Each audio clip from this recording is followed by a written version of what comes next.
Chapter 307. The face of the fire god became ugly as he watched all those gods looking at him, as he could guess what they were about to say. Absolutely not, he said with a firm voice. Fire god, this is not the time, said the death god. The best course of action is to send a lot of people in your territory to search for these outsiders. The sooner we find them, the better. I don't care, responded the fire god. Think about the greater picture, said one of the supreme gods. Yes. This is not the time to be selfish. Selfish? Said the fire god with a sneer on his face. How many of you will truly be looking for the outsiders instead of using this opportunity to spread your faith in my territory? The room immediately became quiet for a few seconds before one of them pointed to the fire god and said, Our world is at stake and all you can think about is yourself.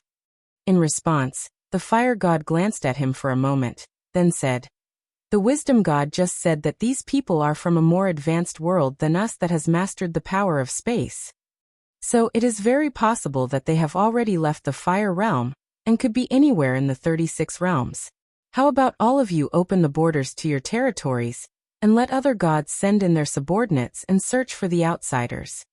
That way, we can cover more ground and increase the chances of finding them. The room once again became silent as no one said anything, even the death god. After seeing this, the fire god sneered. These people were happy to enter his territory to search, but it's their turn. They all became quiet. As the destiny goddess watched all of this happen, she mentally sighed. She understood one of the reasons that this world will fall. Unfortunately, there was little she could do about it. For the next few hours, the supreme gods argued about their next course of action.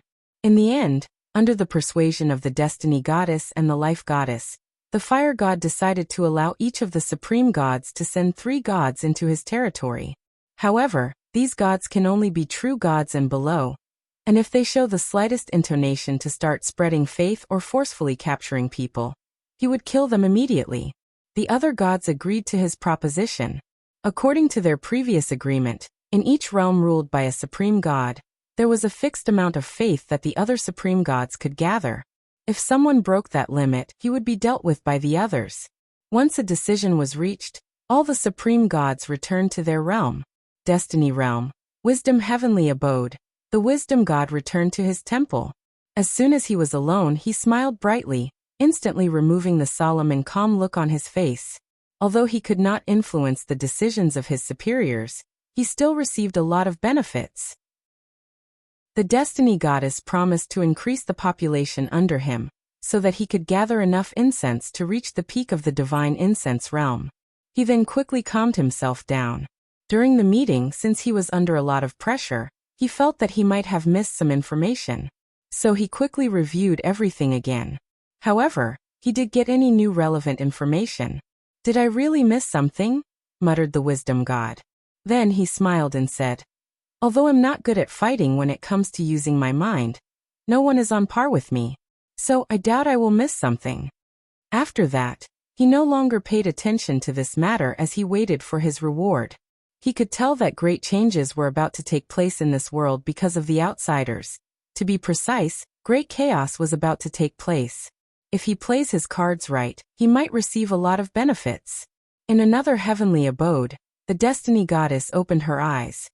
She looked dazed for a moment before sighing deeply. One of the reasons that she wanted to hold the conference was mainly to propose to the other gods to allow the birth of other supreme gods to increase the strength of this world. With more supreme gods, their chances of surviving this calamity would drastically increase. Unfortunately, the others could not even agree on a basic set of actions for searching the whereabouts of the outsiders, let alone making such a major decision.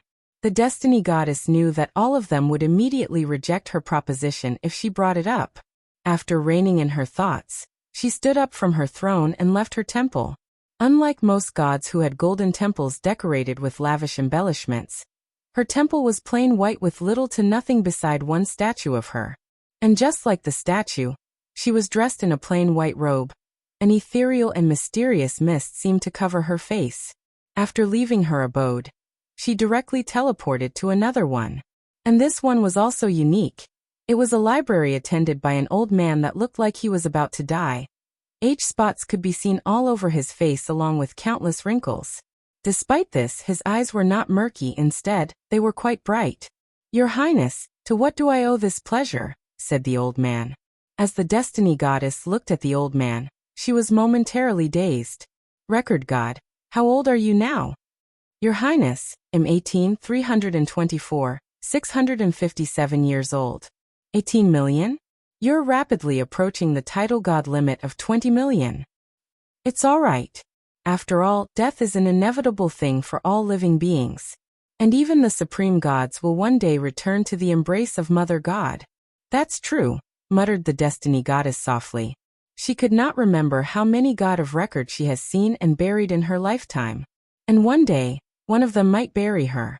She sighed out loud to remove these distracting thoughts from her mind. "I need you to show me all the knowledge you have recorded about heavenward worlds." The record god nodded his head as he led her to the information she wanted. Void God Lu returned to his heavenly abode after being rescued by the fire god. Once inside his temple, another person approached. Based on that person's aura, he was a true god.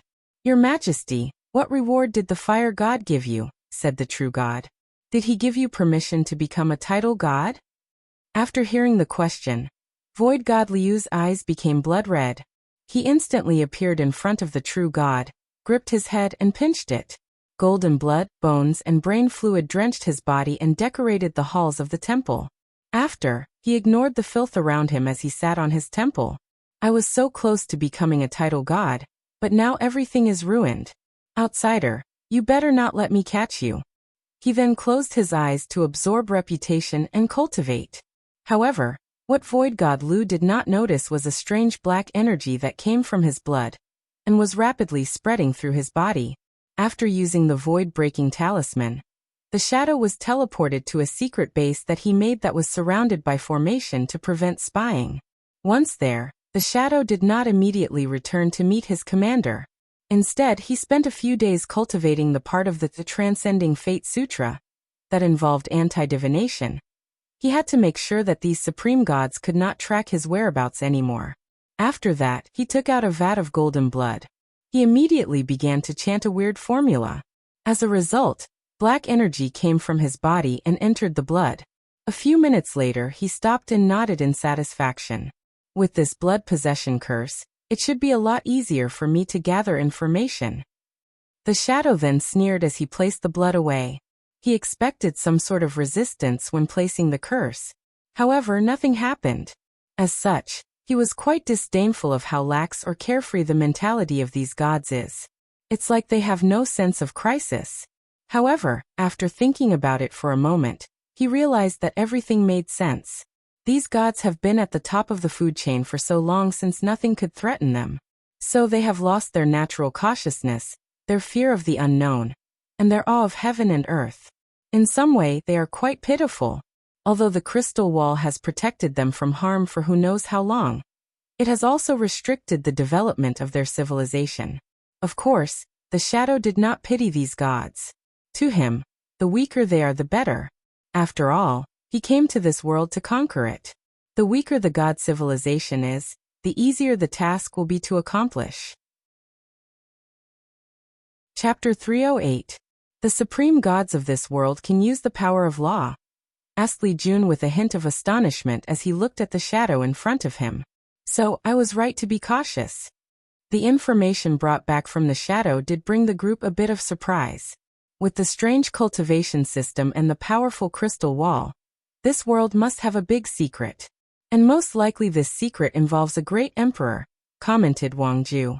The others nodded their heads. They were truly surprised by the fact that the god cultivation system allowed cultivators in a middle thousand world to control the power of law. More importantly, the lifespan granted by this system is truly exaggerated. According to the information that they received, a true god can live up to 5 million years. That kind of lifespan is only possible for Supreme Realm true monarchs back on their world. "So what do we do now?" asked Yin Liling. "We can distribute the cultivation methods to all the realms to reveal the hypocrisy of these gods and weaken them," said Tai Gang. Yin Liling and Wang Ju's eyes lit up after hearing this, as this was a good method. By doing this, they can directly attack the source of the power of these gods. They're believers. With more people competing to become gods, the more intense the competition, and the fewer believers to divide between them. This would instead lead to infighting between them and reducing their power. Unfortunately, Li Jun shook his head in disagreement. If we only wanted to conquer this world, this would not be a problem. However, do not forget that we also need to gather faith for Big Brother's plan to work. So if we follow such a plan, this would lead to chaos, and chaos will lead to the death of countless ordinary people who are potential believers. The best option is to conquer this world with as few mortal casualties as possible. In that case, do you have a plan? Asked Yan Liling. Li Jun did not immediately answer. He waved his hand to show an image or a map in front of everyone. The image had 36 circles with different names written in the middle. They represented the 36 realms of this world. The 36 realms are essentially 36 worlds connected together. So my plan is... Everyone seriously pondered the feasibility of his plan. This could work, said Tai Gang. However, could the formation master we brought accomplish such a major task? Let's ask him, replied Li Jun. He opened his space ring and brought a young man from them. He was a disciple in the primordial spirit realm and a formation master. More importantly, he cultivated the formation rune body. After explaining his plan to him, the disciple pondered for a moment and said, Young Master Li Jun, your plan is possible. However, the resources needed for such a large project will be quite large. You do not need to worry about that. Just tell me what you need. If it is not enough, we can still contact the sect and get it. We have plenty of time. After the disciple gave Li Jun a list of things he needed, the group finally began to move around in this world. Of course, they still remained invisible and did not show up in front of the gods. Additionally, they did not stop gathering information. Origin Pill Dao Sect. Wang Wei, who was disguised as Lu Qing, opened his eyes. After that, he left his cave and headed to an open field in the sect. In front of the field was a large house with an old man sleeping on a chair. Once Wang Wei was close to him, the old man opened his eyes and looked at him. Fifth young master, what can I do for you? Old Meng, I came here to cross my heavenly tribulation. Oh, is the young master going to break through the supernatural realm? It's about time, said the old man. He stood up from his seat and entered inside the house, and a few minutes later, he returned with a ring in his hand and gave it to Wang Wei. After thanking the old man, he headed to the middle of the field and sat cross-legged to adjust his condition. 2 hours later, clouds gathered on top of the field, and Wang Wei raised his head with a look of worry. Although he was confident in his method to even fool any true monarchs, he did not know whether he could fool Heavenly Tao. If his method fails, then this tribulation will be very powerful and risk revealing his identity. Luckily for him, the worst-case scenario did not occur. After clouds gathered for 12 meters, they stopped. And after seeing this, his mouth could not help twitch.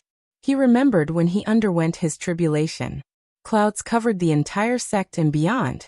Additionally, he was even treated as a devil cultivator and suffered from cleansing purifying flame and heavenly destruction flame. After complaining a little to himself, he prepared to overcome the tribulation. A fireball came from the sky and headed straight to Wang Wei. So, without hesitation, he mobilized his origin chi to create a semi-transparent barrier around him. Once the fireball hit him, Wang Wei was forced to take a few steps back. His internal energy became chaotic, and he almost spitted out a mouthful of blood. As for his shield, it was instantly destroyed. How weak is this guy? Thought Wang Wei to himself. Right now he was only using Lu Cheng's power instead of his own. And yet, even such a small attack almost killed him. Although he knew that most alchemists were weak, especially in the early stages of cultivation, but this Lu Cheng was on another level. This guy never practiced any attacking spells, or tried to increase his strength. Worse, the amount of time he was in a fight could be counted in one hand. After sighing to himself, Wang Wei took action. An armor appeared on his body along with a cauldron. He controlled the cauldron to fly in the air, and intercepted the fire that kept coming from the sky. Every time a fireball descended from the clouds, he would use the cauldron to contain and absorb the flame. The process lasted for an hour. Wang Wei thought that he would easily pass the tribulation like this. However, on the last attack, the fireball increased in size by at least 5 times in diameter. Additionally, it completely ignored the cauldron and headed straight for him. Not just that, even the armor did little. It only blocked the fireball for a brief moment before attacking his real body. Knowing the danger of the situation, Wang Wei quickly activated all the defensive artifacts and talismans in his space ring. This act brought him a few minutes to decrease the power of the flame by a few %. Nevertheless, his body was still hit by the flame, and he was sent flying away. Intense pain assaulted all parts of his body including his soul. Of course, to him, this kind of pain was nothing.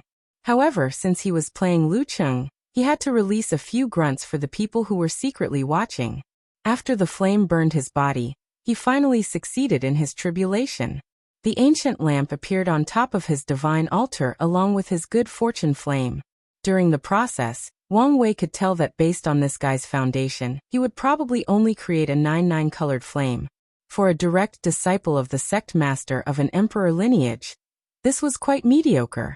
Fortunately, with the aura of the innate material that Wang Wei transferred to him, he could turn on the 10th color. Unfortunately, he was not satisfied. So he secretly added some power from his real body to make the 11th color. After all, the more talented he was, the more chances that he would have in achieving his goals.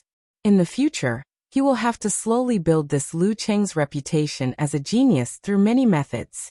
After overcoming the tribulation, Wang Wei was injured, so he hurriedly left the passing tribulation field and returned to his cave. Inside he took 2 things, 1 pill and an orb. These things were given to Lu Cheng by his master for his heavenly tribulation. He quickly ate the pill to heal his injuries. A mild medicinal power traveled throughout his body to heal him. While running his cultivation technique to accelerate the absorption of the pill, he quickly also absorbed the power inside the orb.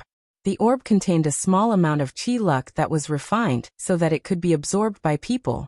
And after doing so, Wang Wei could feel that an innate talent was slowly brewing inside his body.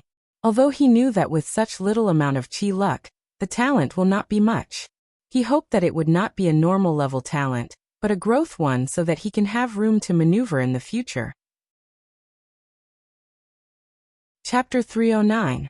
Wang Wei closed his eyes to witness his innate talent brewing. Countless runes that he could not understand appeared inside his divine sea. An hour later, they stopped and formed a complete picture. Then, information about the talent was sent inside his mind. Luckily this talent is a growth one. With my ability, I should be able to slowly cultivate it to a high level. Immediately after healing his injuries, he decided to test out his talent. So he went to his alchemy room to concoct a pill. However, as soon as he got there, he received an invitation from a communication talisman. After activating it, he bowed slightly. Disciple has seen the master. Little Fifth, how is your injury? Thanks to the pill granted by the master, my injuries are completely healed. That's good. I've seen your tribulation. Having accomplished an 11 color flame is not bad. Disciple is ashamed. If not for the recent fortunate encounter, I probably would not have such a result. Is this guy already starting to doubt me? This should not be, thought Wang Wei to himself as he made his face look like he was sorry for disappointing his master. There is no need to be ashamed. After all, you are not a heaven chosen that will compete for the heaven will. With an 11 color flame, you can still break through the supreme realm and enjoy 1,000,000 years of lifespan. Disciple will do his best not to disappoint the master. Yi Lao nodded, said a few comforting words before disconnecting the communication. After that, he pondered for a few moments, then his eyes suddenly turned golden red. He looked in the direction that Wang Wei's cave was, and he was slightly surprised by what he saw. He saw an orange dragon with a quarter of its body already turned yellow. Additionally, upon further focusing, he could see that a small part of the dragon's tail was turning golden. Another thing that he noticed was that the dragon who was usually curled up was now fully displaying its body as it circled the cave. It seems that Little Fifth's chi luck has started to awaken. Yi Lao was not surprised by this discovery as it was quite a common phenomenon. Some people are not born as geniuses or heaven chosens with powerful chi luck. Instead, they have to wait after a certain time, or even in their life before their chi luck awakens, and they can slowly increase their fortune. Of course, unlike innate heaven chosens, these people have to fight and suffer more for their destiny and fortune. After noticing the change in Lu Cheng's chi luck, Yi Lao waved his hand, and an invisible white light rushed from his cave and hit Wang Wei's chi luck. Immediately after that, it turned into its original orange color. After doing that, he continued to refine his pill. Meanwhile, back in his cave, he discovered that someone was spying on his luck, but he pretended not to know anything. After the white light hit his chi luck dragon, he was momentarily surprised, then smiled. This Yi Lao is not a bad master.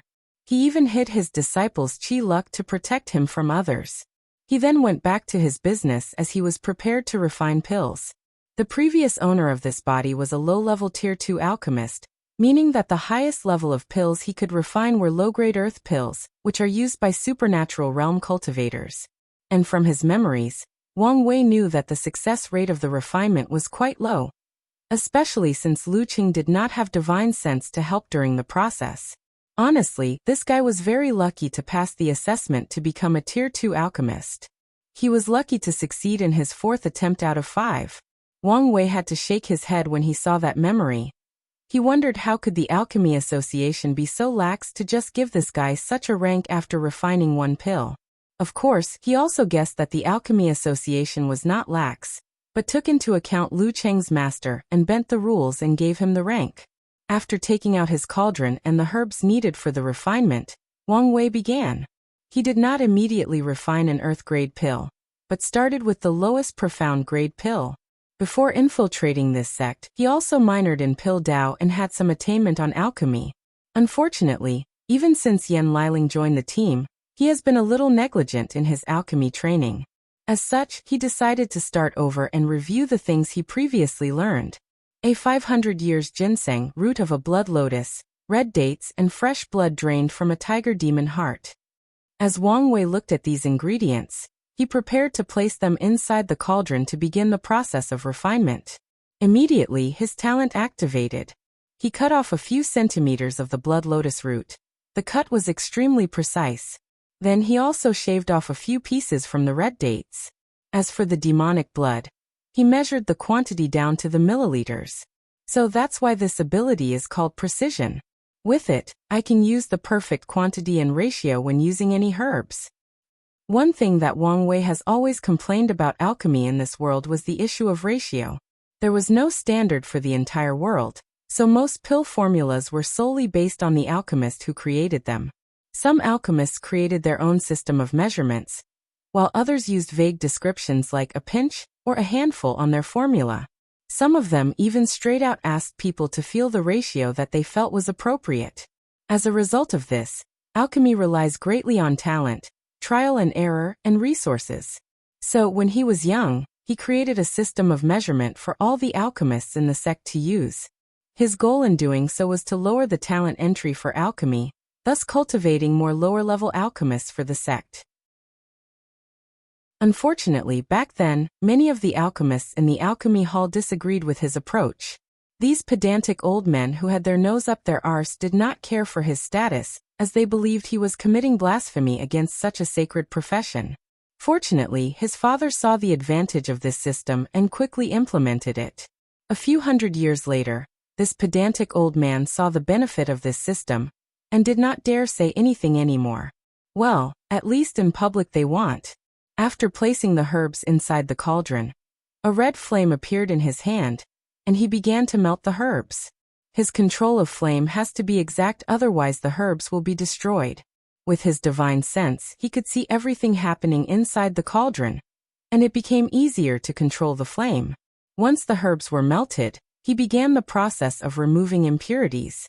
Heaven and earth were both fair and balanced. As such, nothing was truly perfect. Everything and everyone has impurities inside their bodies, and that also goes for medicinal herbs. Even the ones that have been baptized by spiritual qi for millions of years. Wang Wei controlled the flame to burn the impurities inside all these herbs. With how powerful his soul is, he quickly reached the limit of the number of impurities that he could burn off. Then he proceeded to the next step. The herbs were then mixed up together. What Wang Wei was refining was the blood qi pill that could increase the blood qi of cultivators in the body refining realm and increase their cultivation. Of all the herbs he used, all of them served as a way to increase qi and blood, except for the red dates. This herb was used to blend all the other medicinal energy into one. Once the process ended, 9 red pills appeared inside the cauldron. Then, Wang Wei proceeded to the final step, divine runes. Using his spiritual strength, he inscribed 3 runes on the first pill. 1 rune was used to excite the blood energy in the pill, making it more active and increasing its potential. 1 rune was used to contain the energy and slowly release it instead of doing so altogether at once. As for the final rune, it was used to help with the absorption process. Each person's body is different, so they can only absorb a certain amount of medicinal energy. However, the final runes would increase the absorption rate by at least 30% for ordinary people with an ordinary talent. After refining the first pill, he continued for the others. However, he did not use the same set of runes. On the second pill, he used 2 of the runes that excite the blood energy and 1 that contains it. That way, the amount of energy in that pill drastically increases. At the same time, it became even more difficult to absorb. On the third pill, he did not use runes to contain the energy or help with absorption. For the 3 runes, he only used the one that increased energy and potential. By doing so, Wang Wei changed the pill from being a blood qi pill to a berserk pill. After swallowing it, a person will not increase their cultivation. Instead, their strength will increase drastically for a short time. Of course, at the cost of damage to their bodies. Chapter 310. Being able to control different runes to have different effects on a pill requires a very high talent and understanding of runes. As for Wang Wei, he has been studying divine runes ever since he was 5 years old, because he wanted to create a physique for himself. A few hours later, he opened the lid of the cauldron to look at the 9 floating pills. He used his divine sense to check the aura of the pill. Then he frowned. 2 perfect quality pills, 5 superior and 1 average. It seems that I have indeed slacked off. Alchemy pills were not only divided based on tiers, but also quality. Every pill's quality is divided into inferior, average, superior, and perfect. The quality is based on how much the herbs were purified, the heat control, the ratio of the herbs used, and whether the divine runes were perfectly inscribed. After seeing the result, Wang Wei closed his eyes and reviewed the entire process of his previous refinement. With his perfect memory, he recreated the entire process in his mind without missing anything. I see. The fire was not controlled properly and burned a few medicinal energies. There was nothing wrong with the purification process, however. The runes were not as smooth as they should be when being engraved. After finding the problem, he tried again. He placed the same material inside the cauldron and began refining. The purification process went well, and he paid great attention to his control of the flame. Finally, when it was time to engrave the runes, Wang Wei's concentration reached its peak as he used his spiritual power or spirit to make the complicated patterns of the runes. The hard part about this process was the fact each rune was complicated and small, which meant that they required great concentration and precision. On top of that, the runes have to be made in one go without stopping, and they have to be connected. The blood qi pill is a low-level profound pill that only requires 3 runes. However, the higher-tier pills require hundreds if not thousands of runes. After engraving the last runes, the pill was finally refined. After checking it, Wang Wei discovered that 6 of them were of perfect quality, while the remaining 3 were only superior. Not satisfied, he did the 3rd attempt. This time he finally achieved the level of all 9 perfect quality pills. What's more, all his attempts after that resulted in perfect quality pills. So he tried other low-level profound pills like body-enhancing pills, vitality-regulating pill, muscle-strengthening pill, etc. In all his attempts, the quality of his pills was perfect, so he concluded that he was now used to low-level profound pills. However, he did not immediately refine middle-level profound pills, but did a little experiment that he had planned for many years but never got to. He placed the herbs for the blood qi pill inside the cauldron again to begin the refinement. However, he did not use ordinary flame spells. He used his cleansing purifying flame instead. The result surprised him a little. He previously thought that he had completely purified the materials, but he was proven wrong once he used the heavenly flame. The purified materials increased the qualities of all the pills by one level. What that meant was that even if Wang Wei's flame control and runes engraving could only allow him to make a superior quality pill, the purification level of the herbs immediately raised the pill to perfection. The same goes for any average or inferior quality pills. As for a perfect quality pill, the effect of the pill would increase between 20 to 50%. Wang Wei was surprised by this discovery and did a few more tests. The conclusion was that with the cleansing purifying flame, the lowest quality of pills that he could refine was average. It was impossible to create an inferior. It's either the pill concocting failed, or he made an average quality pill. After making this discovery, Wang Wei immediately tried his second heavenly flame, the heavenly destruction flame. Unfortunately, using the black flame for alchemy proved disastrous for him. This flame's sole purpose was destruction, so it burned off all the herbs as soon as it came into contact with it. It was only on the 7th trial that he managed to make an inferior quality pill, and it barely reached that standard as it was close to being labeled a poisonous pill. Nevertheless, Wang Wei was satisfied with this discovery. He decided to continue using this flame for alchemy as a way to train his flame control. When he can make a perfect quality pill using the heavenly destruction flame, his alchemy will reach another level. Finally, Wang Wei had one last test to make. His chaos flame that was located inside his heart.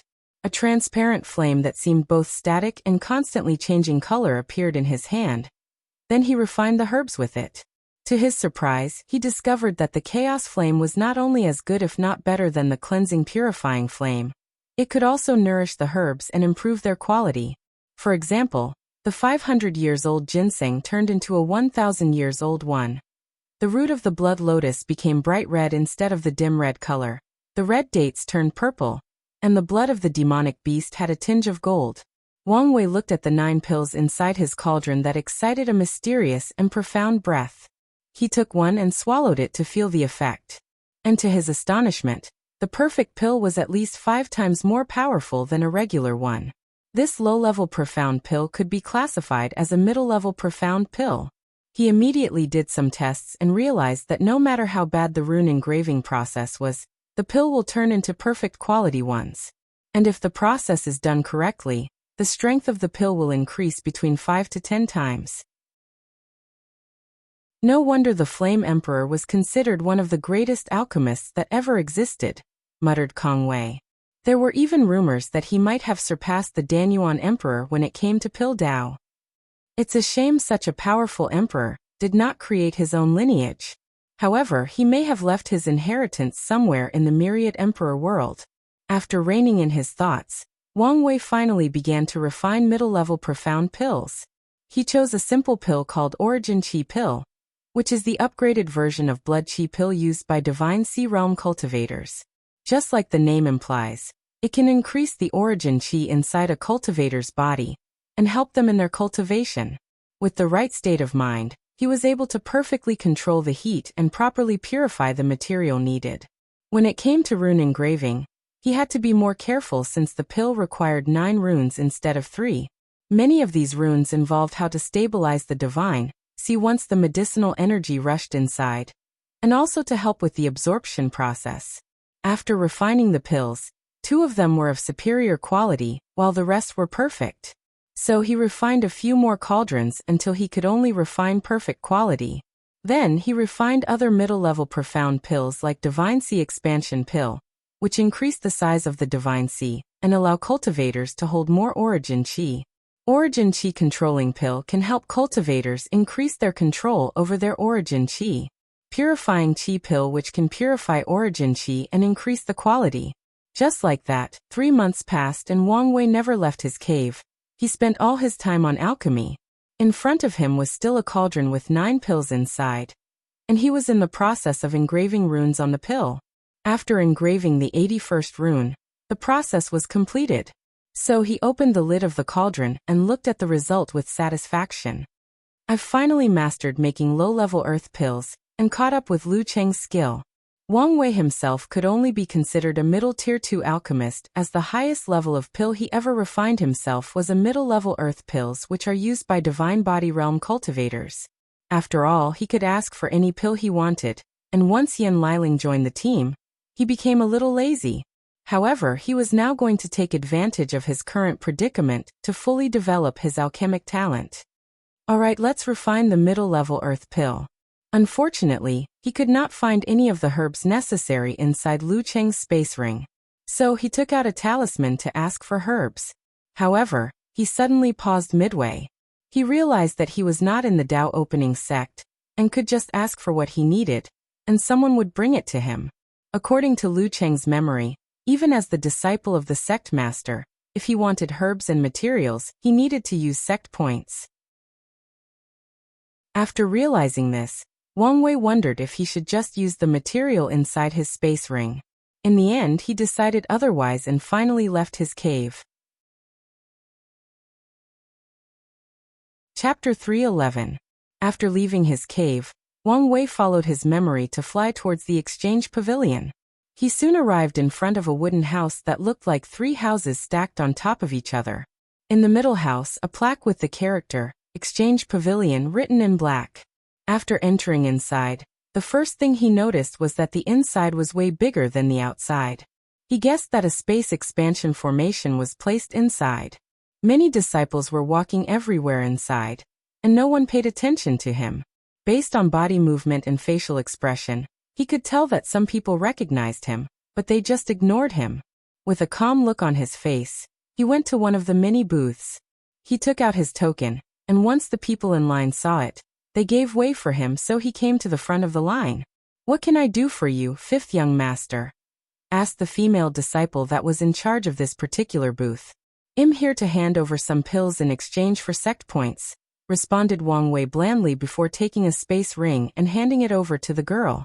She then used her divine sense to take the things out, and a look of surprise flashed across her eyes. She found a lot of superior quality profound pills. What's more, a few of them were of perfect quality. On top of that, there were more than 20 low-level earth-grade pill, and most of them were normal qualities, with 3 of them being perfect quality. As an alchemist herself, she knew how difficult it is to refine perfect quality pills, no matter the grade. On top of that, all of these pills came from Lu Cheng, the person with the least amount of talent amongst the disciples of the sect master. This girl had dealt with him before, and the quality of the pill he previously exchanged was nothing compared to now. Even the quantity was not as large. Despite all the thoughts that went across the girl's mind, her facial exchange still remained with the inviting smile. According to sect rules, your total of points for all these pills is 9,875. Wang Wei nodded calmly. Based on the information he knew, this result was more than fair. So he handed his identity token to her, and after she placed it on a formation behind the counter, the number of registered points on the token increased. After thanking the girl, he headed to another booth that was opposite the previous one he was in. As the girl in the booth watched him leave, she was thinking to herself, the pills that Lu Cheng handed over still have some residual heat inside them, meaning that he probably refined them himself. Previously, his talent was mediocre, but now he seems to have encountered some kind of fortuitous encounter. Otherwise, it could not explain how his alchemy has increased so much in such a short time. Should I tell the elder about this, or am I being too sensitive? Just in case, let's inform him. However, as soon as this idea came into her mind, an invisible and undetectable spiritual power entered her mind. Immediately afterward, she thought to herself, "I'm being too cautious. Maybe he was just lucky this time around, and had more success than usual."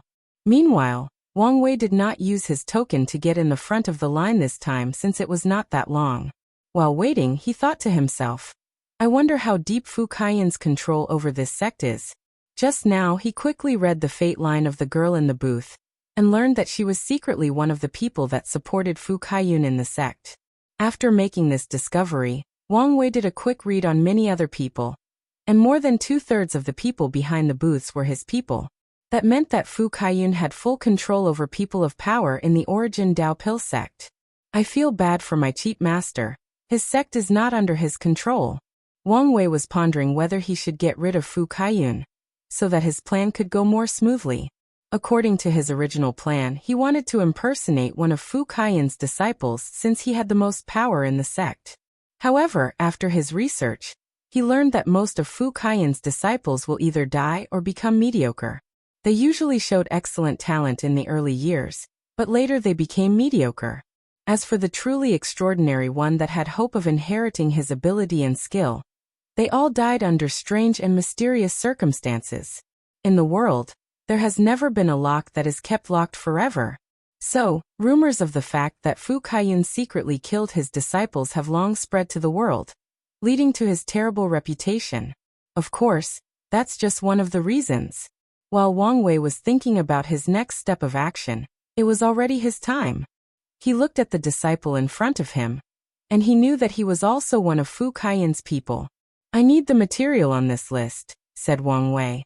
Purple cordyceps, fire elemental petals, heart of tier 4 demonic beast, preferably one of the fire elements, 10,000 years old eukamia bark, and a blood concentrating flower, muttered the young man with a frown. What he just read was just a small part of the list. These are all herbs to make middle-level earth pills. Are you sure you want to exchange them? Is there a problem? Asked Wang Wei back. No, there is no problem, hurriedly said the man. All of these herbs will cost a total of 8,343 points. Wang Wei frowned after hearing this. Currently, he only has a little more than 10,000 points. But now he was about to use more than 80% of it. It seems that I have to find a way to make more points. If I continue to exchange high-quality pills more often, it will be easy to be discovered. After handing the disciple his token to pay, he quickly used a spiritual hint on him and the people around him to not pay great attention to him and his action. Even the elder secretly protecting this place was not spared. Luckily for Wang Wei, that old man was only in the Saint realm, so he was not discovered. After doing this, he returned to his cave. However, he did not immediately start refining pills. Instead, he focused on the cultivation technique that Lu Cheng's had cultivated. Despite being a disciple of the sect master, he did not cultivate any emperor scriptures of the sect. Instead, he cultivated a technique that he accidentally discovered in a cave back when he was still a mortal. The technique was called flame controlling art. And as the simple name implied, it taught cultivators how to control flame for alchemy.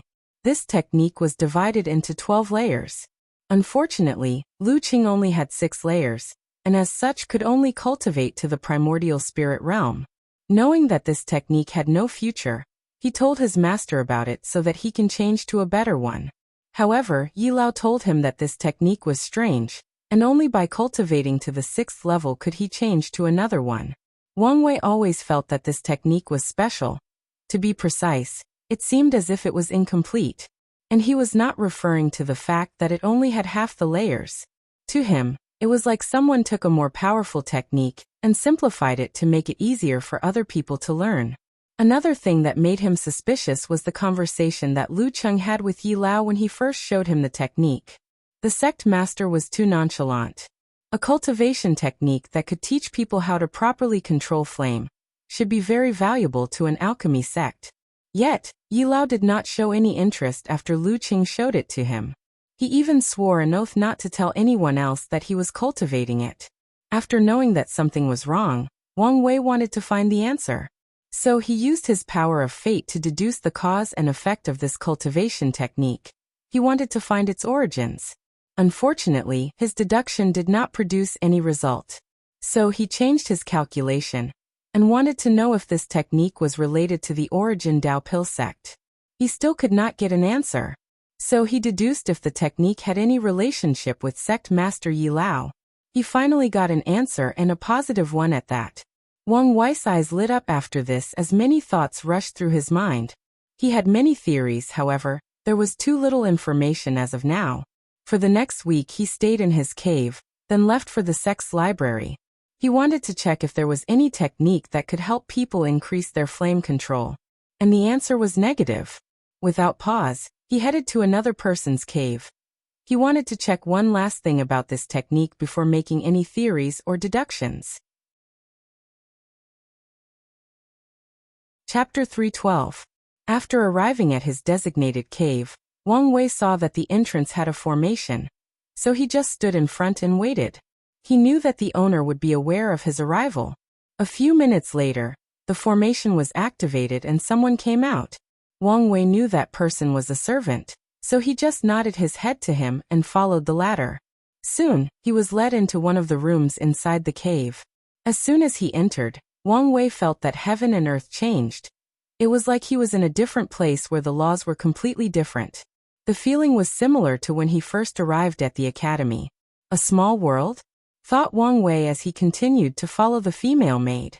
Although this was not the first time that Lu Qing came here, he did not notice the difference between this small world and outside. After a few minutes of walking, he saw a vast field of land where countless medicinal herbs were planted. Some people were taking care of these plants. He even saw a few mortals taking care of some of the plants. With a little surprise, he looked at the plants that they were in charge of. With just a look, he realized why their presence was necessary. These mortals were taking care of a rare herb called the untouchable flower that could not be touched by cultivators. As long as the lowest body refining realm cultivator touched them, the energy inside their bodies would be immediately absorbed, and the flower would instantly change properties. It would change from yin and water nature to yang and fire nature. Based on the nature of the herb, different pills can be made, and as the yin nature can make more valuable pills, alchemists usually use formation or mortals to cultivate this herb for them. Sometimes a combination of the two. Wang Wei had to follow a specific path to not interact with the herbs. Of course, he knew that it was no use to approach as he could feel all the formations protecting the different patches of fields. After walking for almost half an hour, he soon reached a small pavilion with a beautiful woman dressed in a green robe. She sat cross-legged on a futon with a small table with 2 cups and a pot on the side. As soon as Wang Wei approached the girl, the faint scent of medicinal herbs drifted to his nose. However, the scent was not repugnant or bitter. It was more soothing, refreshing, and calming. It seems to display her temperament perfectly. Wang Wei cupped his hand. Third senior sister. Little fifth, how have you been? Responded Lan Ling with a smile as she motioned for him to sit down. Her movement was slow, yet elegant at the same time. Immediately, Wang Wei felt his heart skip a beat, and he almost blushed. Fortunately, he rushed to control his Bodis reaction. Well, this Lu Qing had such a major crush on his senior sister that it even affected my consciousness. After sitting down, Lan Ling poured the tea for both of them. In the process, she used the perfect tea ceremony. The process was so beautiful that Wang Wei once again felt his mind and spirit peaceful and refreshed. This showed that she had cultivated her tea ceremony to the point of attaining the Tao. In return, Wang Wei also used proper etiquette. Whether it was him or Lu Qing, they also learned about tea ceremonies. The only difference is that Wang Wei had to learn as a part of his aristocratic education, while Lu Qing learned to have a topic to discuss with his senior sister. As Lan Ling watched Wang Wei drink the tea, she was slightly surprised. The reason for that was that his movements were perfect and had no flaws. In the past, her little junior brother did try to look more sophisticated and noble when drinking tea with her. However, she could see at a glance that he was trying too hard. But now his movements were natural, more fluent. It was as if he trained since he was young. Although his movement did not have the charm of people who studied the tea ceremony deeply, there was nothing to complain about. I have recently entered the supernatural realm, and had some understanding about alchemy. As such, I would like to ask senior sister to give me some pointers. Lan Ling smiled gently and nodded to his request. She was aware of her little junior brother's fondness for her. However, her approach to the situation is to let nature take its course. Although she did not feel the same way, she was not repulsive to him as well. Plus, their master did not forbid fellow disciples from getting together. Wang Wei began to ask Lan Ling questions about refining low-level earth pills. His questions started simply before going more in depth. However, despite this, his focus was not on the conversation. He was secretly observing her. The first thing he noticed was her cultivation level, void-shattering realm. And he could see that she was quite young for her realm. After realizing this, he also understood where the small world where the garden is located came from. Most likely, she made herself. With her cultivation level, it should not be a problem to create it with the necessary resources. After that, Wang Wei checked her fate line and he was shocked. To be exact, he was shocked for two reasons. One, he saw a red string from her attached to his body. This can only mean that she has a fated marriage with Lu Cheng. If nothing unexpected occurs, these two will eventually get together. After seeing this, Wang Wei's first instinct was to cut the line. After all, he did not want any emotional entanglements. However, he quickly changed his mind. Lu Cheng was not dead, and once he finished with his mission, he could return his life to him. And the many benefits that Wang Wei will acquire during that time will serve as a way to repay karma to him. After making a decision, he focused on the second thing that secretly shocked him. He saw a lock on Lan Ling's fate line preventing his reading. Intrigued, he immediately studied the lock more closely. Then he understood what was happening. Most likely, many people were aware of his technique after he used it in the secret realm of Dao tablets back in the Emperor Enlightening Academy. So they created artifacts and cultivation techniques to block his method. After all, no one would like to have their fate read and reveal all their secrets. After seeing the lock, Wang Wei knew that he could use force to break and still read her fate. However, he could not do it sneakily and will alert her without a doubt. He even guessed that this was one of the reasons people came up with this method. If they know this technique is being used, they can use other methods to try to stop it. It seems that I have to use another method to accomplish my goal, thought Wang Wei, then said. Third senior sister, I've been pondering about refining a middle-level earth pill recently, but am not confident. I wonder if I could watch you refine one so that I could learn from you. Lan Ling was a little surprised by this sudden request. Usually, his little junior is very reserved when meeting with him. And maybe due to some sort of inferiority complex, he rarely discussed high-level alchemy with her, and usually used it as a request to start a conversation, then changed the subject. But now he even asked to refine pills for him. Albeit surprised, she still acquiesced. She thought that his confidence had increased after entering a higher realm of cultivation. So Lan Ling took out a cauldron from her space ring along with a few spiritual herbs, then she concocted a fortune-enhancing pill in front of him. This pill could help divine body realm cultivators increase the strength of their good fortune flame, to accelerate the pace at which they refine their bodies. For the next 3 hours, Wang Wei pretended to focus on Lang Lin's every movement. Once she was done, there were 7 pills inside the cauldron, with 5 of them being superior and 2 perfect quality. Considering that she placed enough material to make 9 pills, this was a great feat. This showed that she was quite talented, and if she did not refine the pill on the spot and prepare more, there would be more and the quality would be better. After seeing her refinement, Wang Wei thanked her, and left with the excuse that he wanted to return to his cave to digest his new understanding. While walking away, Wang Wei only had one thought in his mind: I was right. She also cultivates the flame-controlling art. Chapter 3:13. After returning to his cave, Wang Wei pondered deeply about his recent discovery. Just like him, his third senior sister cultivated the flame-controlling art. And from his observation, she might even have reached the 7th level. Now the question is, how did she have this technique? Wang Wei thought of 3 possibilities. 1. His master gave it to his third sister after Lu Qing showed it to him. 2. His master has created many inheritances of this technique scattered into the world, and he accepted people who have discovered the inheritance as disciples. Based on his previous calculation that his master had some relationship with this technique, this theory is highly likely. 3rd, one of the ancestors of the Origin Pill Dao sect was the one who left the inheritance, and his master is just in charge of collecting the disciple who received the inheritance. As Wang Wei pondered over these 3 theories, he quickly eliminated the first one. Based on his observation of Lan Ling, her foundation was established with the flame-controlling art, meaning that she has been cultivating it long before Lu Qing even entered the sect. As for the other 2 theories, either one could be true. Nevertheless, no matter the truth, he can conclude that this technique was not simple and held a greater secret. After concluding he wanted to know the answer, so he began to ponder how to find the truth. Directly asking his third sister or master will not yield any result. These two would probably use the fact that his cultivation was low to warn him not to intervene in this kind of mystery that could get him killed. As Wang Wei tweaked his brain to find a solution, he suddenly remembered the 5 saints that intercepted him when he was returning to the sect.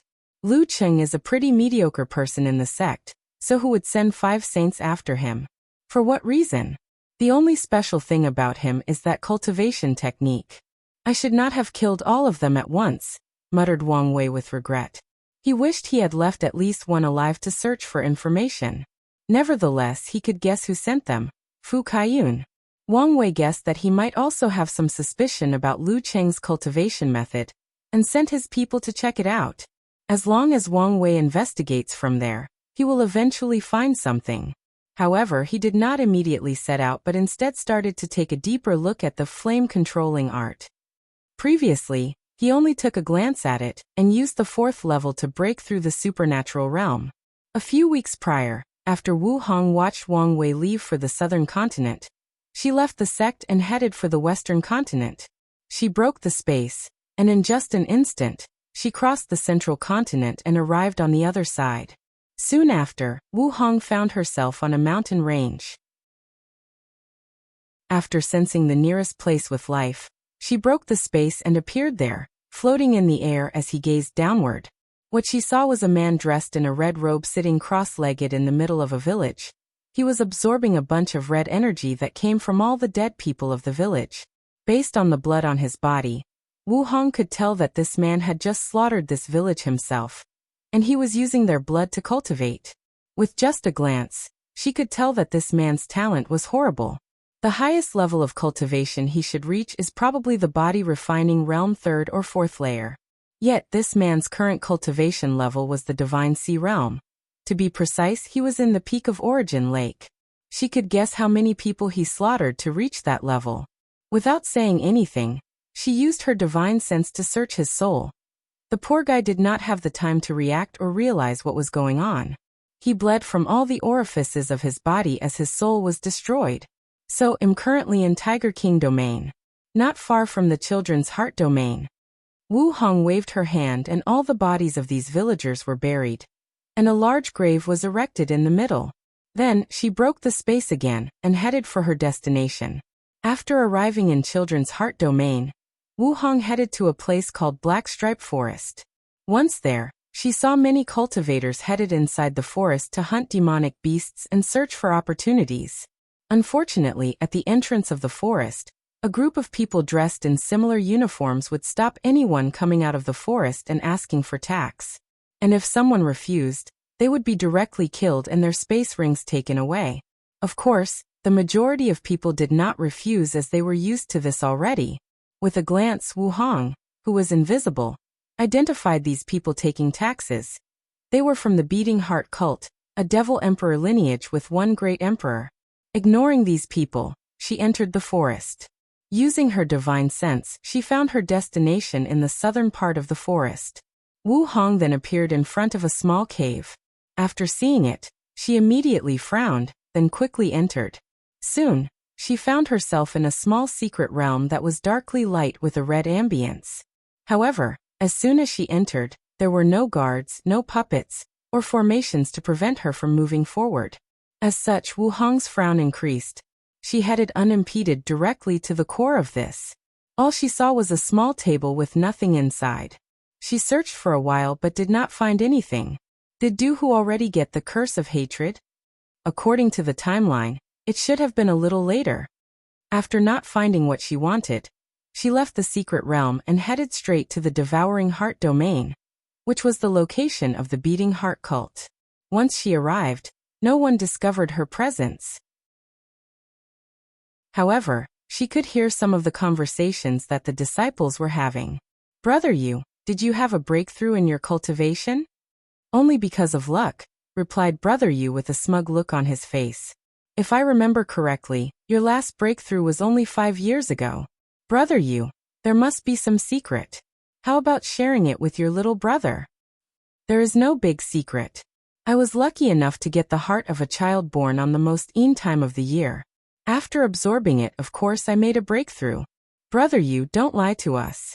To acquire such rare and precious material, You must have some connection. How about sharing with your little brother? Hee, as long as you have enough origin source, I can get you any kind of hearts you want for cultivation, replied Brother Yu with a cunning light in his eyes. Meanwhile, after filtering out the information she wanted from the talks of these disciples, Wu Hong headed to the main mountain of the sect where the sect master was located. No one was able to detect her presence, not even any of the formations around. She easily broke through the sect master's mansion without alerting anyone. There she saw a middle-aged man sitting cross-legged on a futon with his eyes closed, a heart floating in front of him. Despite not being attached to a body, it was still beating as the man absorbed energy from it. The aura of the middle-aged man and the heart were similar. They were both in the saint realm. Wu Hong suddenly appeared in front of the man and placed one of her fingers in the middle of his forehead. Then she searched his soul. The process lasted for a few seconds, then she frowned again. He was not the one who took the curse of hatred? Thought Wu Hong. Then who was it? She immediately used her finger to calculate that person, however, she did not find anything. There are only two people who can stop my calculation. The first one is that old guy in the nether hell. However, he is currently sealed and has no power to intervene.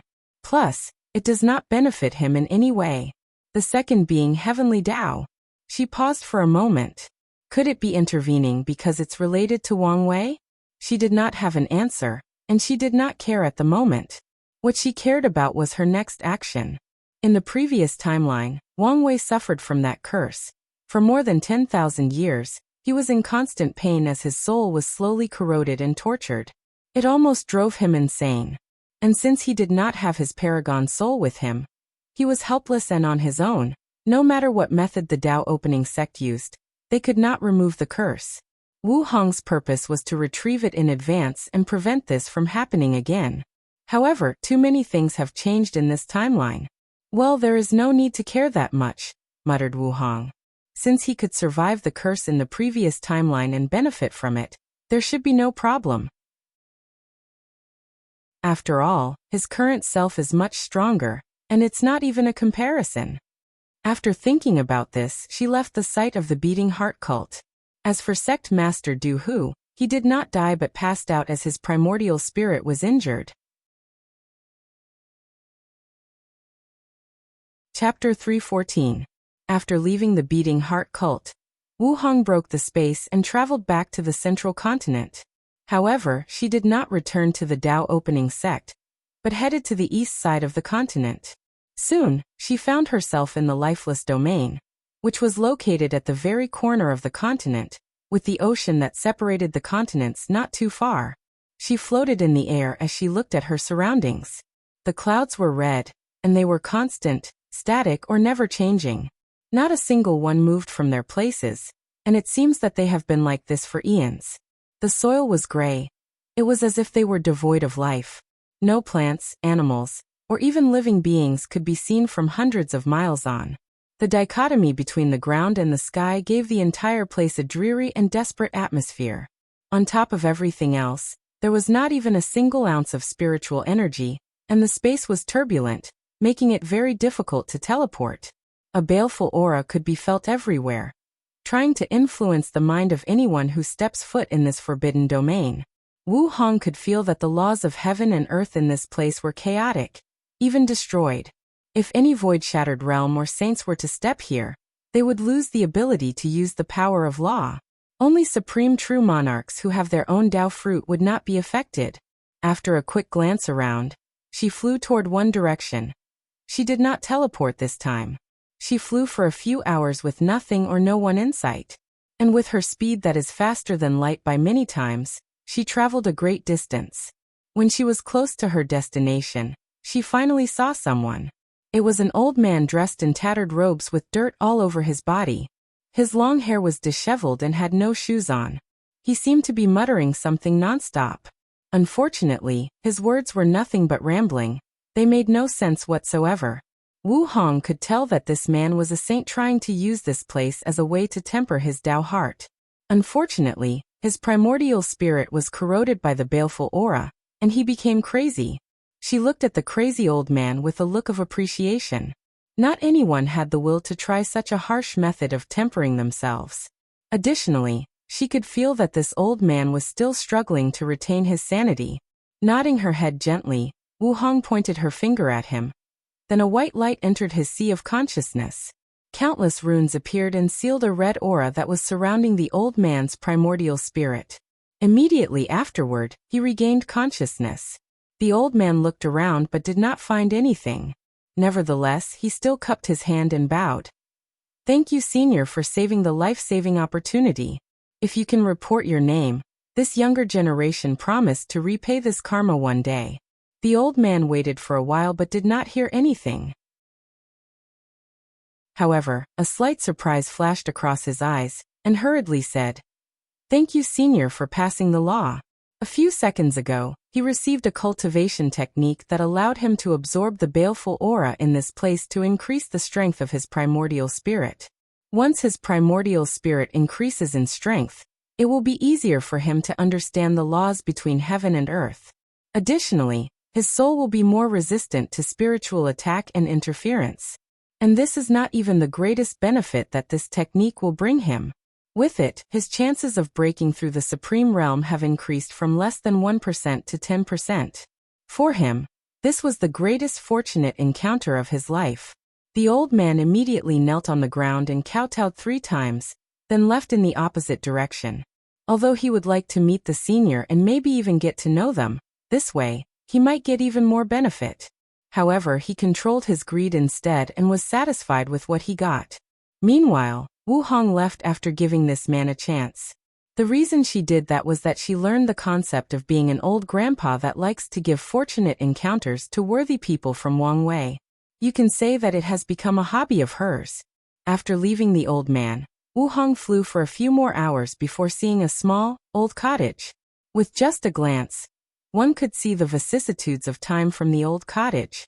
She landed in front of the cottage and waited.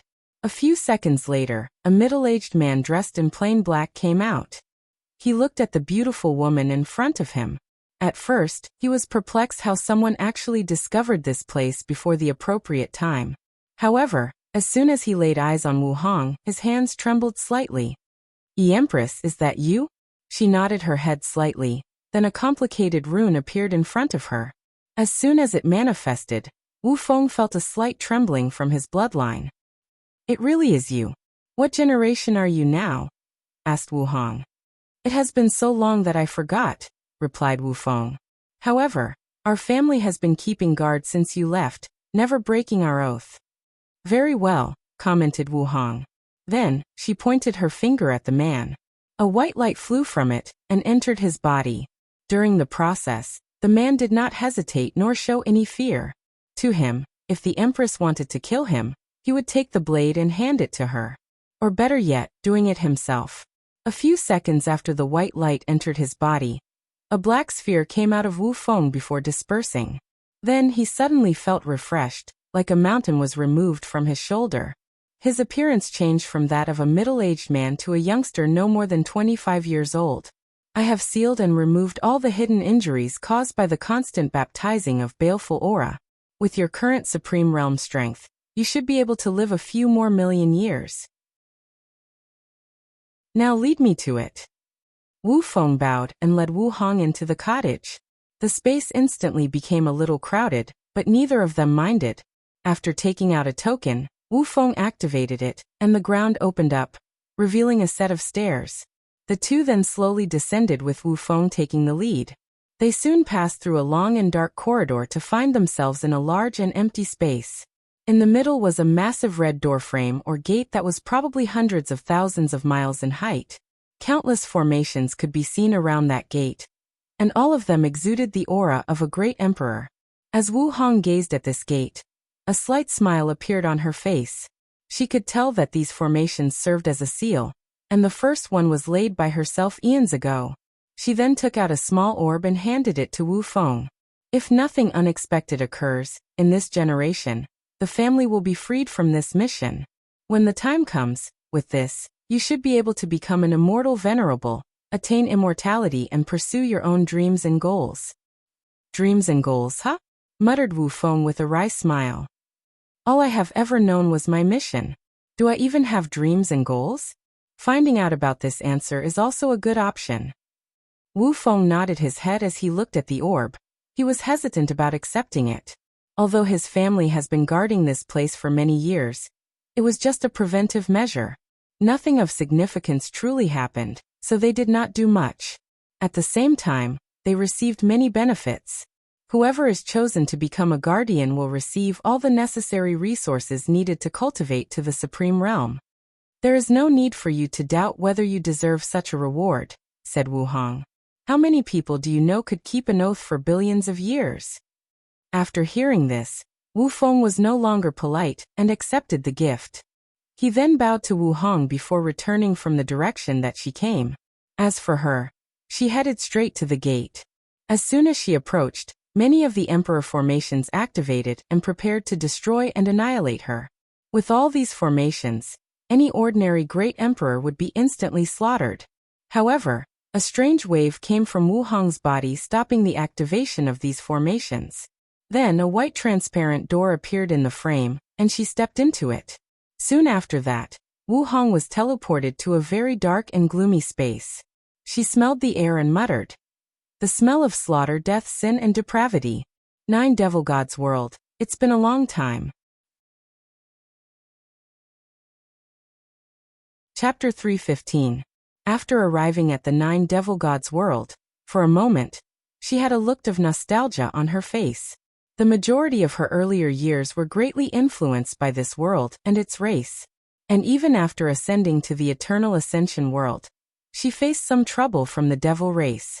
In the end, once she became powerful, she almost slaughtered the entire race and wiped them out of existence. If some people did not plead with her, no one could have stopped her. After reminiscing for a while, Wu Hong teleported to the nearest large city. She has been gone for a while. She wanted to know what changed over the years. As she constantly teleported to her destination, Wu Hong could see that many places had weird weather phenomena.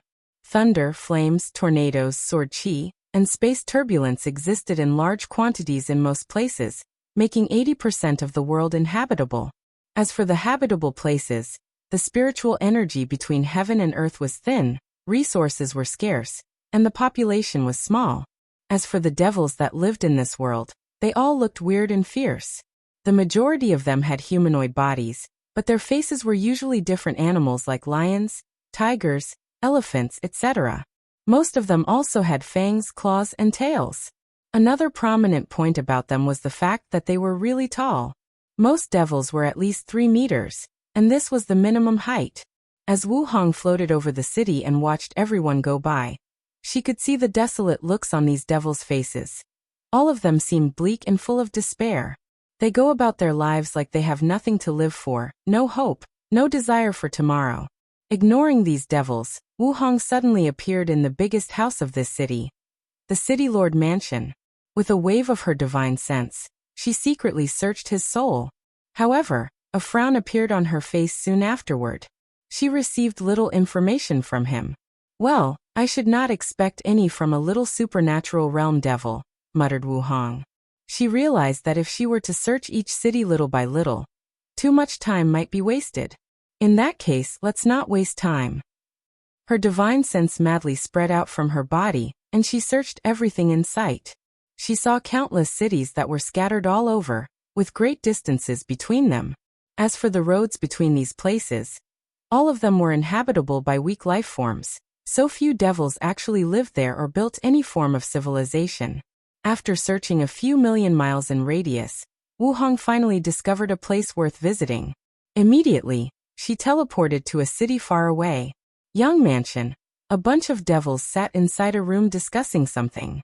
All of them looked exactly like humans except with a third eye in the middle of their foreheads.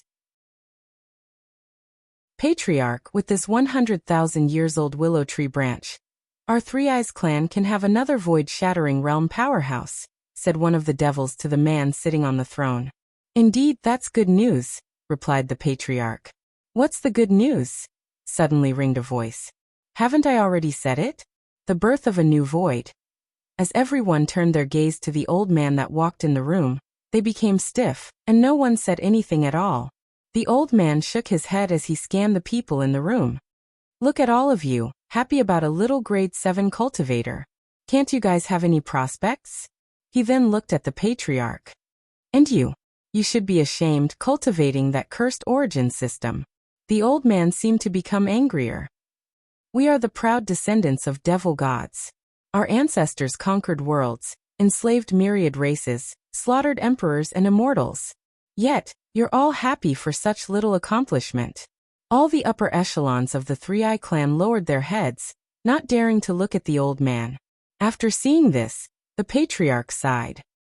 Great Elder, all you're talking about are nothing but things of the past, with only records that seem more like stories than actual events. The sad truth is, even if those things written in those ancient documents are true, it no longer matters. Our world is no longer what it used to be. Our clan has long lost its glory. We have to face reality. And the reality is, without cultivating the origin system, cultivating is almost impossible. The reality is, a void-shattered realm is a great boost of strength to our clan, and could ensure our survival in the next few thousand years. You, said the Great Elder, then stormed out of the room. He returned to the clan's ancestral shrine. After taking a deep breath to calm himself down, he lit up a few incense sticks and placed them next to a bunch of tablets with names written on them. After that, he entered the room next door, which was his resting room. What the old man did not notice was that a beautiful woman dressed in a long cheongsam. Wu Hong looked at one of the shrine tablets, and she could see the primordial spirit of a true monarch devil residing inside, and absorbing incense to prolong its life. With a wave of her hand, she sealed all the power of that primordial spirit, then searched it. After getting the information she wanted, she crushed that primordial spirit and teleported to a faraway distance. In front of Wu Hong were 4 pillars that rose straight to the sky. They seemed to be supporting the heavens themselves. The pillars looked nothing extraordinary except for their size. Many devils sat in front of them with their eyes closed. They seemed to want to find opportunities from these pillars. Although they looked nothing extraordinary to most people, in Wu Hong's eyes, these pillars were 4 gigantic bodies with countless runes on top of them. They were the 4 devil gods that she previously sealed.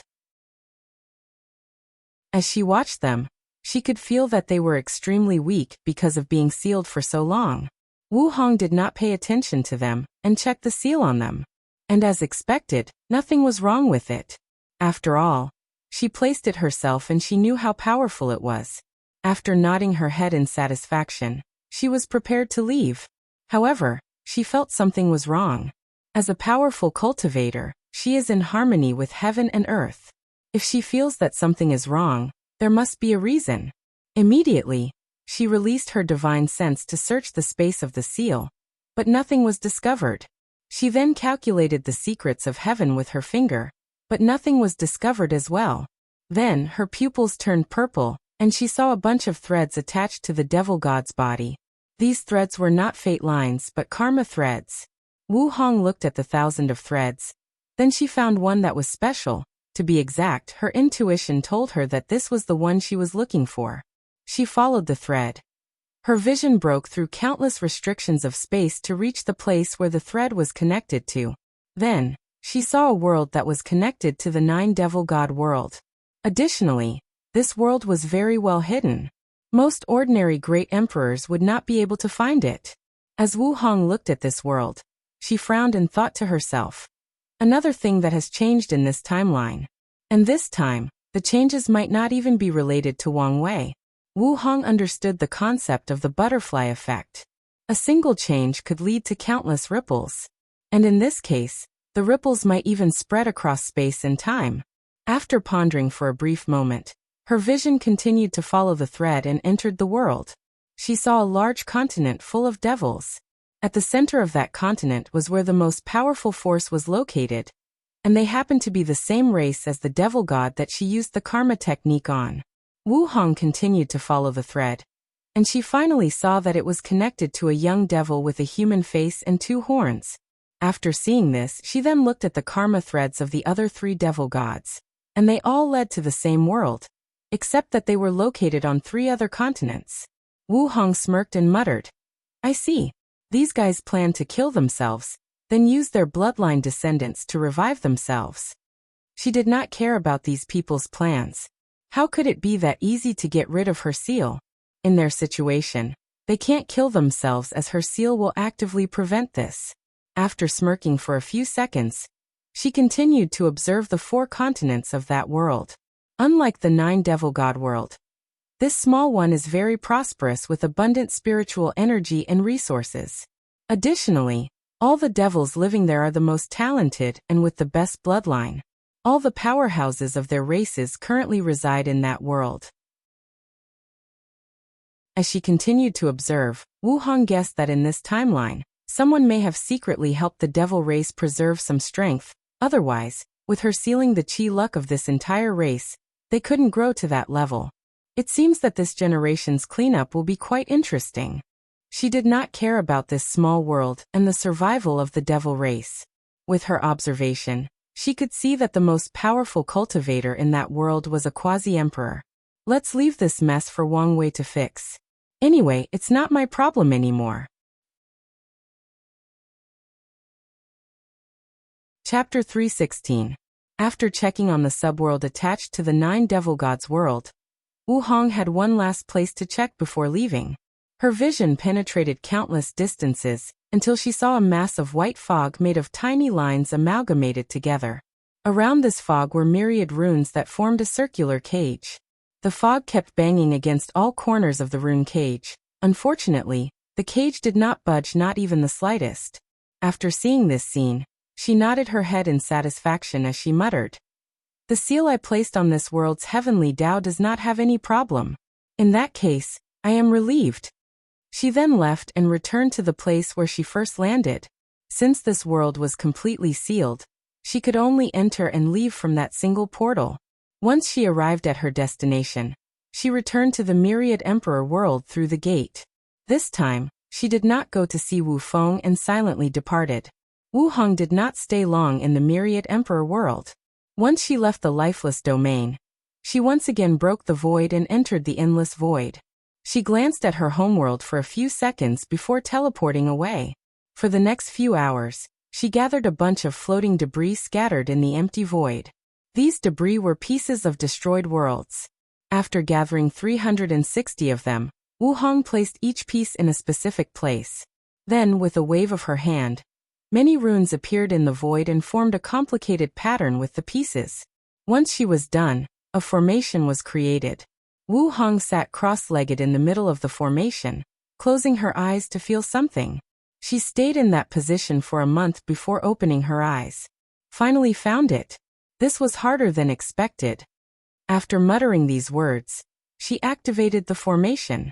A white light enveloped her and she disappeared.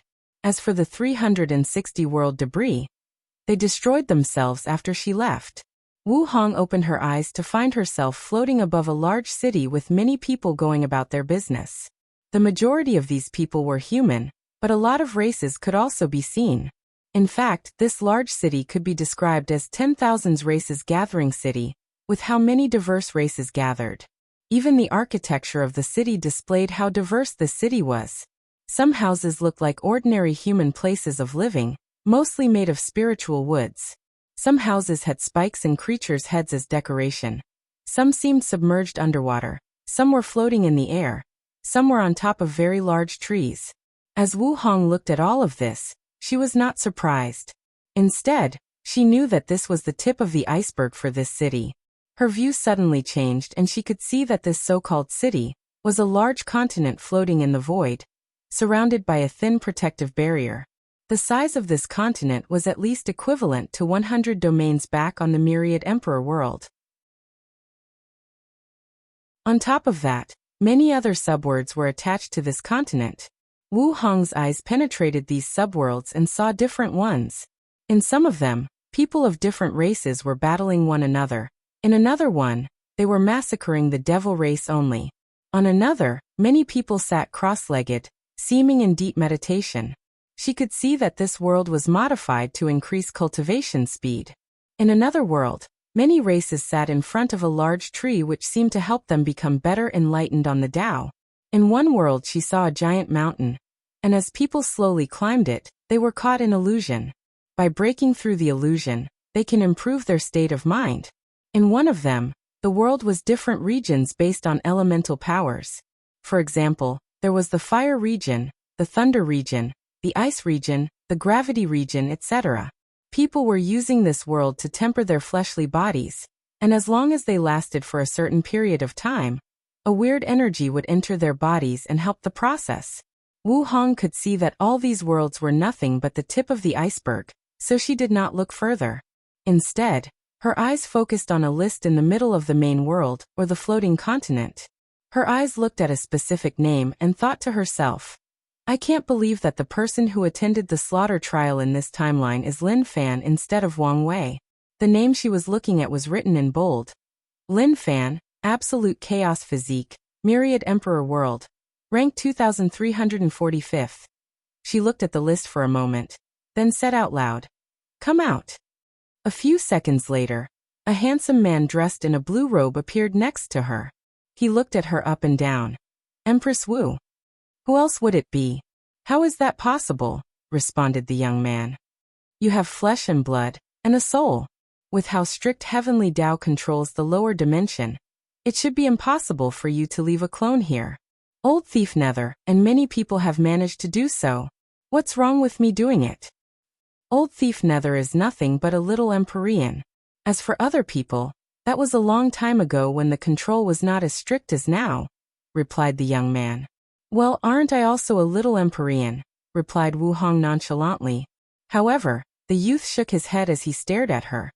It seemed he was trying to figure out how she managed to leave a clone in the lower dimension. Wu Hong turned her head and finally looked at the young man. Chen Tong, this is the reason you're in this half-state of death. Your curiosity is too strong. Chen Tong smiled wryly before saying, Empress, what can I do for you? I need the path-seeking stone in your hand. What? Absolutely not. Although the path-seeking stone is only considered a supreme-level treasure, it is something sought after by even paragons if the circumstances allow for it. Don't be stingy, replied Wu Hong. This thing has little effect on you. True, but I was still going to use it for the final winner of the trial. By now, you should have absorbed enough chi luck from all these heaven chosens after conducting so many trials. With so much, you should be able to revive yourself, return to your peak, and once again become a paragon. So you do not need the stone that much, said Wu Hong. Chen Tong remained quiet after hearing this. The reason he established the slaughter trial was not just to absorb chi luck, but also as a way to form strong karmic debts with these heaven chosens that managed to become great emperor. And one day he will ask them to repay that debt. With the path-seeking stone, he can create a strong karma debt with the final winner. Of course, he did not want to give it up so easily. As for the reason he did not give it to Empress Wu and form a karmic debt with her, that's because powerful individuals like her can ignore karmic debts after becoming great emperor. The ones before that have to be paid, otherwise, they will become little problems in the path of cultivation. But the ones after that are of little significance, unless they are truly unimaginable. Wu Hong frowned after seeing Chu Hong's response. Then she said in a cold and ruthless tone, Give me the stone, or I will destroy your remnant soul and take it for myself. You, said Chen Tong, his face turning red in anger. Then, a memory hidden deep inside his soul surfaced. It was the memory of the first time she met Empress Wu. He had just become a paragon and he was quite confident. After meeting her, he was curious about why she was so powerful, wondering if she had some kind of secret. So he started to investigate her and calculate the secrets of heaven to learn more about her. However, he did not get far in his search when a gigantic hand made of countless runes descended on him. All the formations in his cultivation palaces were instantly destroyed. The paragon artifacts have blown away. His paragon body was destroyed, his Tao foundation damaged, and his soul injured. Chen Tong remembered the powerlessness he felt in front of that hand. If it was not that she was just warning him, he would have fallen after that. What's worse, this kind of injury took him a few yuan epochs to completely heal. After thinking about that memory, Chen Tong snorted coldly, waved at him, and sent her a brown stone that looked remarkably ordinary. After receiving the stone, she checked it before nodding her head. With this stone, Wang Wei can quickly finish the last step of refining his blood. Wu Hong then waved her sleeve and a book appeared in the void. Don't say I took advantage of you. With this book, the process of re-establish your Tao foundation should be easier and more perfect. She then teleported away. Chapter 317. Chen Tong waved his hand and the book appeared in his hand. He quickly flipped through it, and his eyes lit up after reading the content. Then he put it away with a smile that displayed his content. As he watched Wu Hong leave, he started to wonder why sent a clone in the lower dimension. For a powerful cultivator such as Empress Wu, all her actions may have profound meanings and serious impacts. Should I try to calculate the secrets behind this? Muttered Chen Tong as a look of struggle appeared on his face. Anyway, her real body is in the eternal Ascension world, and cannot interfere in the lower dimension. As for this clone, no matter how powerful it is, it will not be more powerful than a great emperor. After making a decision, Chen Tong activated all the formation inside his secret hideout, then entered a secret room. The room only had a futon and a pyramid-shaped crystal about 25 centimeters in height. After sitting cross-legged on the futon, Chen Tong began to move his fingers to calculate the secrets of heaven. A mysterious atmosphere enveloped the room, making him look sacred and holy. Anyone who looks at him now would feel that they have learned all the knowledge and secrets that ever was and would exist in the vast universe. While Chen Tong was deep in his calculation, the secret space he was hiding started to shake. The formations surrounding it manifested themselves in the shape of runes. Then cracks appeared all over them. Chen Tong opened his eyes with a look of horror, coughed a mouthful of soul blood. The ultimate taboo? He muttered as his body became illusory, then started to fade away. Immediately, a white smoke flew from the crystal in the room and entered his body. As a result, he stopped disappearing, but his complexion was as pale as a ghost, and the look of horror on his face did not go away. Chen Tong remembered the last time that the ultimate taboo appeared. The final result was that countless paragons, fiend gods, Tao monarchs, and immortal kings died and their Tao disappeared. Myriad races and worlds were annihilated, and the power structure of not only the eternal ascension world, but all the chaos worlds were forever changed. As for people like great emperors, empyreans, Tao ancestors, and immortal venerable, well, they were nothing but cannon fodder in this event. In the end, even great Tao was forced to intervene and soothe everything out. Amidst all the mighty beings and races that participated in this event, only one person survived, Empress Wu. And even she paid a terrible price as a result. As for Chen Tong, when that event occurred, he had already left the eternal ascension world to explore chaos.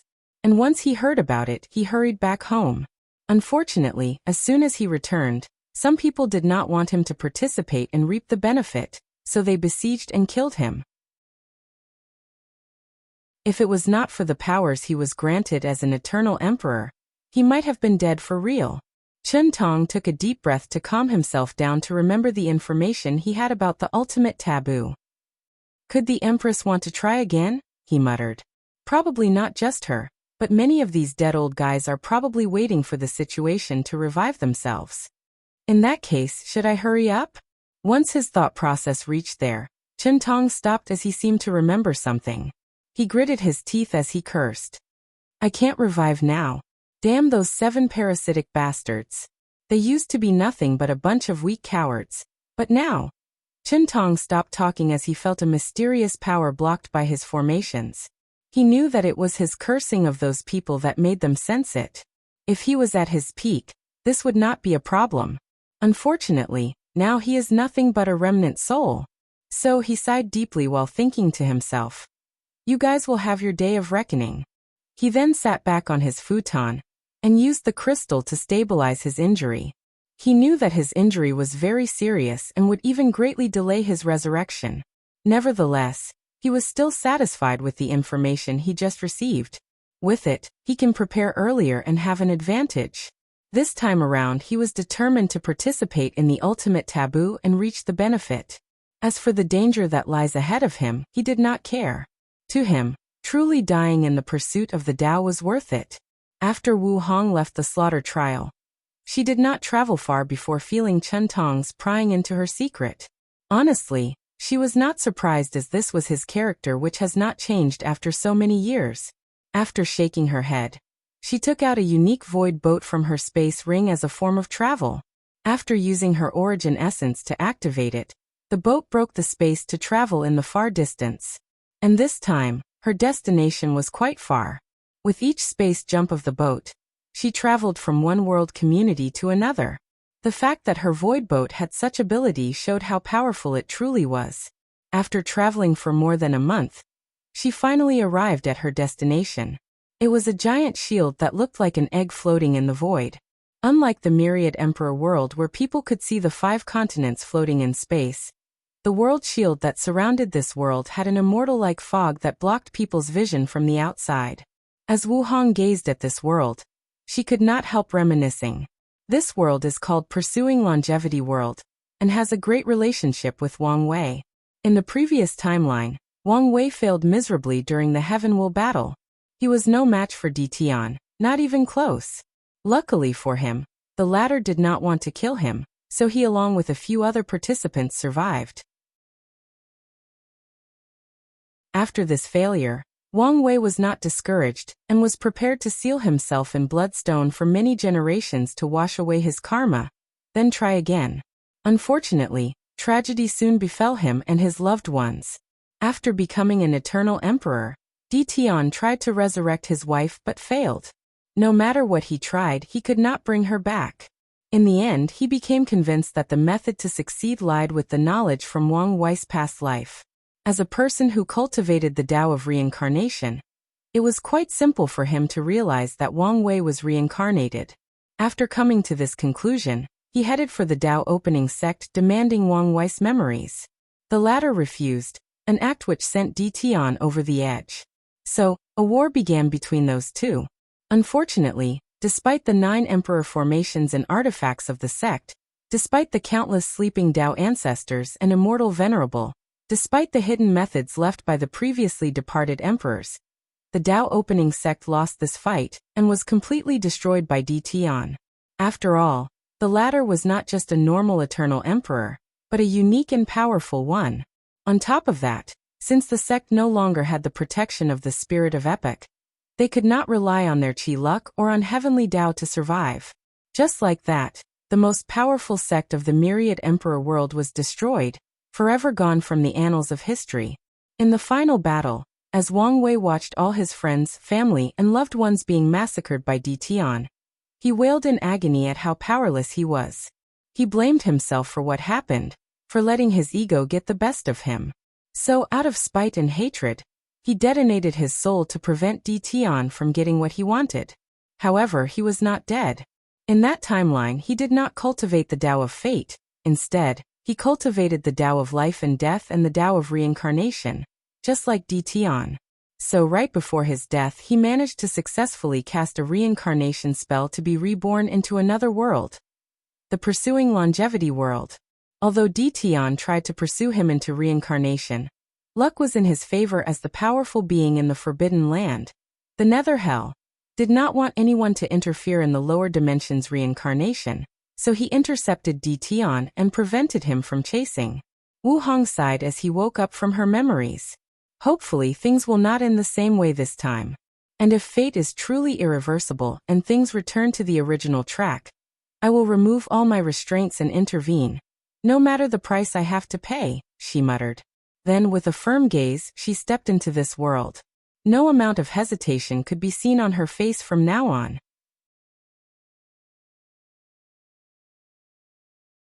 Chapter 318.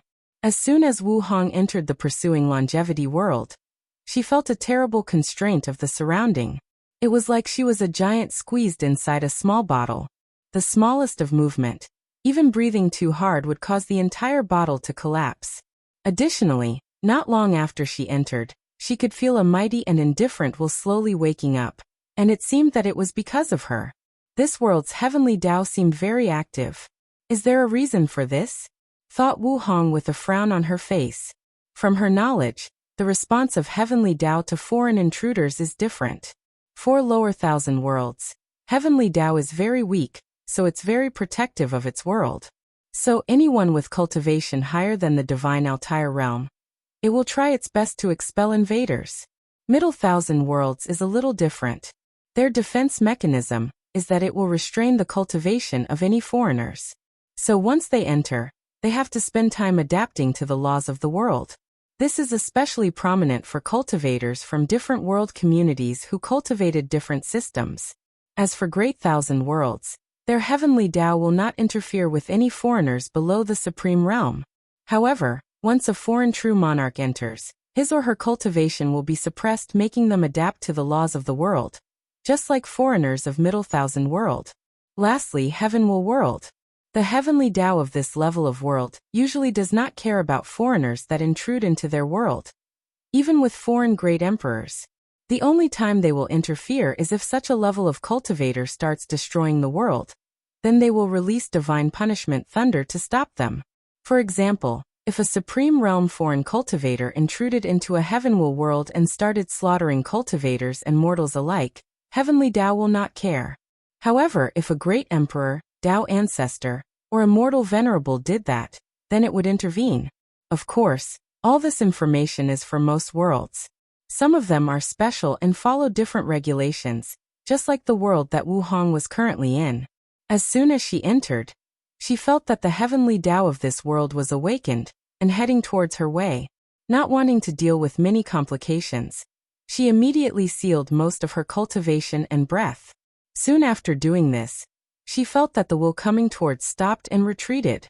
Wu Hong then finally looked around to notice her surroundings. She found herself floating in the air with a large ocean underneath. The majestic blue sea stretched in all directions, with nothing else in sight. Wu Hong wanted to use her divine sense to search the surroundings, but did not dare do not alert this world's heavenly Tao again. After reviewing her memories, she guessed as to why this world was preventing her from using her power. Although she could not use her divine sense, her sight was still quite powerful. So she scanned a few million miles in all four directions, but still did not find anything except for the endless sea. In the end, she relied on her intuition to choose a direction and flew that way. For the next month, Wu Hong constantly flew in one direction. Due to this world's restriction, her strength was greatly restricted, and so was her speed. So it took her a month before finding the nearest place with people living on it. Luckily for her, during the journey, she was attacked by many sea beasts and a few flying demonic beasts. Killing them made the journey less boring. Plus, she finally conquered a purple-winged vulture and used it as a transportation means. After searching his soul, she knew the direction of the nearest city. Once she arrived at the nearest island, she placed the vulture in her space ring, then became invisible. Wu Hong knew how attractive she was, and if she appeared in front of all these cultivators, some poor guy will be tempted to either flirt or use force to get her body. Then she will be forced to massacre him along with his family. After landing on Maple Island, Wu Hong headed to the nearest inn to listen to people talking, hoping to gather some useful information. In the first few days, she only learned that the vast sea was divided into countless different territories with thousands of small islands making a territory. The territory she was currently in was called Bamboo Leaf Territory, and the leader of this territory was the Lan family. Wu Hong then secretly flew to the Lan family's main island. If I remember correctly, Wang Wei was born in the Red Sky Territory in a mortal family. The mortals in this world live a terrible life. Cultivators do not care about them, and the environment is not suitable for farming. So they have to hunt fish to survive. Unfortunately, the sea belongs to sea beasts, so they are constantly attacked. And once a beast tide occurs, many islands habited by mortals usually suffer great casualties. As for the role of cultivators, they treat mortals as breathing machines. The talent for cultivating in this world is very rare, and requires something called a spirit root. Unfortunately, only a few people have them. Once a mortal reaches the age of 14, they will be tested to see if they have a spirit root. The ones who have it are taken by cultivating families or sections. Their families will be taken care of in return, and do not need to worry about food and housing. The more talented a child is, the higher the treatment that their family will receive. After flying non-stop for 3 days, Wu Hong finally reached her destination, Ice Butterfly Island. She headed straight to the largest city on the island to listen to some news. Inside an inn, Wu Hong sat at a table by herself. Oddly though, no one paid attention to her, as if she was non-existent. She was listening attentively to the people speaking around. "Have you heard?" asked a drunken man. "What?" asked one of his female companions. Lan's family's 7th young master broke through the Qi refinement realm. What? He's only 18 years old this year. That's correct. That means that he only took 5 years to go through the 9 levels of the body refinement realm. Why are you guys surprised? This is a genius born with a first-grade spirit root. It's expected for him to enter the Golden Core realm in time. After hearing the words Golden Core, every cultivator in the inn had a look of yearning and envy in their faces. Then they sighed desolately. Meanwhile, Wu Hong was reviewing her memories to try to remember the information she knew. The spirit root of this world is divided into 5 grades, with first being the highest. Above that are spirit physiques, which are the heavenly physiques list of this world. The first 3 physiques are the same as in the Myriad Emperor world: Absolute Chaos Physique, Heavy Axe Physique, and 6 Emotions 7 Desires Physique. From the 4th on, they are different and best suited to the laws of this world. From her memory, she knew that once Wang Wei was reborn in this world, he had the lowest 5th grade spirit root, which meant that the body refining realm was his limit. However, as a previous quasi-emperor, he was limited by things like talent. After getting a basic cultivation technique, he was able to modify it to suit him the best. He even slowly integrated this world's immortal cultivation system with the origin system of his 2nd reincarnation. After getting the information she wanted, Wu Hong quickly infiltrated the Lan family's scripture hall, where they kept their cultivation technique. Nothing could detect her. Not even the elder guarding the hall, or the formation placed inside. Wu Hong quickly read through all the techniques and books that contained information about this world. She first focused on the cultivation system.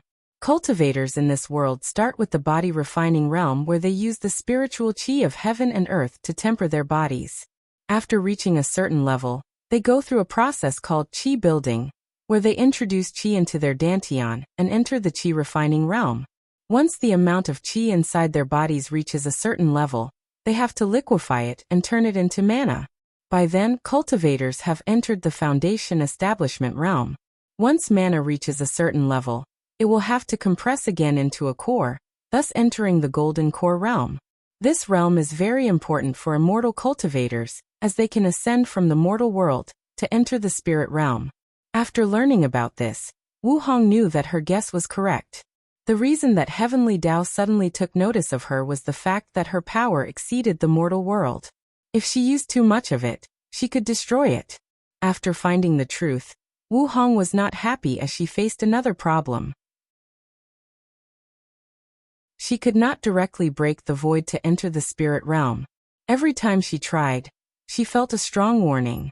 With her strength, she did not think anyone or anything in this world could threaten her. However, she came here for a reason and did not want to confront this world's Heavenly Tao, otherwise he could be exiled and prevented from ever entering this world again. So she decided to find another way to ascend. She planned to study this world's technique and imitate the aura of this world's cultivator. To be precise, imitate the aura of a Golden Core cultivator, then ascend to the spirit realm. Unfortunately, the Lan family's cultivation technique could only reach the peak of the foundation realm, so she had to search elsewhere.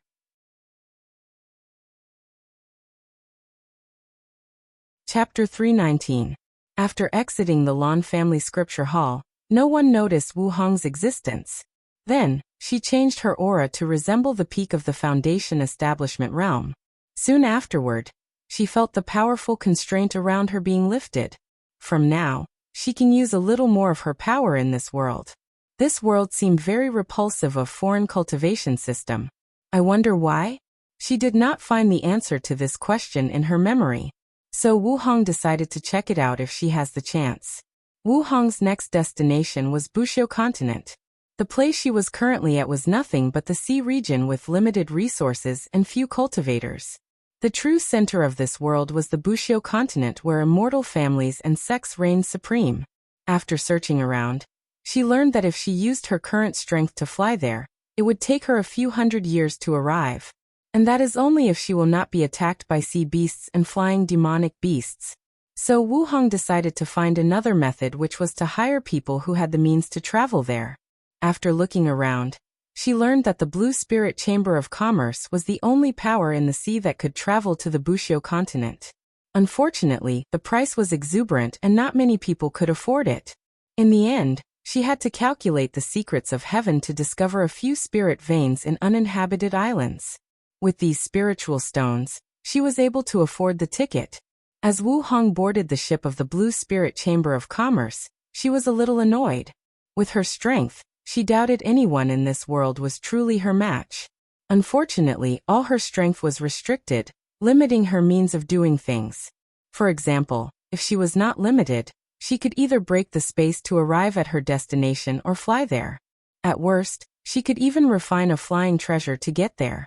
Unfortunately, this method did not succeed. Even after using the refining method of this world, the level of treasure she could use was only slightly faster than her peak flying speed. Her next plan was to control the higher-ups of the Blue Spirit Chamber of Commerce and use their long-distance transmission array. Unfortunately, as soon as she started using her soul, she felt the warning of heavenly Tao. In the end, out of frustration, she was forced to use the legal means to arrive at her destination. So after going through many transmission arrays, she arrived at her destination in just 3 months. As soon as she stepped on the Wuxia continent, Wu Hong did not waste any time. She quickly found the information about the most powerful sects around with a golden core cultivation method. The Flying Sword sect is one of the most powerful sects in the mortal world with connection in the spirit world. They can receive messages from there, and also get some scarce resources from the higher realm. Inside their library, the invisible Wu Hong was reading not only their cultivation method, but also all the information they had about the upper realm. She wanted to be prepared this time, so as not to waste her time. After she was done, she began to stimulate the aura of the Golden Core realm. In fact, with her realm and understanding, Wu Hong could have created a way to break into the Golden Core on her own. Unfortunately, even if she did so, it will not be the same as this world's method because she did not have a deep understanding of the laws that govern this world. If she managed to gather dozens of cultivation techniques, maybe she would glimpse about the laws of heaven and earth of this world. Then she could create the method of her own. Regrettably, this path would take too long. So, after getting what she wanted, she flew to a deserted mountain, created a fake core in her divine sea. As soon as she was done, clouds gathered in the sky, then thunder tribulation descended on her. After going through a catastrophic tribulation by the standards of this world, the path to the spirit world was opened, and she ascended. Wu Hong soon found herself standing on a platform. She first noticed the increase in spiritual qi between heaven and earth, then looked around to see many people looking at her with eager eyes. She was not disturbed by this fact as she knew the reason that they were here.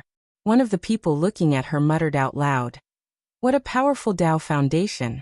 Her core is at least a 7th grade, maybe more." "What do you know?" replied another person. "I have met a peerless genius with the highest grade of core, and I honestly feel that she is better than her." "Better than a 9th grade core? Does such a thing exist?" Wu Hong looked at these people calmly. The reason her fake core is so powerful is that she followed Wang Wei's example in the previous timeline. Once he reached the Golden Core realm, he developed a way to break the core and recondensed. The process lasted 9 times, with each time being a 9th grade core. This method allowed him to go beyond the limit of this cultivation system. When people learned about this fact, they were first shocked and jealous since this core gave Wang Wei the ability to fight soul transformation realm cultivators. But soon many people sneered at him because a core like this was impossible to break and nurture a nascent soul. So although Wang Wei had terrible battle prowess, he would be stuck in the Golden Core for the rest of his life. And after 500 years he would die. Unfortunately, he proved the whole world wrong. Using the good fortune flame from his second life, he managed to nurture a unique and powerful nascent soul. Many of these people in front of the Ascension altar are here to recruit geniuses from the mortal world. And with Wu Hong's talent, the majority of top sects and families wanted to recruit her. In the end, she chose to enter the branch of the Flying Sword sect that was located in the spirit realm. With the help of the guide, she quickly traveled to the main location of the sect. Many of the elders and supreme elders were happy to have another genius amongst their peers, so they happily welcomed her. However, on the same day that she arrived, Wuhong quickly infiltrated the library of the Flying Sword sect and secretly learned about their cultivation techniques. She learned about how to break through the nascent soul, the soul transformation realm, and finally, the earth immortal realm and ascend to the immortal realm. However, a few things quickly caught her attention about this world's cultivation system.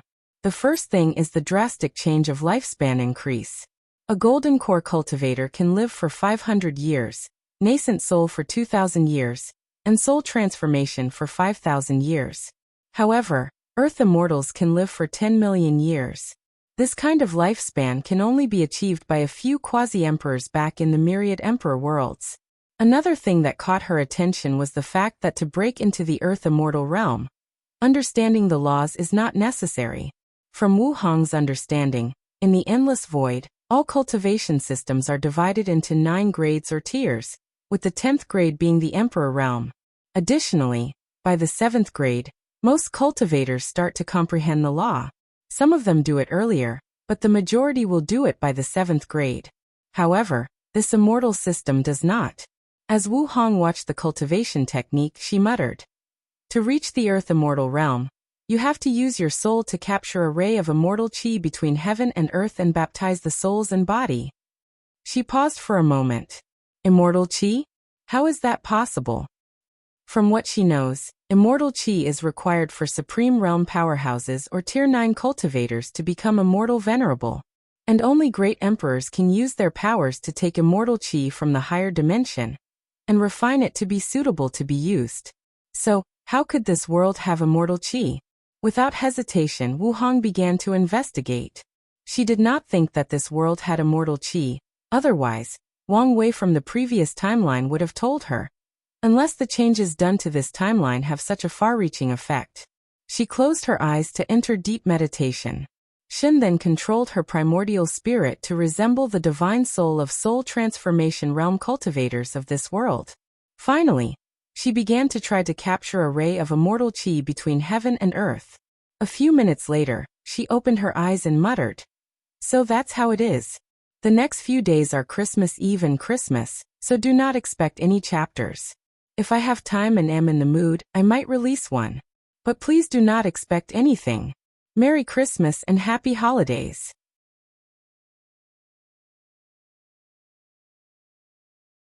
Chapter 320. From her research, she discovered that this world does indeed have immortal qi, but a downgraded version of the real one. However, even with this off-brand version, it still granted the cultivators of this world a very long lifespan. After making this discovery, Wu Hong became more interested in this world. She wanted to find the source of this downgrade immortal qi. This secret alone might be worth more than the reason she came here. With hesitation, she left the compound of the Flying Sword sect to a desolate place and immediately simulated the aura of an earth immortal. Then, just like what happened to her in the mortal world, tribulation thunder descended from the sky, then she ascended to the immortal world. The first thing that Wu Hong noticed after arriving was the fact that her strength was no longer limited. She no longer felt like she was in a suffocating cage. After taking a deep and long breath, she ignored the people around her that wanted to either solicit her or ask her what sect she was from. She immediately disappeared from their sight. After a few teleportations, she appeared in front of a cave that was surrounded by formations. With a flick of her finger, the formation was broken. "Who?" roared a voice from inside. Wu Hong looked at the old man who appeared in front of her. With just a look from her, the old man found himself frozen and unable to move.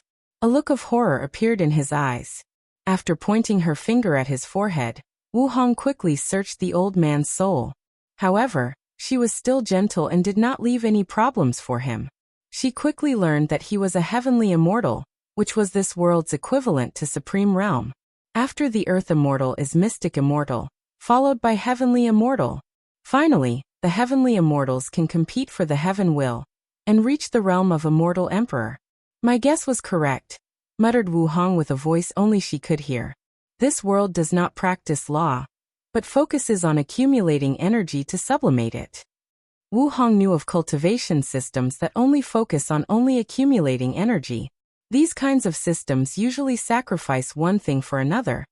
They are usually following the path of extreme. For example, the immortal system of this world sacrifice strength and battle powers for a long lifespan. The average heaven immortal can live for more than 200 million years, which is more than 200 times the average lifespan of a supreme realm true monarchs. However, from what Wu Hong observed, an average void-shattering realm cultivator from her world has the same strength as a heavenly immortal.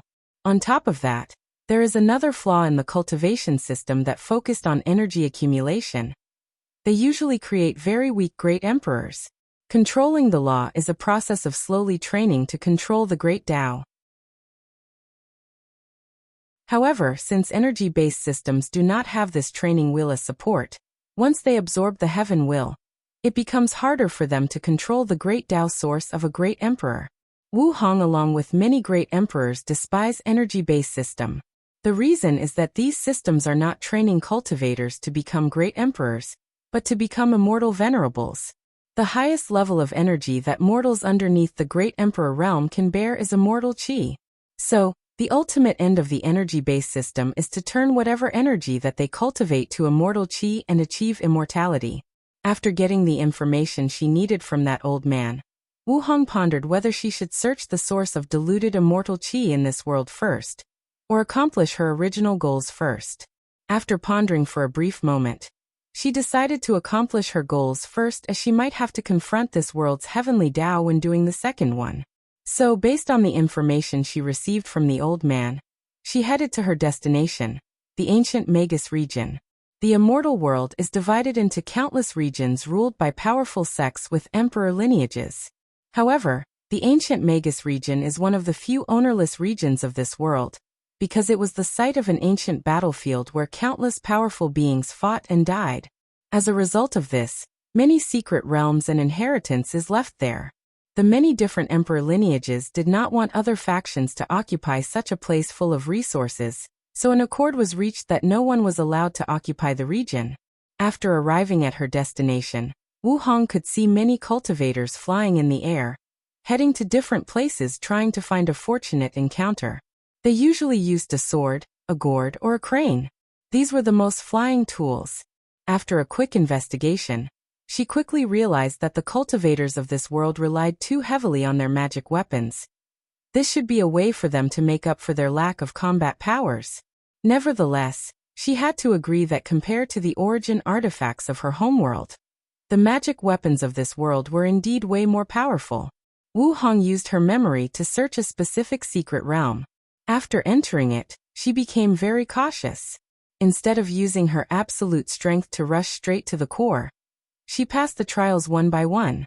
While standing in front of a formation, she casually punched it, then the number 500 million gene appeared. I understand now how Wang Wei was the only one who managed to pass this trial in this world.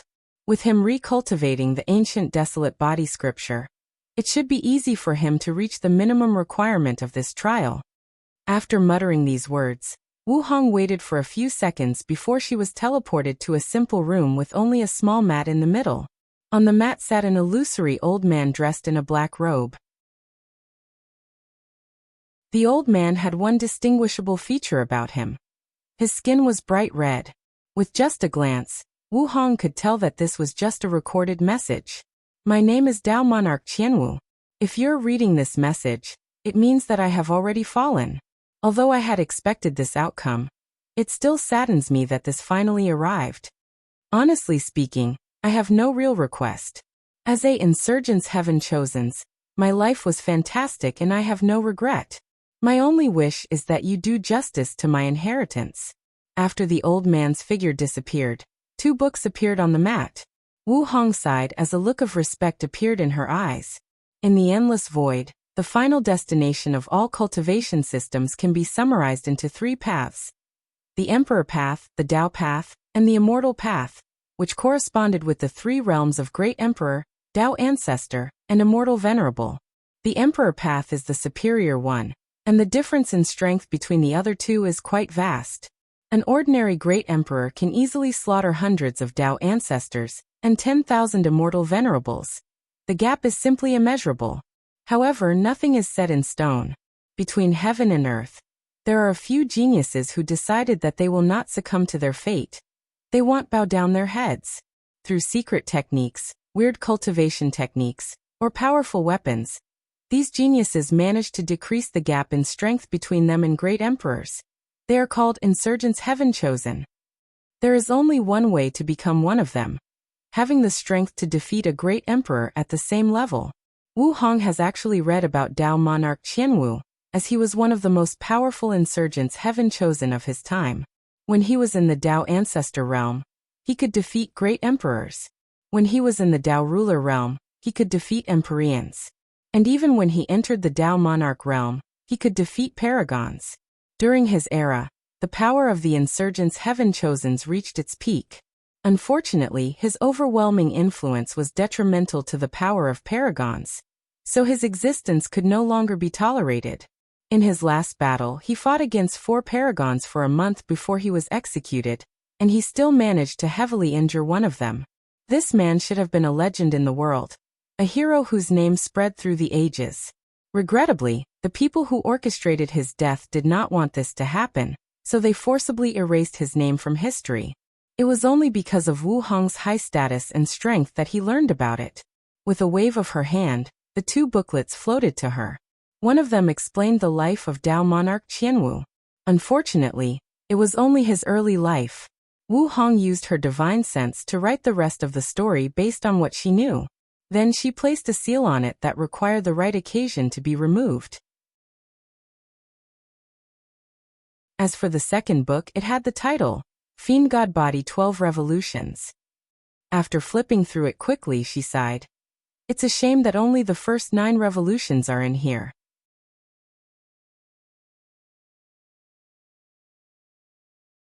Chapter 321. After taking away the inheritance, Wu Hong's mission in coming to this world has ended. Now that she was free, she wanted to investigate the origin of the diluted immortal qi. So, after leaving the secret realm, she began her investigation. Not wanting to waste time, Wu Hong decided to be direct. Her gaze penetrated time and space, went beyond the laws and rules that governed this world to see the core. Then she saw a fog floating in a large space. Unlike the 9 devil god world, this fog did not have any runes surrounding it.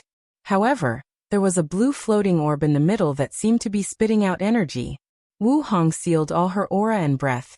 Then she entered the core of the world where the consciousness of heavenly Tao existed in the form of the fog. As soon as she arrived, she did not waste time and started to investigate the blue orb. Immortal source? Thought Wu Hong with a little surprise. This kind of thing is used by immortal venerables, immortal sovereigns, and immortal kings to absorb immortal qi and cultivate. It should now exist in the lower dimension. After examining it, she realized that the existence of this immortal source was most likely artificial. Someone probably placed it here to produce the diluted immortal qi and change this world. If Wang Wei gets this immortal source, he can do a lot of things. At the very least, it will be easier for him to create a large number of immortal venerables. In the future, no matter what, once he proves the Tao, this world has to be in the list of ones to be conquered. Wu Hong did not care about the future immortal emperor that will be born in this world. To her, this person can only be the stepping stone of Wang Wei. After making a decision, she decided to leave before heavenly Tao became aware of her existence and exile her. As for the immortal source, that's Wang Wei's problem. After leaving the world core, she did not immediately leave, but instead went on a tour down memory lane.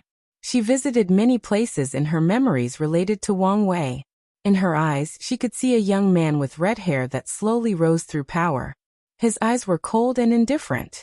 And deep inside, one could see a profound sadness and loneliness. To quickly gain power, the man had no bottom line. He killed and exploited anyone useful to him. And when he reached the summit of this world, when he proclaimed himself emperor and received the worship of myriad races and worlds, there was no happiness on his face. Only pain, grief, and a bottomless desire for revenge. Wu Hong floated in the void as she looked at the pursuing longevity world, thinking about Wang Wei's life in the alternate timeline. After becoming an eternal emperor, Wang Wei wanted to revive his dead family along with the sect disciples. Unfortunately for him, Di Tian was truly ruthless and completely annihilated their souls, so Wang Wei could not take their souls back from reincarnation and reconstruct a body for them. In the true sense, they were completely dead. After that, he only had two goals in life. 1. Kill Di Tian and everyone that he loved. 2. Become an Empyrean because he learned in that realm, cultivators could create life. So he ascended to the eternal ascension world in pursuit of his goals. However, he soon learned that Di Tian had already become an Empyrean by then, and if he wanted to catch up to him, a lot of time was required. After all, cultivating in the Emperor realm requires a long time, which is often calculated in Yuan epoch's time. 1 Yuan epoch is equal to 269 trillion years. Not wanting to waste this much time, he used the same method in the pursuing longevity world. He slaughtered many sects and families to plunder resources to increase his cultivation speed. The result of this was that he garnered too many enemies, making his life always on the run, and escaping with sheer luck. Speaking of luck, right after he ascended, he met Empress Wu and got stuck in a secret realm. After getting to know her and helping her out by using some ideas from his life on Earth, they became friends. She was the only friend he left in the world. Many times, the reason that Wang Wei survived from being hunted down was that Empress Wu intervened and protected her. During those times he developed some emotional affection for her, but he did not dare to pursue it. For once, his mind was only full of revenge and bringing his family back to life. 2. Wang Wei believed that he was cursed, and if he became Dao companion with her, she would eventually be implicated, leading to her death. So he always kept some distance from her. Then, with his reckless actions, he managed to become an Empyrean in a relatively short time. Then he fought with Di Tian a second time. At that time, Wang Wei had already acquired the 11th revolution in the Fiend God Body 12 revolution, so he was victorious in the battle. He captured Di Tian and made him experience all the terrible things that his mind could think of. He even went as far as using some of the filthy things he once read on the internet. After venting his anger, he killed Di Tian. Unfortunately, this act did not bring him any peace. It could not fill the deep and empty hole inside his heart. So he used his power as an Empyrean to recreate his family and sections. Everything looked exactly the same. Their bodies, bloodlines, souls, memories, and experience. Unfortunately, Wang Wei knew that they were not the real thing. They just looked like it. This fact almost drove him to madness. At that moment, Wang Wei realized that his life was nothing but a joke, and fate was playing with him. At the lowest point of his life, when he was about to give up everything and join his family in the beyond, it was the Empress who talked him out of it. She prevented his Dao heart from shattering and giving up on himself. This was a defining moment in his life as he finally determined his path forward. He wanted to change the ultimate fate of his family and sect. So, Wang Wei became obsessed with the Dao of Fate. He abandoned his original Dao and started cultivating the Dao of Fate. He wanted to become a paragon with that Dao. Unfortunately, with the political situation of the eternal ascension world at that time, becoming a paragon was not an easy thing. On top of that, he had made too many enemies. So he entered chaos to find opportunities. After suffering countless tribulations, he got his wish and became a paragon with the Dao of Fate. After returning home, he discovered that the Empress situation was not good as many people wanted to kill her. That day he slaughtered more than 5 paragons, countless Dao monarchs, and immortal kings to save her. Then he finally achieved his long-last wish. Reversed the fate of what happened that day. The day that he lost everything. With his family and loved ones back, the weight on his shoulder was finally lifted. He then proceeded to propose to the Empress, whose words were, "Took you long enough." One would think that this was the end of the story and that those two would live happily ever after. Unfortunately, things were not that simple. Wang Wei owed some other people some debt that created many conflicts with his relationship with the Empress. Once Wu Hong's thoughts reached there, Her face suddenly changed. If Wang Wei was here, he would be quite surprised, as the look on his Dao companion's face was something he had never witnessed before: jealousy. Wu Hong gritted her teeth as the face of a beautiful woman appeared in her mind. Damn you, Su Junyao. She took a deep breath to quickly calm herself down. Anyway, this timeline is different. I doubt Wang Wei will ever meet her. And even if he did, without all the emotional debts he owed her, it will be useless. She paused for a moment, then giggled to herself. What am I worried for? This version of him is even more ruthless than the other timeline. Even if he owed her any emotional debts, he will not care. Especially if her actions will be detrimental to our relationship. After saying that, Wu Hong no longer cared about this issue. She waved her hand and a void boat appeared. She controlled it to break the space, heading in some direction in the endless void. Happy New Year, and hope that this one is better than the last. May God, Buddha, the Tao, or the universe bless all of you and your future endeavors.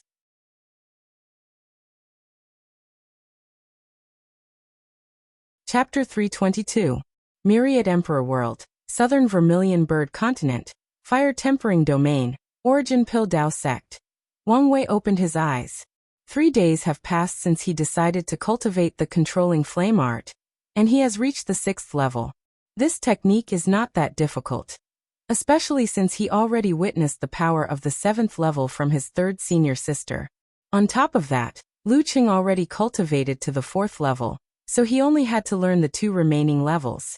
Unfortunately, his current research on the mystery of this cultivation technique has come to an end.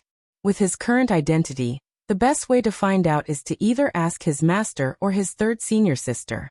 Unfortunately, his master only told him to cultivate to the 6th level before coming to him. Although Wang Wei has already done so, Lu Qing had only cultivated to the 4th level a few months ago, and used this opportunity to break through the supernatural realm. So he could not explain to his master how he managed to reach such a level in just a few days. He did not want to raise suspicions. After placing the task about the flame scripture in the back of his head, Wang Wei entered the small world inside his space ring. Soon he found himself in a large pool full of blood. After turning to his original body, he used his nail to make a small cut on his wrist. Golden blood dripped down, however, the blood did not fall on the ground. On the contrary, it went back inside his body, and the wound closed by itself. I have already tempered blood. Now it's time for the 2nd step, muttered Wang Wei. Without hesitation, he removed his clothes and jumped inside the pool.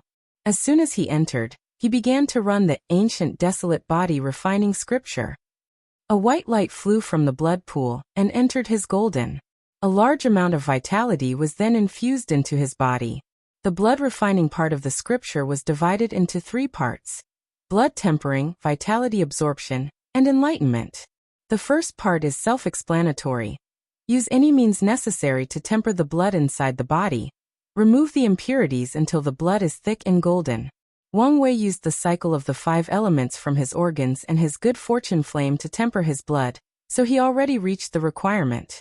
As for the second part, all he needed to do was absorb a large amount of life force or vitality. 3 hours after entering the blood pool, the color had changed from bright red to a watery white color. Wang Wei looked at this with a frown on his face. He waved his hand and the water in the pool disappeared. He clutched his hand in the air. Then the space broke. Immediately afterward, a bunch of demonic beasts appeared from the cracks. There were different varieties of them: Golden Lion Race, Battle Ape Race, Golden Rock Race, etc.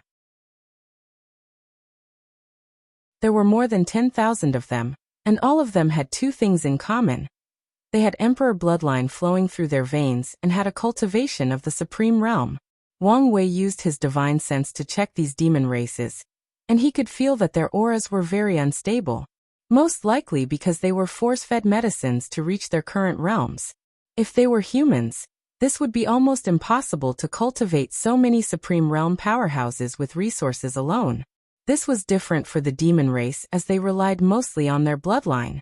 As long as they have enough resources, and as long as their bloodline is strong enough, they can quickly grow. This is also one of the reasons that humans forced the demon race to live in the continent with the least amount of resources. After checking these demonic races that have been cultivated specifically for him, Wang Wei waved his hand, and a string appeared to form a cut on these beasts. Then their blood flows into the pool, replenishing it. An hour later, the corpses of these demonic beasts turned into dry mummies. Under his control, Wang Wei also removed their blood spirits, which is the equivalent to humans' primordial spirit, and used a secret technique to turn it into vitality. Then Wang Wei entered the blood pool again to absorb vitality. During the process, he started to think about his future cultivation. Currently, refining his blood has become a bottomless pit. The amount of vitality he requires to cultivate his blood to great perfection is beyond his expectation. According to the scripture, each person has different requirements for the amount of vitality needed based on their strength and talent. As for Wang Wei, there are a few reasons that he needed so much. For one, he cultivated every part of his body to perfection and beyond. Second, his body refining talent drastically increased after refining Jisong's body. Third, after opening his 7 chakras, his body took another leap in strength. Finally, and the main reasons, he decided to cultivate his organs before cultivating his blood. On top of that, he used innate materials for his organs, making his foundation and strength reach an unimaginable level. As a result of this, he has to pay the price for his actions. Luckily for him, his family is rich and can give him all the resources he needs. But Wang Wei is still not satisfied. According to his calculations, he will take a lot of time before his blood reach saturation. Furthermore, he still has to deal with the third step of refining his blood. So he began to ponder ways to reduce the time needed to succeed. His first plan is to ask for the sect to give him an emperor pill that has a lot of vitality. However, he denied this plan as this would be a waste. His body is not nearly strong enough to withstand such a powerful pill. Plus, using such a level of resources because he did not want to waste time seemed unnecessary. His second plan was to find another innate herb and used it. Regrettably, this plan was still not practical as the sect no longer had any innate material. Maybe he could get some from other sections. After pondering for a moment, Wang Wei thought of another possible option: the wood essence he used for his organs. As an innate herb full of vitality that can even heal a great emperor, logically speaking, it should be enough for Wang Wei to temper his blood. The majority of the vitality he is using to temper his blood comes from it. However, there is a problem. Innate materials are different from emperor tiers one for a reason. For a material to become emperor tier, it has to be grown by a great emperor. After years of being baptized by his Tao, the material will transform itself into higher quality. As for innate material, they have their own advantage as well. Since they are bred by heaven and earth, they contain innate laws inside of them.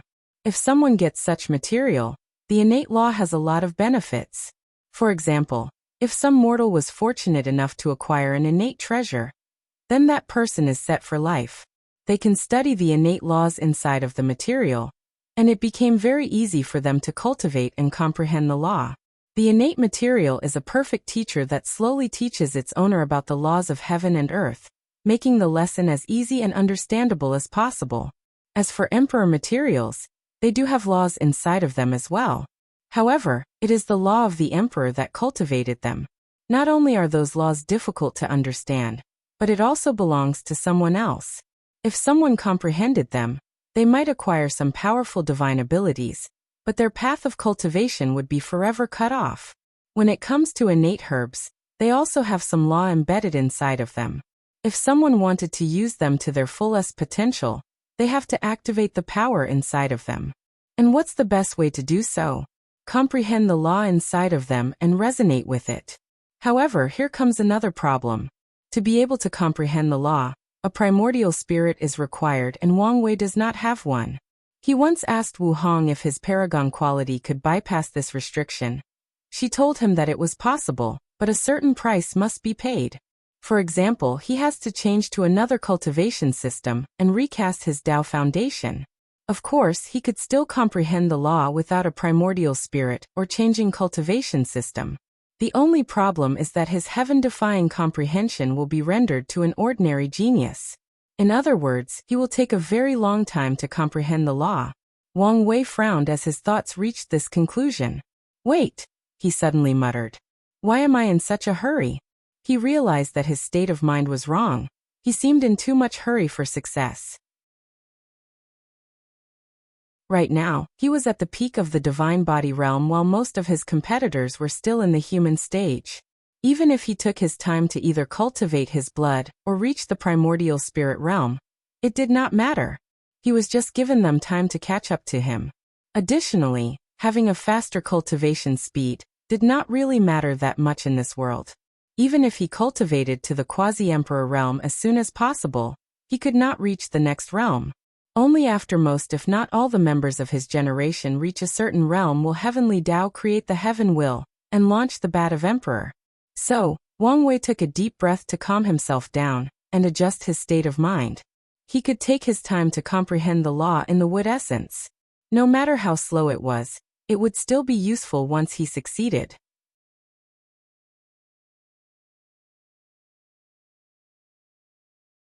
Chapter 323. After calming himself down, Wang Wei decided to take his time and not rush. He will do the best he can to speed up the process, but if he failed, then that's fine, it's not a big deal.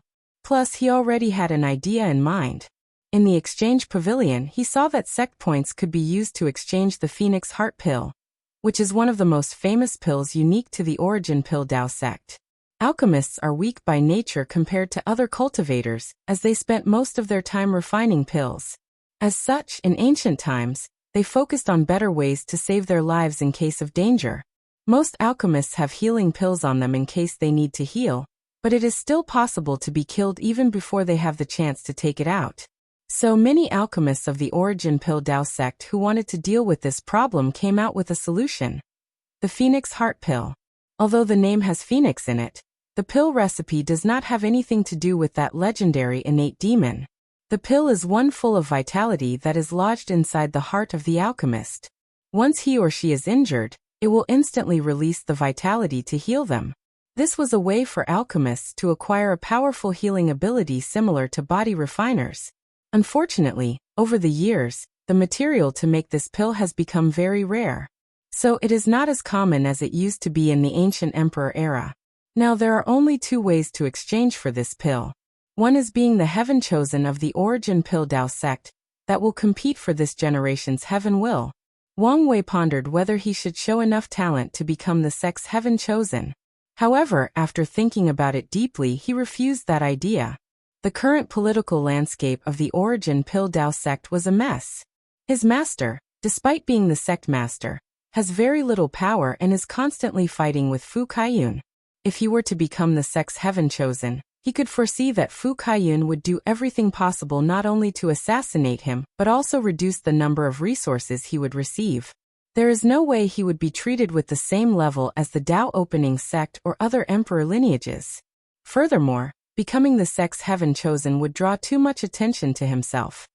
Even though his rise will still force him to clash with Fu Kaiyun and his faction, it was not on the same scale. Additionally, although Wang Wei had faith in his fate-stealing technique, he did not want to take any unnecessary risk. So the only option left for him is to acquire enough sect points to exchange the pill. Although this process will take longer, if he plays his card right, it will be fine. After making a preliminary plan, Wang Wei spent the next 3 months inside his cave refining pills and preparing for the future. Then he left. He headed straight to the testing pavilion. His goal was to raise his alchemist rank. One of the advantages of being a disciple of the leader of the Alchemist Association was the fact that, unlike other people, he did not have to go to any of the branches or main branch to test his rank. He could do it inside the sect and the information will be sent to the proper authorities. While Wang Wei was flying to his destination, he quickly caught a group of people surrounding 2 people competing against one another. Of the 2 people competing against one another, one of them caught his attention. It was a girl dressed in blue clothes, sitting on the floor with a cauldron in front of her. The girl was in deep concentration as she refined her pill. Unlike her opponent that only had a few dozens of materials near him, she had hundreds of them. To be precise, 320. She would take the material and place it inside the cauldron, control the flame to burn the impurities, then mix them together. She did so with all 320 materials, mixing them in the right ratio.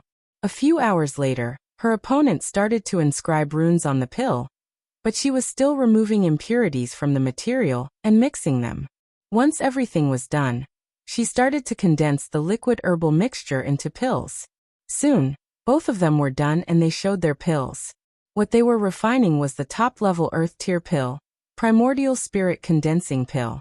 This pill allowed the primordial spirit to be more condensed and increase in strength. Once the two competitors finished their refinements, they opened their cauldron at the same time to compare.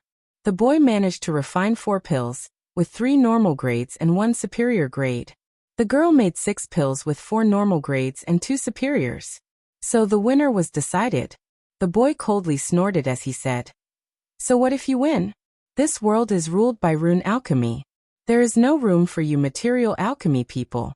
In your life, you will never become a Tier 3 alchemist." After saying that, he left without looking back. All the people who watched the battle left with a few people sighing in pity. As for the girl, she was calm during the entire process, even when she left. Meanwhile, Wang Wei, who was watching this competition, began to rummage through his mind to remember the information he read about material alchemy in the sect's library and secret archive. In the ancient emperor era, after Wang Wei's ancestor Emperor Qi Yuan gained the title of Dao Father and started the era, many people were competing for the title of ancestor, including many alchemists who wanted the title of alchemy ancestor. At that time, the only existing form of alchemy was what the boy called material alchemy, as the concept of using runes for alchemy did not exist yet. Runes were only used in talisman making, weapon refinement and formation. Material alchemy revolved around combining many different herbs to accomplish a certain effect by the consumer. It did not rely on runes for anything. At that time, this kind of alchemy was the mainstream, was steadily being developed, until the Danyuan Emperor appeared and developed the concept of rune alchemy. Unlike material alchemy, rune alchemy had many advantages, the main ones being the few materials needed in the process. As long as the few main materials of a pill are used, runes can be used to replace the auxiliary materials. As for material alchemy, each pill required hundreds of auxiliary materials. Furthermore, the higher the pill, the more material required. The profession of alchemy is a resource-burning one, as each alchemist require many trial and errors before successfully refining a pill. When it came to material alchemy, each failure was the loss of hundreds or thousands of materials. Because of this, back then, alchemy was truly a noble profession that only a few people could partake in, that only the wealthy could become. Then, the Danyuan Emperor invented rune alchemy. This method lowered the number of resources required for alchemists. Because of this form of alchemy soon became mainstream in the world. And once he managed the alchemy ancestor, proved the Tao and acquired the title, this form of alchemy became the orthodox one practiced by all the cultivators of the myriad emperor world. From historical records, Wang Wei knew that at that time, material alchemy was still a very powerful type of alchemy practiced by many people. The alchemy ancestor did not discriminate against it, and even preached about learning from it, and taking some of the advantages it had.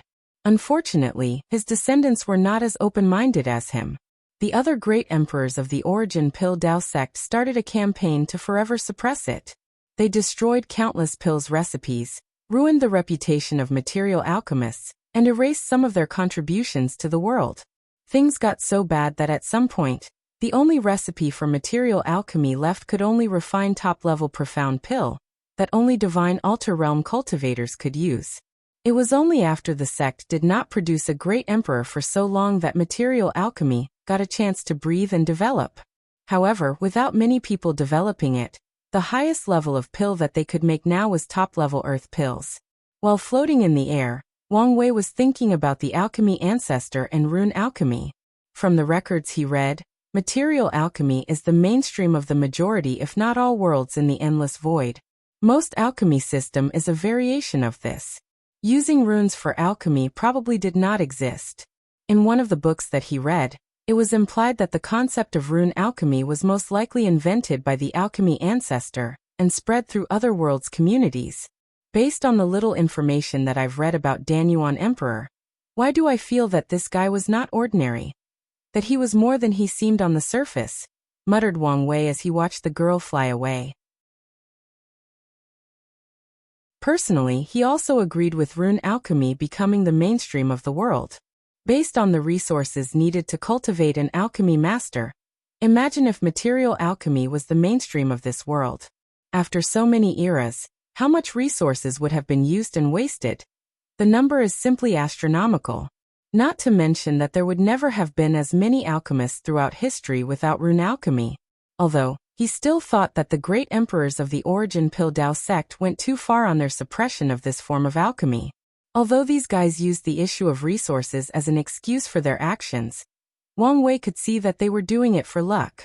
With rune alchemy being invented by their ancestor, once it became mainstream, their sect would be blessed with abundant qi luck and ensure their survival for many eras to come. Without such abundant qi luck, their sect might not have cultivated so many great emperors. They might become as miserable as the sect created by the formation ancestor. After shaking his head, Wang Wei continued to fly to his destination.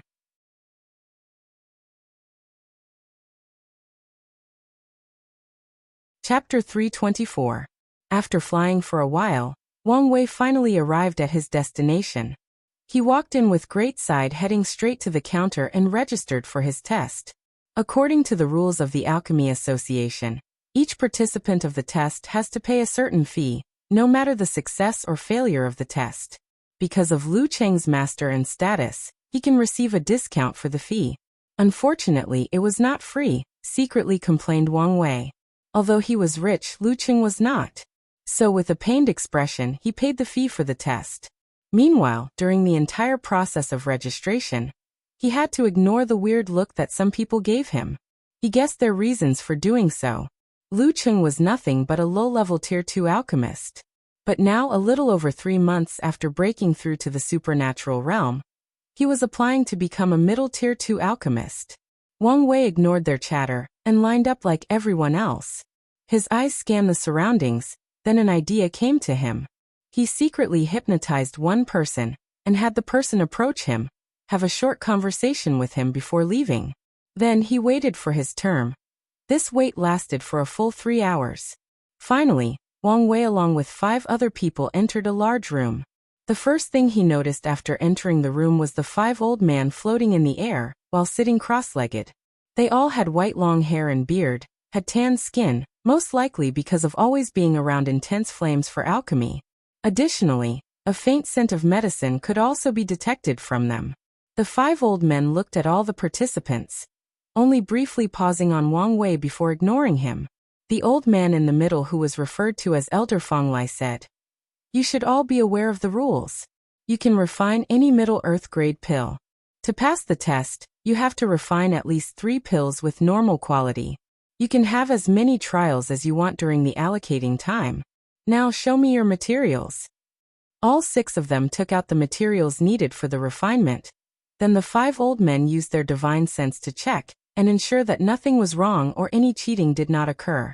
Finally, Elder Fong Lai waved his hand and 6 ordinary-looking cauldrons appeared in front of the participants. According to the association's rules, the test required the participants to use ordinary cauldron as a way to display their true skills. Wang Wei checked the cauldron in front of him. It was nothing but a low-level profound origin artifact that only body refining realm cultivators would use. Since everyone was restricted to the same rule, he did not say anything. Countless runes starting appeared on his body as he immediately used his innate talent. With it, he instantly understood the perfect ratio needed to refine the pill he chose. The Fortune Enhancement Pill. The purpose of this pill is to increase the strength of a cultivator's good fortune flame, which will in turn increase the speed that they can temper their bodies in the divine body realm.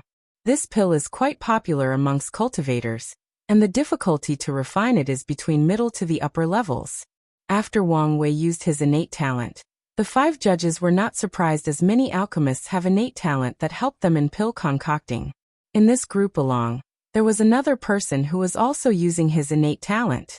The only difference was that the person had already entered the divine body realm, So runes did not appear on his body. Wang Wei ignored everyone as he concentrated on his refinement.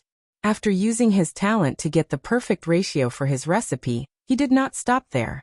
Instead, he used his precision talent to find the precise or perfect way to remove impurities.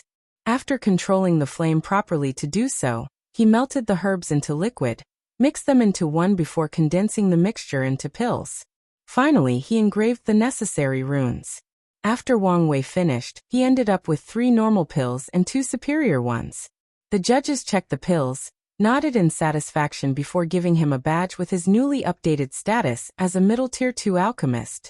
The information regarding his status was updated in the main brain of the association that was located at the city, right in front of the Origin Piltdown sect. While leaving the testing pavilion, Wang Wei used his divine sense to refine the new badge, and also review the new benefits he will receive with his new status. For one, he will receive a few hundred sect points. Although not a lot, still better than nothing. However, the greatest advantage of that badge is the discount it can be used for. Whether it was buying herbs from the sect or directly from the association, whether he can send missions, he will receive a discount. And that's not all. Many places that are unrelated to alchemy will give discounts to professionals as long as they showed their badges. For example, when using teleportation array, renting flying demonic beasts, and even using the constructs that Wang Wei popularized. The badge can be used to get a discount. Finally, the badge contained a defensive formation inside that can protect the user based on their tier. With Wang Wei's badge, the formation can be used to protect him from a powerful attack from a peak Divine Body Realm cultivator. From what Wang Wei knows, the Tier 3 badge is actually very precious as it contained not only a defensive formation that can protect from void-shattering realm cultivator, but also can be used as a void-breaking talisman.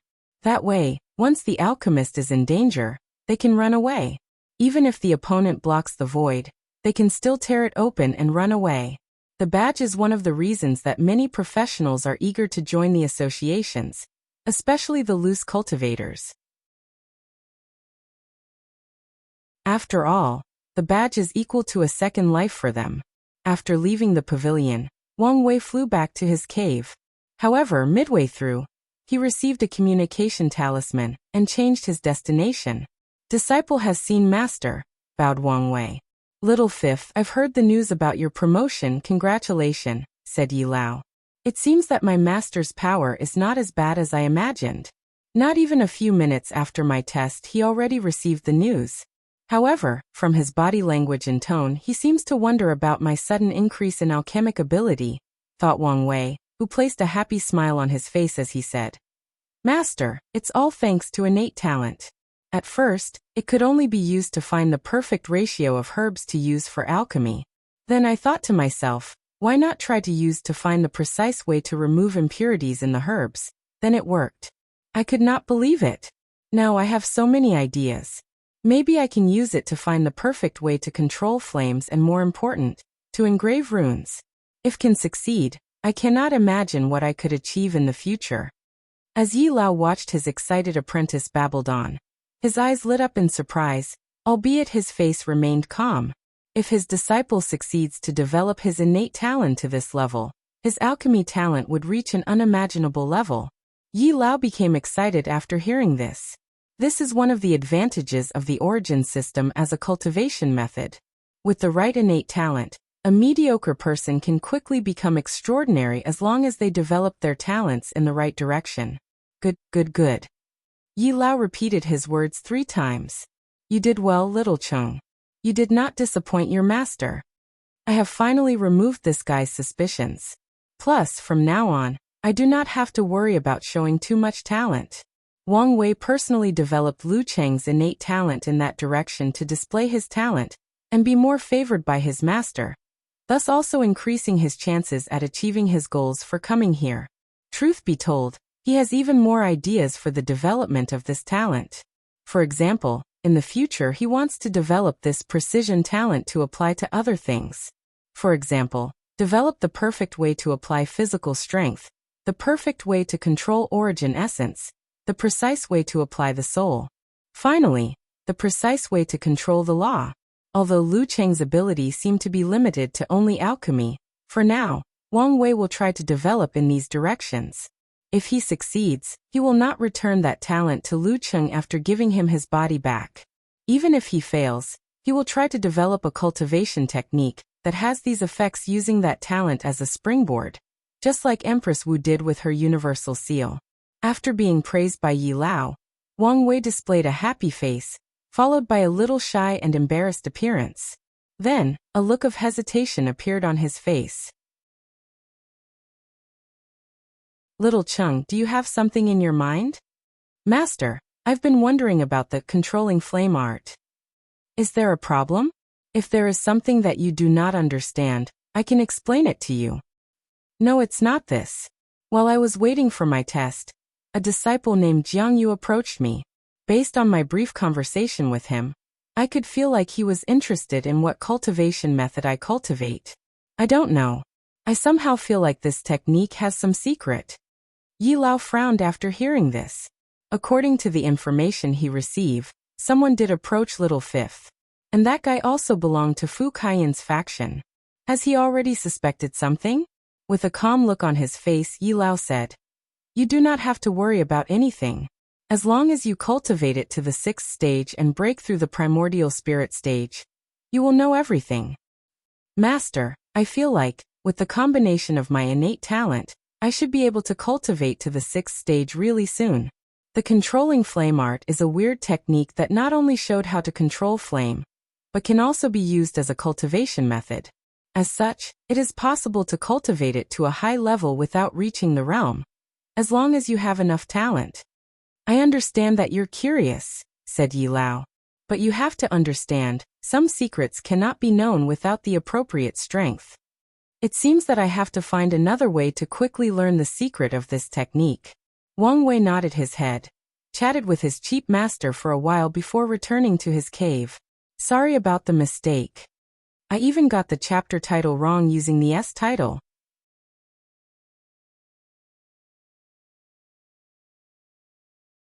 Chapter 325. After returning to his home, Wang Wei pondered on how to acquire the information about the secrets of the flame-controlling art. By now, he had a few theories and guesses about the origin and purpose of this technique. Unfortunately, he did not have enough evidence. Intuition told him that this cultivation technique might be related to his purpose in infiltrating this sect. So after making a preliminary plan, he moved on to something else. Today, during the test, one of the participants caught his attention. To be precise, the pill he refined caught his attention. The guy refined a pill called Divine Organs Replacement Pill. In the human stage of the divine body realm, tempering the organs is one of the most difficult processes.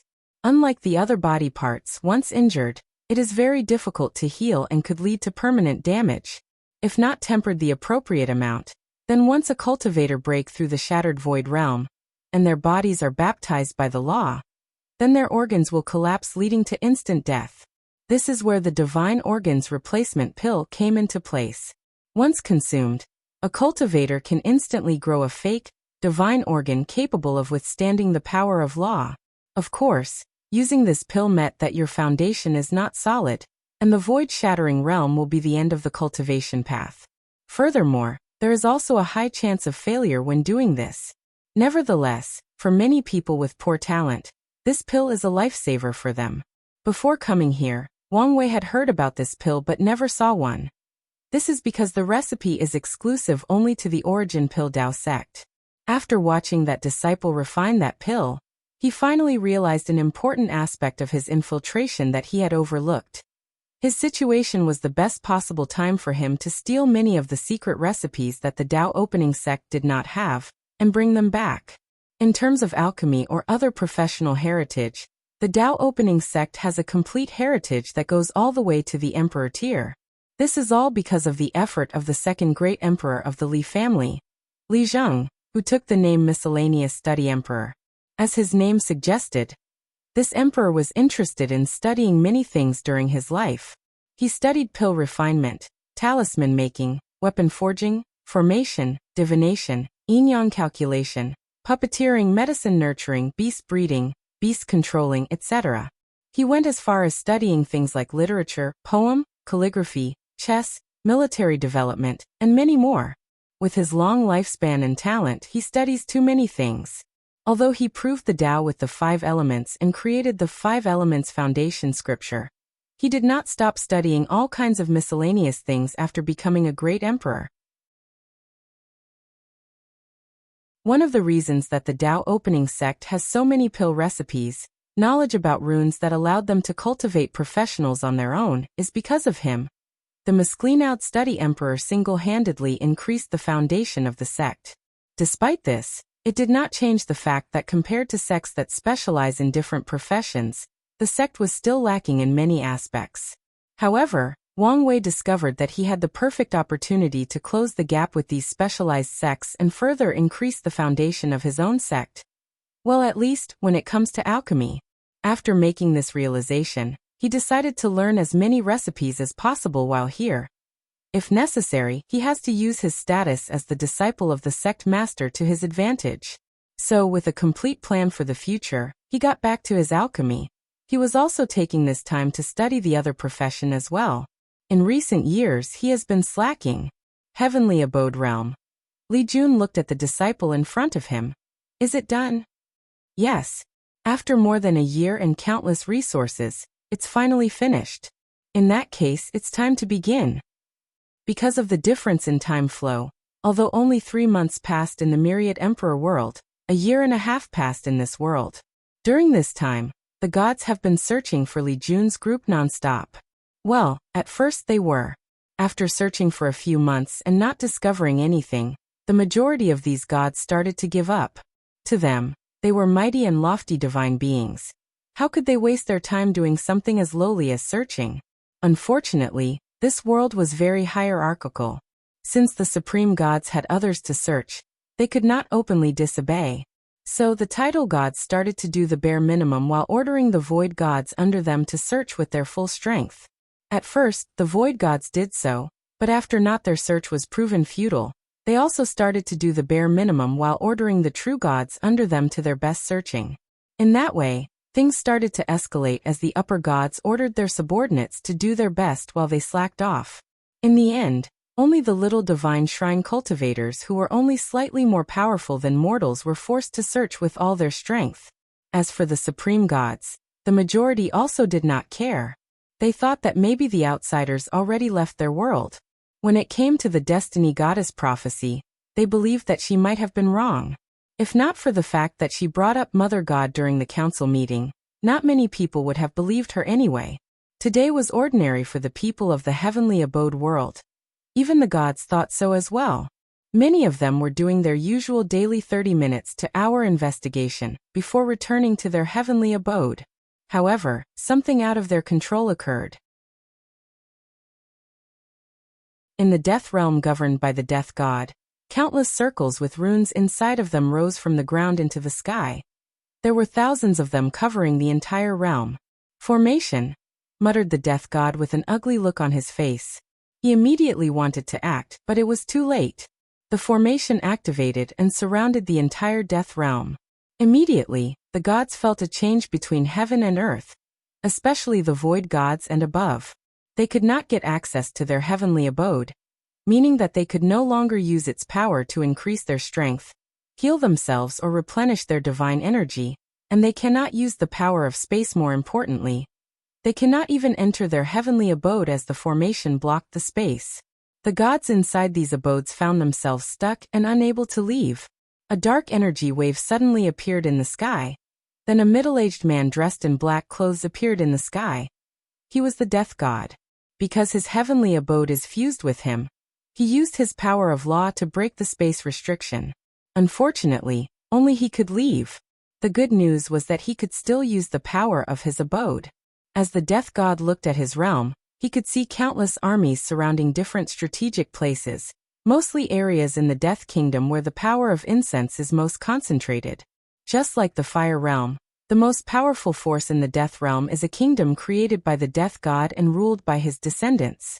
Most supreme gods use this political structure as a way to rule their realms and make it easier for them to gather incense. With a single glance, he judged based on these armies' aura that they were elite and well-trained, and his gods were not matched for them. So he prepared to intervene. However, as soon as this idea came to his mind, a young handsome man wearing a golden red armor appeared in front of him. Upon first contact, the death god could feel a terrifying fighting intent from this young man, followed by a familiar breath. After pondering for a moment, he realized that this breath was similar to his. It was the breath of death. You must be the outsider who invaded our world. That's correct, replied Li Jun with a calm smile on his face as he looked up and down at his opponent. You know, things do not have to be so complicated and bloody. As long as you gods agree to cooperate with us, we can leave this world after our goal is accomplished, and you can continue to rule as much as you want. And what goal would that be?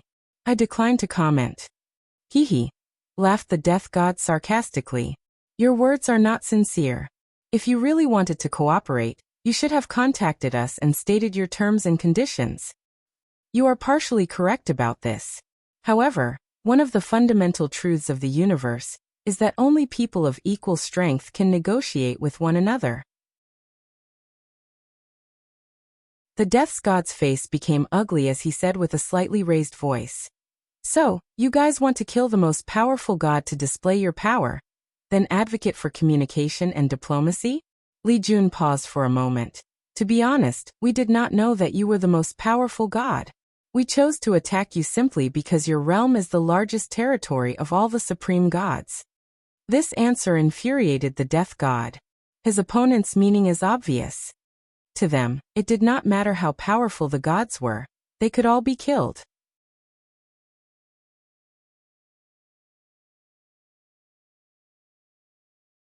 Chapter 326. Li Jun internally shook his head as he watched the agitated death god. When searching for information about the death realm, of course, the group learned that it was the largest area, but also ruled by the most powerful god. Li Jun remembered when he was 5 or 6 years old, and was going through his first enlightenment with children of similar age. In the first battle class he took, the teacher once asked what was the most important thing in a battle. The majority of children would say things like having powerful strength, being invincible, or having an invincible heart. His big brother Wang Wei answered that having the proper strategy before any battle.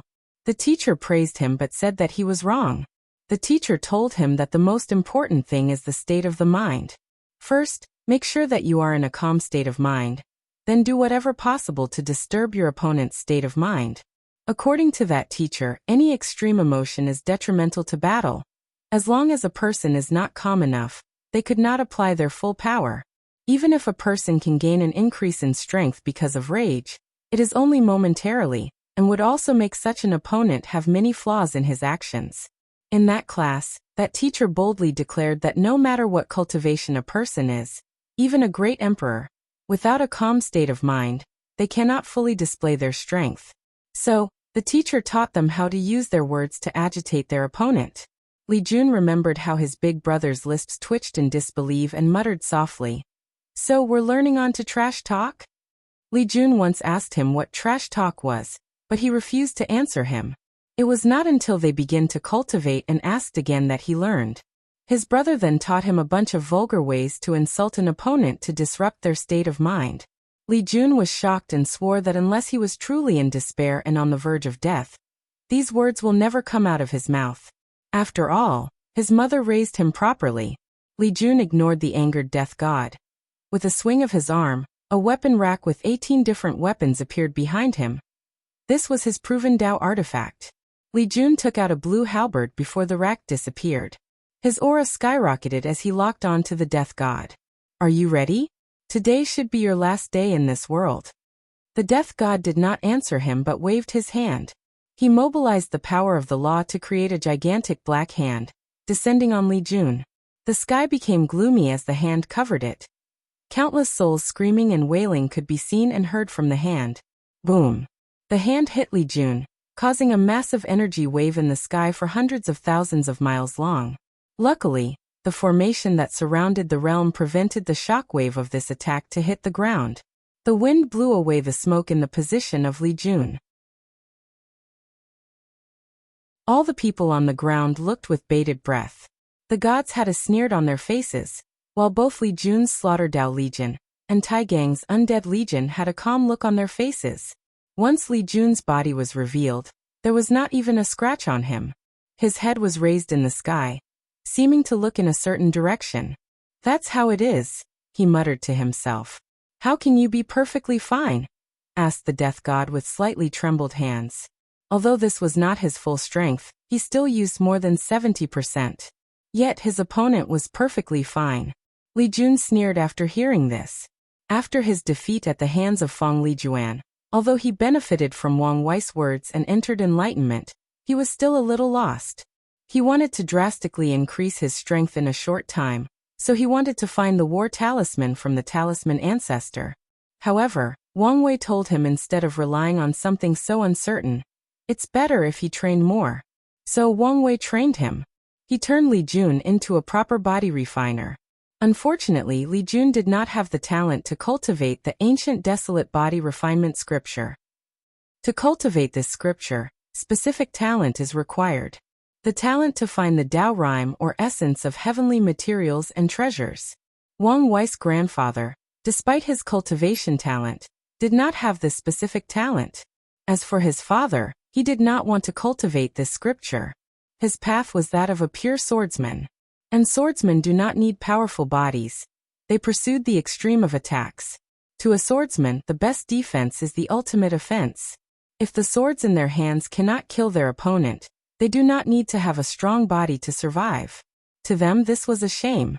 Wang Wei does not believe in such extreme ideologies, so he's not a swordsman. Although Li Jun did not have the talent to cultivate the scripture, Wang Wei made cultivate the Overlord Fist. After beating him an inch to his life many times, his fleshly body became stronger. On top of that, Wang Wei created a technique specifically for him called treasure body tempering. Since other body tempering method did not suit him, this technique was inspired by the desolate scripture. Instead of absorbing the Tao rhyme or essence of a material, Wang Wei created a way to absorb the material itself inside the body. By treating the body as an artifact and refining it with heavenly ores and materials. This technique does not lose to the Overlord Fist, or even the ancient desolate body refining scripture. In terms of potential, it's all based on how far Li Jun can develop it. The only downside is that too many artifacts are required to temper each part of the body. Luckily, Li Jun is also considered a rich second generation. And this was not the end. Wang Wei also sealed a diluted divine punishment thunder in his body to always temper his body. Ignoring the death god. A spear appeared in his hand while the halberd floated in the air next to him. He held it over his shoulder like a javelin, before using his all strength to throw it. Boom, boom, boom. 5 sonic booms occurred in the air as rings of clouds appeared in the spear's path. Then, it turned into a red light before rushing straight into the sky. All the people in the death realm, from the lowest of mortals to all the gods, could hear the sound of the spear breaking the sound barrier. As they watched that red light disperse the clouds, dispersing the heavens itself, only awe was left in their hearts. Meanwhile, the death god's complexion paled as he guessed the target of the spear. It was his heavenly abode. Once something happens to his abode, his strength would fall dramatically. So no matter what, the death god has to stop the spear. He wanted to instantly teleport in front of the spear. Unfortunately, the formation laid by Li Jun and the others reinforced the space of the death realm. As such, it became impossible for the lower gods to teleport, while very difficult for the death god. Once he realized that his flying speed was faster than his teleportation, he turned into a black shadow as he rushed to the spear. Without any hesitation, the death god burned his divine power to increase his speed. Despite the spear's head start, he still managed to catch with it after a few seconds. Standing in front of it, the death god held the spear with both hands trying to catch it. It's unfortunate that the force behind the throw was beyond his capability, so he could not stop it. So the spear continued towards his destination as it pushed the death god upward. Having no other choice, he decided to try another tactic. A black aura came from his body trying to corrode the spear using the power of his death law. This tactic was soon proven futile as nothing happened. A red aura appeared on the spear to block his attempt. Truth be told, even without that aura, the chances of the death destroying it are slim. The spear is a peak heaven grade 1, meaning that it was equivalent to the void-shattering realm cultivator, who controls the power of law. With Li Jun's resources, it should be easy to have a supreme-tier artifact. However, proven Dao artifacts are different from ordinary ones. It does not rely that much on materials. For a proven Dao artifact to grow in grades, it has to be constantly nourished by the owner's origin essence, spiritual power, and general strength. After seeing that his attempt was not working, the death god frowned. He was constantly being dragged towards his heavenly abode by the spear, and he could not stop it. He knew that the majority of his strength came from the abode, and if something happened to it, he would lose the ability to control the law. So the spear must be stopped no matter what.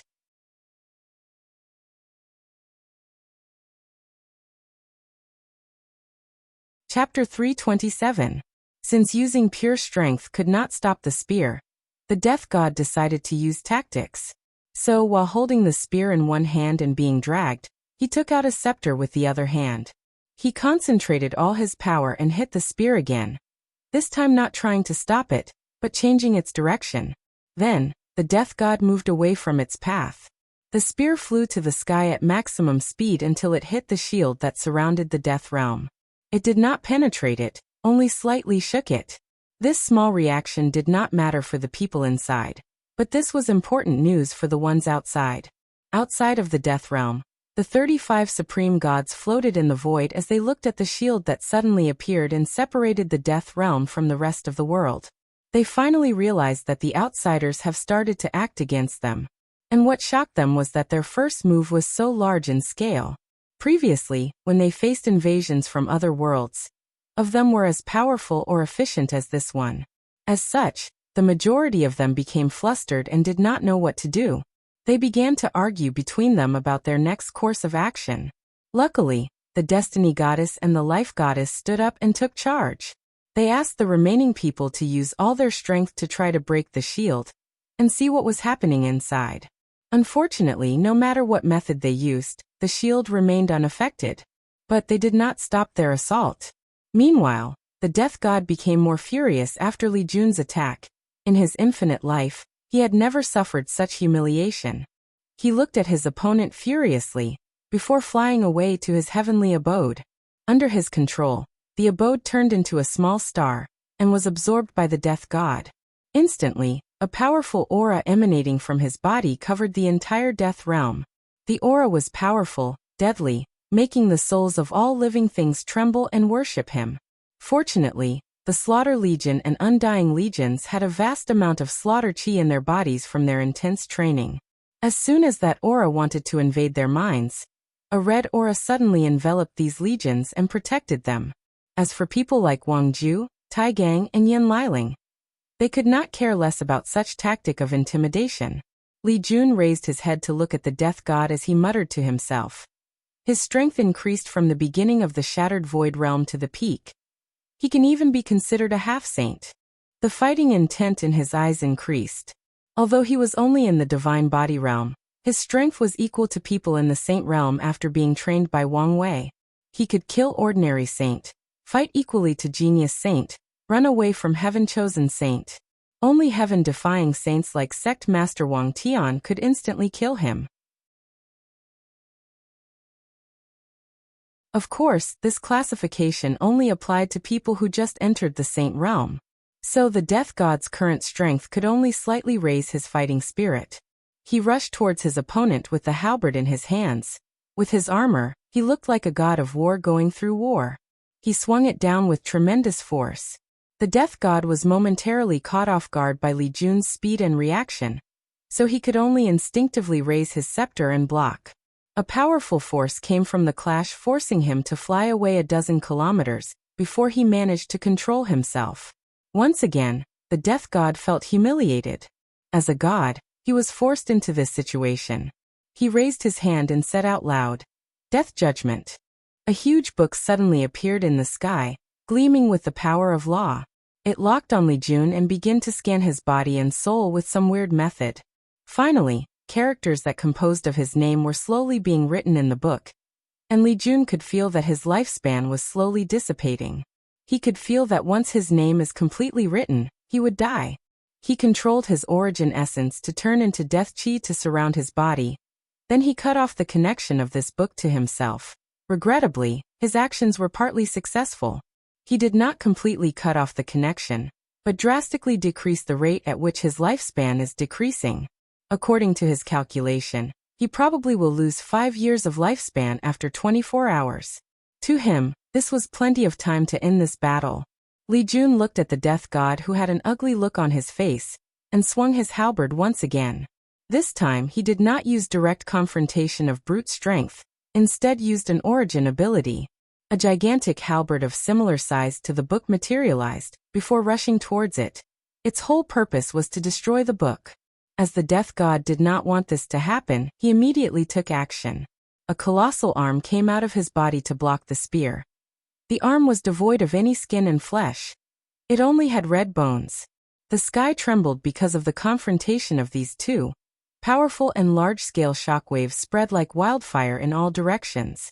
To the mortals of this world who rarely interact or witness the power of gods unless, through stories, this was the definition of a divine battle. The redbone arm could only momentarily stop the spear. However, this was all it needed. Soon after that, another weird scene occurred. The other parts of this bone hand rapidly came out of the death god's body.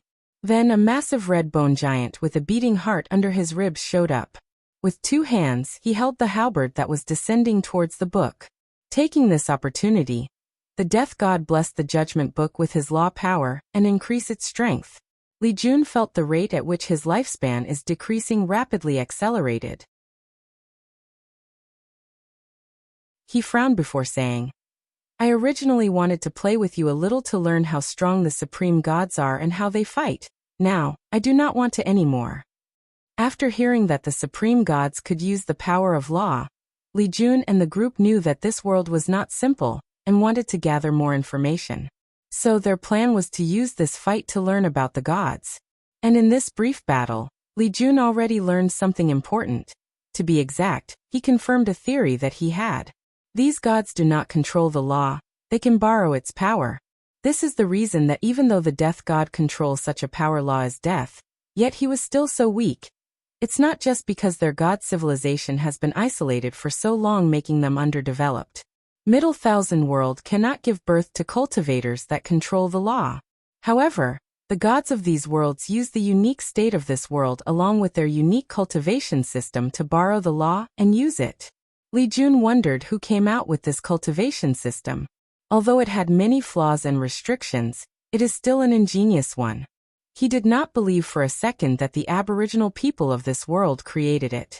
Maybe he was being arrogant and condescending, but he still believed in his judgment. A slaughter will suddenly appeared on Li Jun's body, and he swung his halberd once again. A red slash that was quicker than the speed of sound rushed towards the death god, who instantly felt that death was approaching him. A black armor suddenly appeared on the death god's body, covering every single inch of it. Once the slash hit it, he was only pushed a few steps back, with only a slash mark on the armor. "Armor law," said Li Jun in surprise.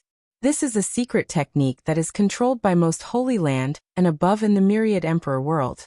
It allowed a void-shattering realm cultivator to condense his power of law into armor as a life-saving method. In any dangerous situation, a void-shattering realm cultivator with this secret technique is most likely to survive than ordinary ones.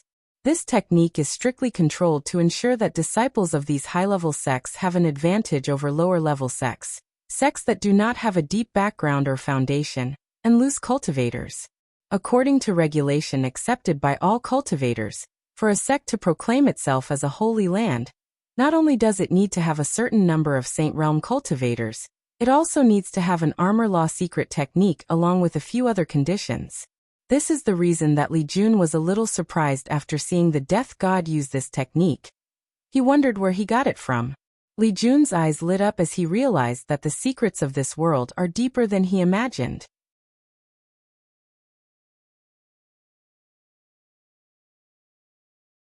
Chapter 328. As Li Jun watched the armor around the death god, although he was a little surprised in general, things did not change much. With the armor law, a void shattering would be immune to most non-law related attacks. So even if thousands of primordial spirit attacked them at the same time, it would not cause them any damage. Nevertheless, there is still a limit.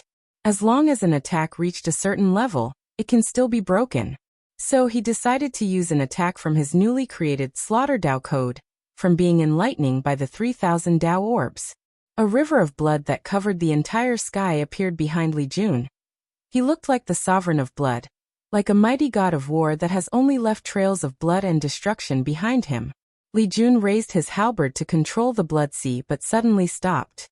In his mind, he could hear the sound of breaking followed by a cry of intense pain. It finally dawned on him that this world was only a middle thousand world, and could not withstand a certain threshold of power. His current attack has passed that threshold.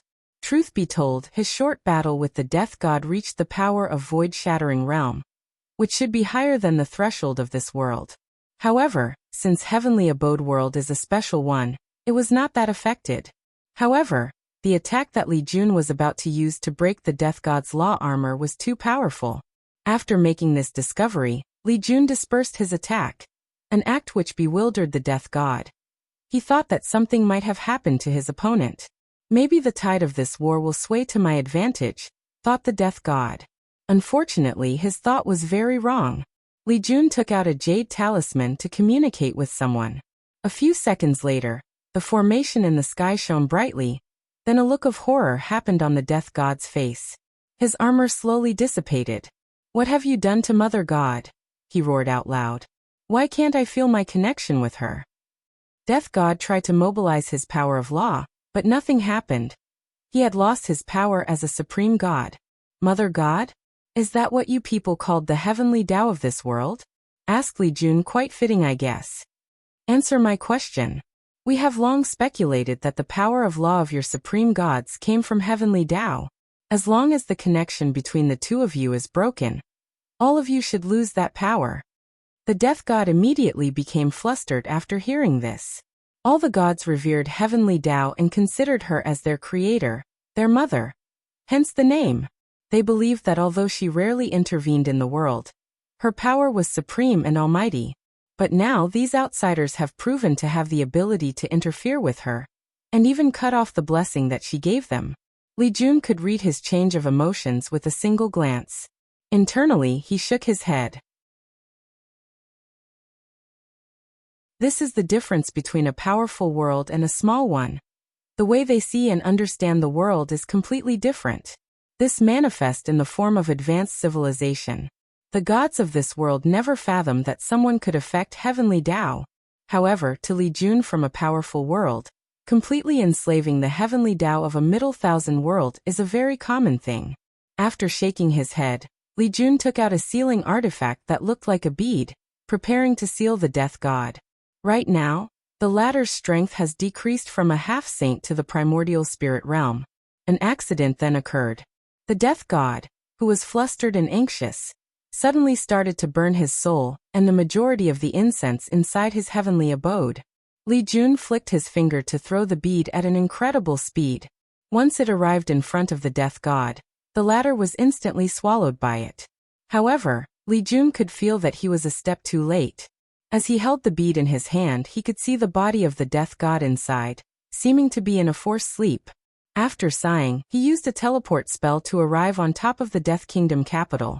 Although in the Myriad Emperor world, cultivators in the void-shattered realm can break the void to teleport, a few emperor lineages have developed space spells.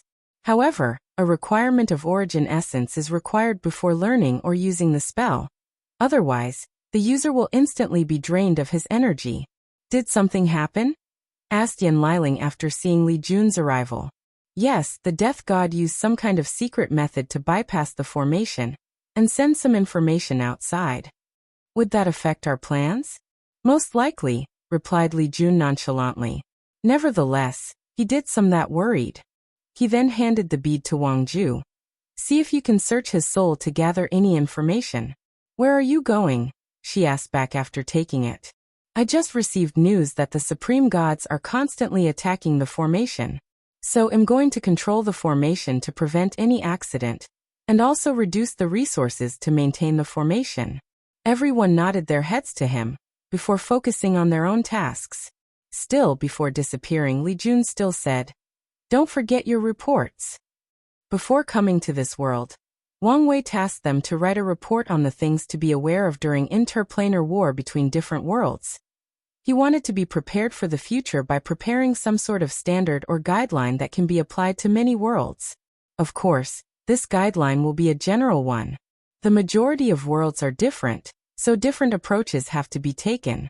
Nevertheless, there should be some similarities that can be used. While Li Jun was gone, Tai Gang took control of his Undying Legion, while Yan Liling controlled the Slaughter Legion. Tai Gang looked at the capital underneath his feet and said, "To all the gods, surrender now or suffer the consequences." His voice echoed not only in the capital but all the cities under the Death Kingdom. The king, along with many aristocrat families who were granted cultivation techniques, looked at the sky with great horror. They watched as their supreme leader, the Death God, the most powerful of the supreme gods, was easily defeated and sealed away. So they became scared, wondering what they should do. The king quickly gathered a few people to discuss their next step of action. After a brief discussion, someone was sent as a representative to talk to Tai Gang. As for the mortals, they only wondered why the gods were fighting amongst each other. They could not differentiate between gods and cultivators. All people with extraordinary abilities were labeled as gods to them. Tai Gang looked at the demigod flying to see him. Without even giving her a chance to open her mouth, he said, "You are not qualified to discuss any terms or agreement with me. Have your king come or be annihilated." The demigod almost choked after hearing this. Her breathing instantly became rapid. She wanted to become angry out of shame, however, after feeling the intense killing intent coming from Tai Gang's body, she decided to return and relay his words. Tai Gang did not do this because he wanted to be a jerk or show up the fact that he was from a powerful world. After all, the world he's from is even weaker than this one. The reason he did that was a form of a power play to display their superiority in the current situation. This would in turn allow him to have a better advantage in negotiation. Although military-wise their group can totally annihilate these gods, however, doing so is not in their best interest. Their complete and absolute surrender is in their best interest. A few minutes later, a middle-aged man wearing a crown flew in front of Tai Gang. He had the aura of a true god, which was equivalent to the supernatural realm. Tai Gang looked at him up and down before directly saying, "I will be direct. If you surrender and agree to worship our god instead, all of you can keep your strength, abilities, and titles as gods. If not, prepare to be annihilated." The Death King's eyes lit up after hearing this. What he feared the most was that those people will either kill them or strip them of their powers. But now it seemed that all they wanted was for them to change their faith. "We will immediately surrender," replied the Death King. He did not care that he was the descendant of the Death God. After all, he could not even remember which generation of descendants he was. That's how long the Death God has lived. "Can you represent the other gods in the capital?" "Yes," replied the king. "However, there are a few that are considered fanatic believers. They will never abandon their faith in the Death God. Then they will perish."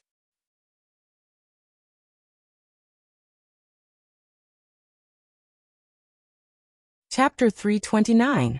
Fanatic believers are the greatest assets of most gods. Because of their strong belief, they provide the gods with the greatest number of incense. In return, they are the first people to be chosen to be given cultivation techniques to become gods themselves. The stronger their souls, the greater the number of incense they can provide. After hearing the Death King words, Tai Gang looked at the capital. His eyes suddenly had weird runes on them as he observed the people. He saw that the majority of people had a thin gold layer on top of their heads. The intensity of the gold layer varied from person to person, and even the gods had them on top of their head. That's because that was the intensity of their faith. Tai Gang was using a secret technique, called Qi Watching Technique. Between heaven and earth, all things have their own Qi or breath. By observing this Qi, you can peep into their essence, their secrets. This kind of technique is usually used to look at Qi luck. Whether it's the individual, the luck of a fortune dynasty, or a sect. It used to see the unseen, to know the unknown.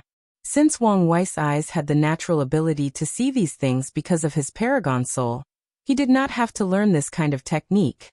After checking out the belief of all the people in the capital, Taigang paid attention to a few of them. All of them had a bright and pure golden light on top of their head, signaling that their faith in the death gods was unparalleled.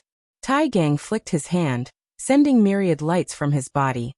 Each light hit one of the fanatic believers below the true god level, placing a mark on them. Finally, he ordered some of his men to go capture these people with the mark. He then ordered the gods who surrendered to come to stand next to him.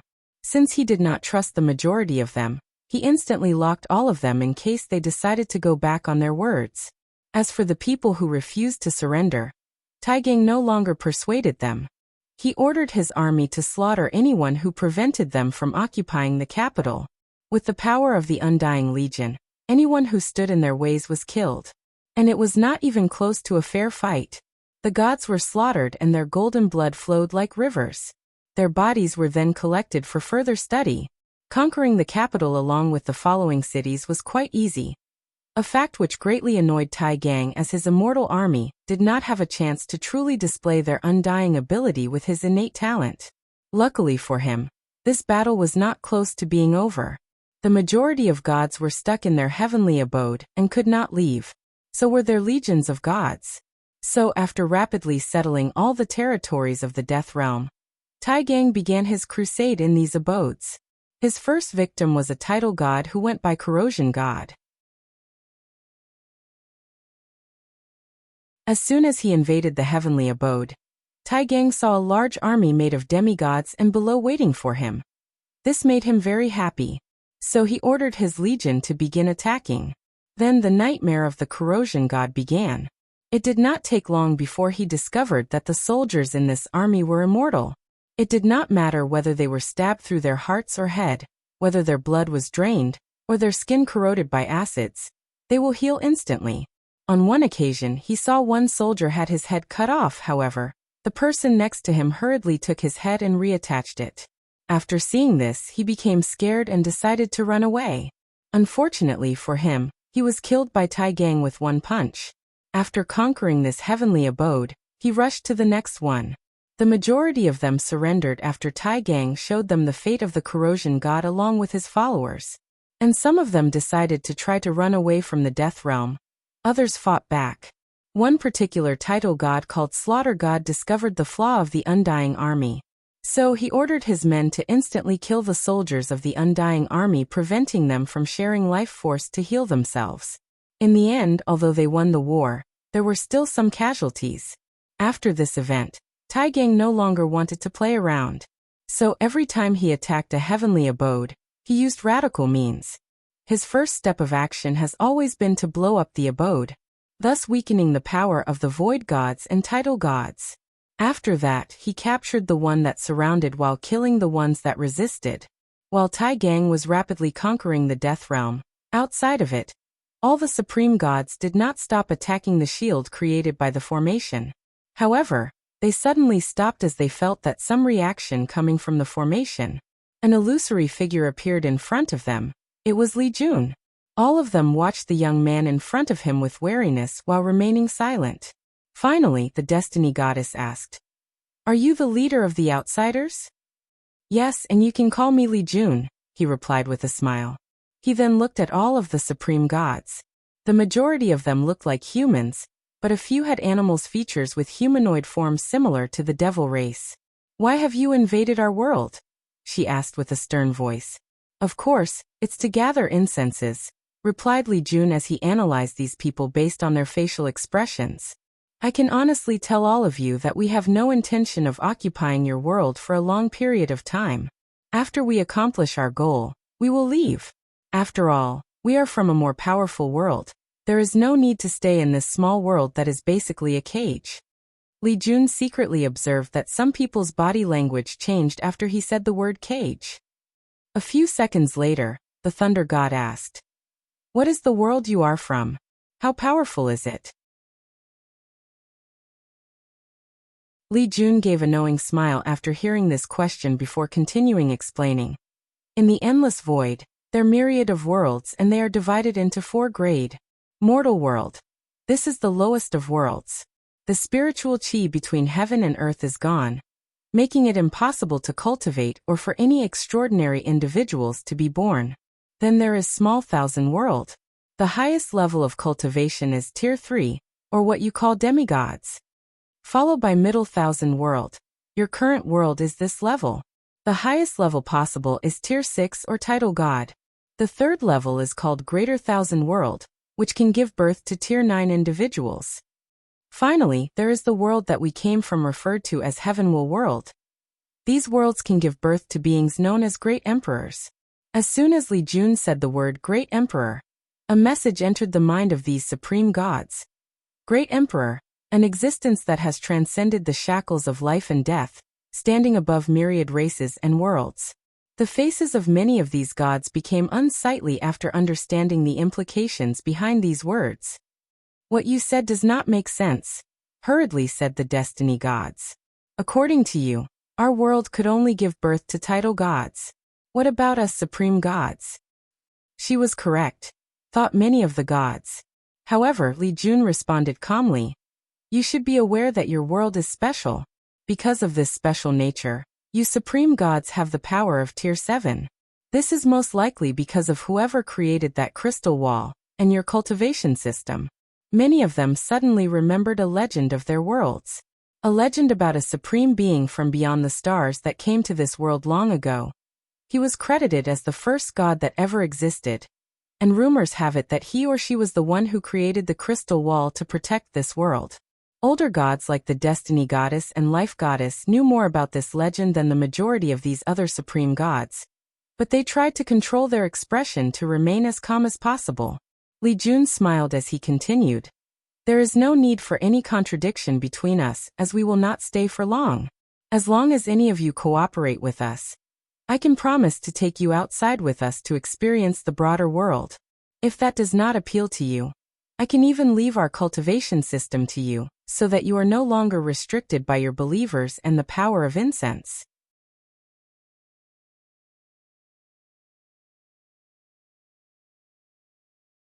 Chapter 330. Li Jun could see the longing in some of the gods' faces, so he continued his act luring the enemy in. I'm sure some of you would like to become more powerful, to become a god above God, to have millions of races sing you praises and chant songs that glorify your name. More importantly, you can achieve immortality. Even as supreme gods, you will one day die of old age. That sound like words one would use to tempt children, said the fire god. There is no way you can give us such strength. You are correct, replied Li Jun calmly. However, although I cannot give you such strength, I can give you the opportunity to achieve it. After all, being stuck in this world, you guys do not even have this opportunity. The supreme gods became silent after hearing this. Many were tempted, while others sneered at Li Jun's words. However, the latter did not care. As long as a few were tempted, it was more than enough to create divisions amongst these people. That's all he cared about. His plan was an open plot, and many of these gods knew about it. Since your world is so powerful, why do you need to come to ours? Asked one of them. That's because the sacred son of our sect needs to us this world for a purpose, replied Li Jun. Then he sighed heavily while muttering very softly. If my big brother was here, there would be no need to go to all that trouble to conquer your world. He could have just slaughtered all of them in an instant. Then this world would be easily conquered. Although Li Jun muttered these words so soft that no mortal could hear them, all the people present were supreme gods equivalent to a void-shattering realm cultivator. How could they not hear his words? What's more, Li Jun said these words with so much conviction that it was easy to influence others to believe his words. Of course, he was not lying. With Wang Wei's current strength, it was not difficult to conquer a middle thousand world. Truth be told, with Li Jun's current Saint Realm strength, he too could easily conquer this world. However, he was warned before coming to take things slowly as this world was not as simple as it looked. Divination was made that using extreme measures for this world with his strength could lead to unexpected disasters. So he decided to take things slowly and planned out all his actions. Li Jun then looked at the gods as if he did not say anything so provocative, then said, Well, I have already extended my invitation to all of you. If you want to contact us and make a deal, use these. He waved his hand to send a jade talisman to each of these supreme gods. Then he prepared to leave. Wait, what happened to the death god? Asked the life goddess. He's dead, replied Li Jun before disappearing. The supreme gods looked at one another for a moment. Then all of them took the talisman before leaving and returning to their realm. Only 4 of them remained. The destiny goddess, the life goddess, the destruction god, and the god of order. They started using their divine soul to communicate with one another. I just received some news from the death god. The outsiders has a way to influence Mother God, said the life goddess. The situation is slowly getting out of control, added the destiny goddess. I think we should activate the Guardian Protocol as soon as possible to deal with the current situation. Don't say such stupid thing, replied the destruction god. Unless our world is on the verge of destruction, we cannot activate it. Do we have to wait until things get worse to act? She replied back. After today's event, the destiny goddess had a feeling that the next person to suffer a catastrophe after the death god would be her. She believed in her intuition. The destruction god is right, replied the life goddess. Plus, without the death god, we cannot activate the Guardian Protocol. We are still missing one person. Since the death god is most likely dead or captured, we should immediately choose another person to undergo the ceremony and inherit the death god's responsibility. That way, when we want to activate the protocol, it can be done quickly without any problem, suggested the destiny goddess. The other 3 pondered for a moment. Then the life goddess said, Your suggestion is a good one. However, there is still a problem. Who can we trust? You have seen the temptation that the outsiders use to lure many of us on their side. If we want to choose someone to inherit the death god's duty, it has to be someone trustworthy. If it was the past, there were a few people that they could choose. But now, after Li Jun's temptation, no one could be trusted. Maybe even amongst the 4 of them, someone might already have other thoughts. The destiny goddess gave a slight glance at the order god. This supreme god has always been a mystery, even compared to her. No one knows his thoughts, ideologies, or beliefs. For the majority of the time, he stayed in his realm. When interacting with other gods, he always remained quiet, agreeing with any decision that the gods made without an opinion of his own. If it was not the fact that each of the 5 of them who had the power to activate the Guardian Protocol was under heavy oath and restriction, she would be more suspicious of him. How about we choose a god that we all think is trustworthy, then take them to take the oath and restriction in secret, without even telling them what they were doing it for? That way, they could not betray us and inform the outsiders, suggested the destiny goddess. That could work. As long as they take the oath and have the restriction placed in their souls, they could not betray us even if they wanted to, replied the destruction god. The only thing we have to worry about is them leaking the news in advance and having the ceremony interrupted. However, if the chosen god is not even aware of what they were going to do, this problem would be solved. That is only if the outsiders do not have the ability to remove the restriction in our soul, added the life gods. Her word immediately made the remaining people quiet. Finally, the order god said his first words since this exchange began. You have to believe in the power of the God King. Indeed, replied the others. Then, they started to discuss who was more trustworthy amongst the other supreme gods. Although they made up a plan, it was best to still choose someone that was relatively trustworthy and had a sense of belonging to the heavenly abode world. Meanwhile, after Li Jun returned to the death realm, he muttered softly, It seems that I cannot underestimate these supreme gods. Many of them obviously already knew knowledge about other worlds, but pretended to be stupid to gather information from me. Despite knowing this, Li Jun did not care. His objective was to stop these gods from banding together to break the formation. Although it was a powerful heaven-grade formation, it still had a limit. If these gods constantly attacked this formation for a long time, it would consume a lot of resources before breaking. Now, not only did he accomplish his goal, he still managed to investigate infighting between the supreme gods based on their desires, and might even draw a few of them to his side. 3 days quickly passed by and the entire death realm was conquered. The formation that surrounded was not just a protective one, but made of countless different formations that served different purposes, one of which was mass teleportation. With it, Li Jun and Taigang can teleport their troops anywhere in the realm, thus greatly increasing the mobility of their troops. Once the realm was conquered, Li Jun ordered his men to tear down all the gods' temples along with their statues. To replace them, new temples were built with Wang Wei as the main god.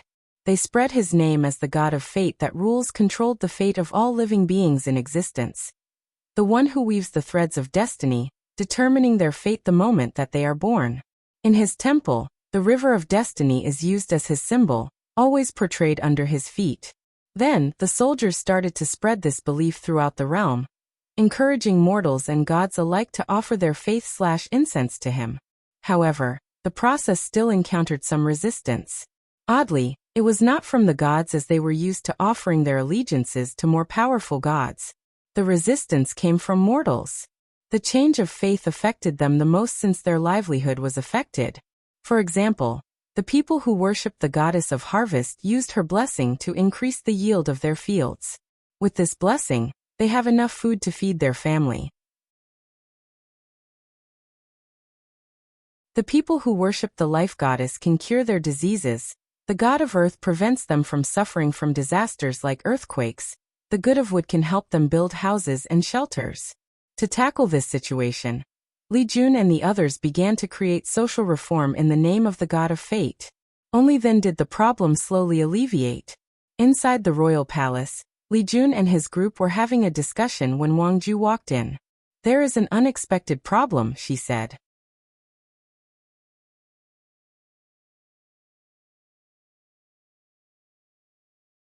Chapter 331. Everyone turned their heads to look at Wang Ju with the same questioning look. Their faces were basically saying, "What do you mean that there was a problem? Everything was fine a few days ago." With a calm look on her face, Wang Ju said, "The incense we have gathered has dispersed." "What do you mean by this?" "Let me show you," she replied before flying away with the group following her. Not long afterward, the group arrived at the largest temple in the capital. Inside the main room, countless gods knelt in front of a statue of Wang Wei praying to him. Using the qi watching technique, the group could feel faint golden energy on top of these gods' heads. Although their faith was not pure enough because they were not true believers, however, due to their powerful souls, the incense energy that they provided was still quite large. Li Jun's group then watched as the golden incense came from these gods' souls and entered the statue, which was an artifact refined to contain the power of incense. Unfortunately, after entering inside, the incense energy was slowly dissipating. The group slowly watched this happening. Then Li Jun asked, "What's going? Could something have been wrong with the refinement process of the statue?" "Unlikely," replied Wang Ju. "After noticing this problem, I have already contacted my men scattered all over the realm. The problem is prevalent everywhere." "Did you not find anything from the death god's memory?" asked Yan Liling. "His soul is after all equal to a void-shattering realm, so it will take me some time to properly search it," replied Wang Ju. While everyone was frowning, Taigang waved his hand to capture a tidal god. "Do you know what's going on with the incense?" "Yes, sir, I do not know anything," replied the disease god. However, Taigang could feel that this guy's eyes were suspicious and contained some guilt. "There are many people here that should know the answer to my question," said Taigang with a cold look. "If you are not one of these people, you have no value in living. Better yet, I should probably directly search your soul." The disease's god then immediately said, "It's because of the destiny goddess." "What do you mean?" asked Li Jun, who already had a guess. "She controlled the divinity of fate and destiny. As long as she is alive, all the faith regarding this divinity will belong to her. No one can break this rule." The group frowned as they knew that what these gods called divinity was what their cultivators called law. From this person's words, they knew that the fundamental rules that govern this world did not allow one person to share the same law. Since the destiny goddess has already controlled the power of destiny/fate, they could not do the same. "What do we do now?" asked Yan Liling. "Could we use death law to gather incense? After all, death is also a part of fate," commented Taigang. Everybody then looked at him. Their eyes seemed to be saying, "Since when did you become so wise?" "I resent your insinuations," he said. "Young Master Wang Wei once said to me that the final destination, the final fate of all mortal is death. So I remember his words." Everyone nodded their heads. These words were true as they did not only apply to mortals. In the cultivation world, technically speaking, all cultivators under the Emperor realm is considered mortal and will one day die. Although Tai Gang's idea was good, Li Jun still shook his head. Fate has to be the main law we use to gather incense. Everything else has to be secondary. All of them knew that Wang Wei needed the power of incense to break through the primordial spirit realm. If the incense fits best with his Tao, there will be fewer complications and the success rate will also increase. "Then what should we do?" "Let's just see if there is another way from the death god's memory," replied Li Jun. "In the meantime, we will ask the formation masters to create a formation that could retain the incense in some way or form. And if that does not work, we have to kill or capture the destiny goddess at all cost." 2 weeks quickly passed by. A new formation was installed to solve the current problem, and the results were more than mediocre. The formation was able to gather some incense, however, the amount was pathetically small. "How is it? Did you find another way from the death god's soul?" asked Li Jun. "No. Although I have found a few secrets of this world, there was nothing that could help with the situation." "It's unfortunate. In that case, let's prepare to kill the destiny goddess.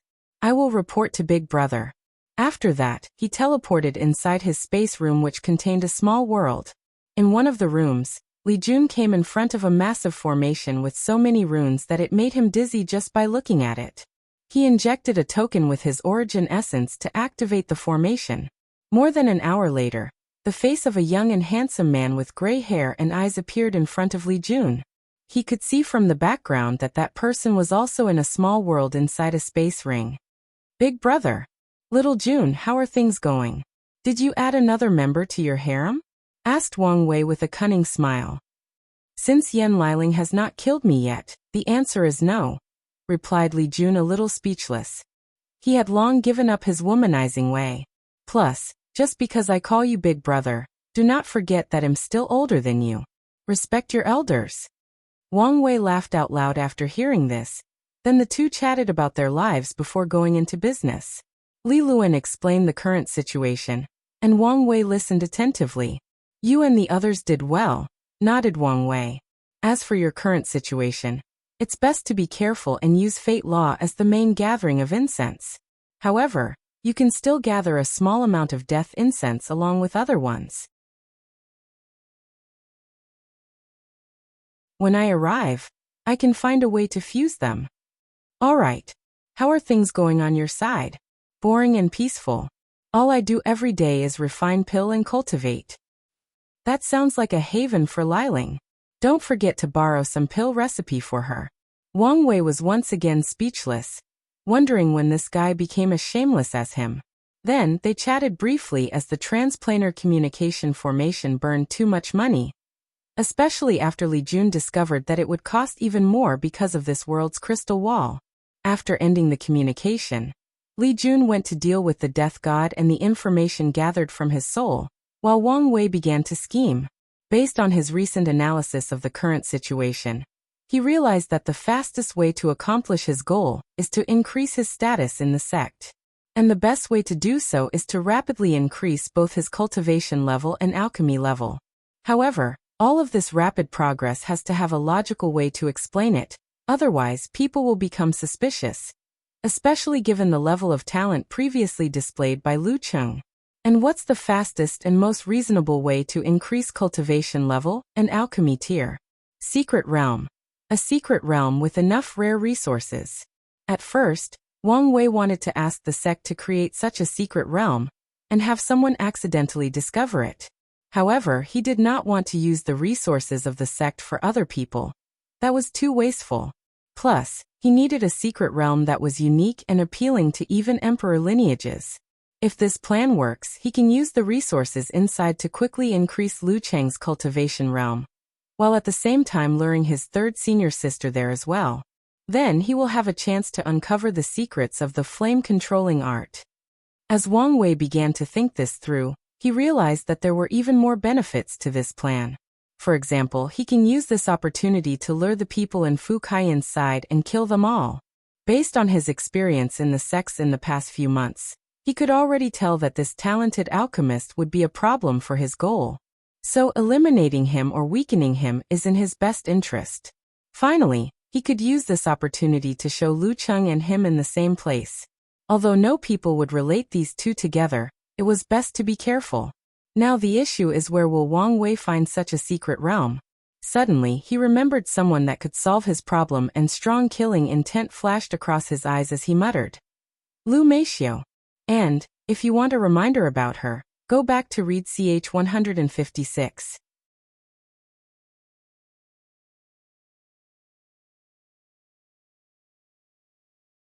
Chapter 332. Northern Black Tortoise Continent, Tiger Sovereign Domain, inside a secret realm. A beautiful woman with a wild and savage temperament stood in the middle of a mountain accompanied by two men. One person was 3 meters tall with 2 bull horns on their heads, while the other had the head of an elephant with a human body. The three of them were surrounded by formations scattered all over the mountain. Lu Meixiu watched as the two men used all their strength to break the formation in front of them. Then the group can take a few steps forward up this mountain.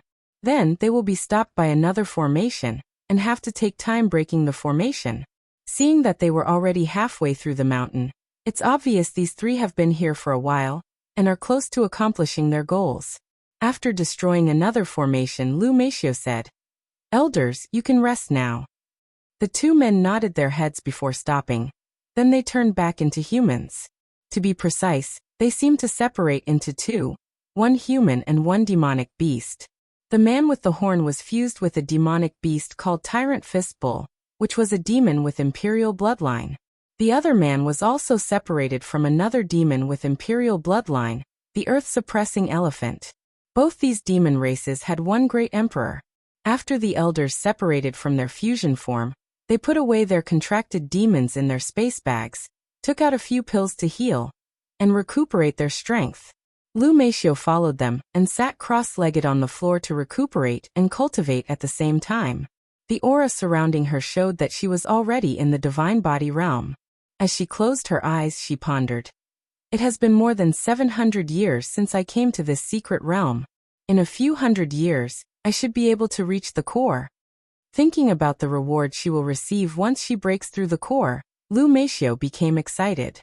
She has sacrificed so much for this secret realm. She forfeited attending the heaven-chosen trial at the academy, so she did not have the chance to place her name in the Heavenly Tao Protection Book. This led to the fact that she also did not have a chance to use the Tao tablets and create her own scripture. However, Lu Meixiu did not care about these. When it came to the protection of the book, it only protected her until the primordial spirit realm. With her status, she did not have to worry about death as long as she was careful. As for the tablets and creating a scripture, this only affected her a little. As long as she can create it before reaching the supreme realm, she can still become a quasi-emperor and fight for the heaven will. Creating a scripture before entering the divine body realm is only the best time to do so to establish a firm foundation. However, as long as someone does it before entering the supreme realm, they will be fine. Just have to spend more time re-establish the foundation. After taking a deep breath to calm her mind, Lu Meixiu began to run the Beast Lord map, to use her good fortune flame to temper her organs. With the resources she acquired from this secret realm, she was almost finished with the human stage. However, before she could cultivate for long, she received a communication talisman. With a frown on her face, she took the talisman as she muttered, I thought I told them not to contact me unless something important happened. She used her divine sense to check the message. Then she abruptly stood up, alerting the other two elders. Young Beast Lord, what happened? Asked one of them. The news about the secret realm has been leaked and spread, replied Lu Meixiu with gritted teeth. What? Shouted the two elders at the same time. How is that possible? Lu Meixiu did not respond to them as she was communicating with someone else to find the answer to this question. Do you think the Ji family discovered us? Asked the bull elder. Unlikely. I made sure to cover my trail when coming here. I even faked being seriously injured and recuperating, she replied while shaking her head. The herd-raising valley is an emperor lineage with only one great emperor. However, because of their ability to raise and tame beasts, they have a unique position in the world. There are rumors that the beast emperor of their sect had more than 5 demon beasts who reached tier 10, or great emperor realm as his follower after proving the Tao. And he left all of them, or some of them, to the herd-raising valley, before leaving the world. So, despite having only one great emperor, the status of their sect is quite high in this world then. She remembered that there were a few other people secretly following her. She thought that she had lost them, but apparently not.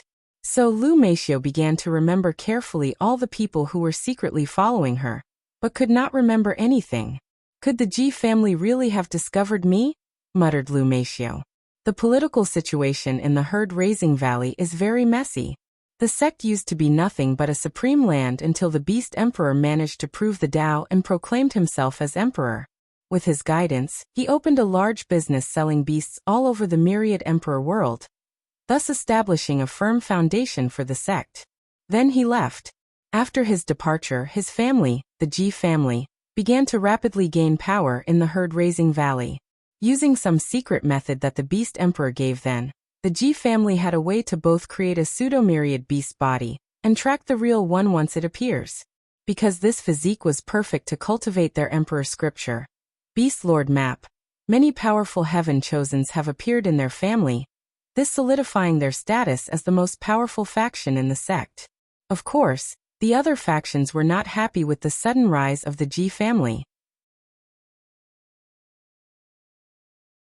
After a few generations, the herd-raising valley had turned into the Ji family's property because of how much power they held. The other people did not accept such a fact, so infighting began amongst the same sect. Unfortunately, the Ji family was too powerful, so the other factions were forced to band together to barely fight against them. Luckily for them, in this generation, they discovered the myriad beast body before the Ji family. They took Lu Meishio in and trained her with all their resources and efforts. They placed all their hopes on her. And she did not disappoint them. She fought and easily slaughtered the pseudo-myriad beast body of the Ji family, absorbed his blood essence, and became the young beast lord of the herd-raising valley in this generation. Despite this, Lu Meixia's life was not easy. The Ji family did anything to reduce the number of resources that she would receive. After all, they knew that if she became a great emperor, not only would their family lose their position, they might even be killed. The Ji family went as far as sending many assassins to eliminate Lu Meishio and prevent her from growing up.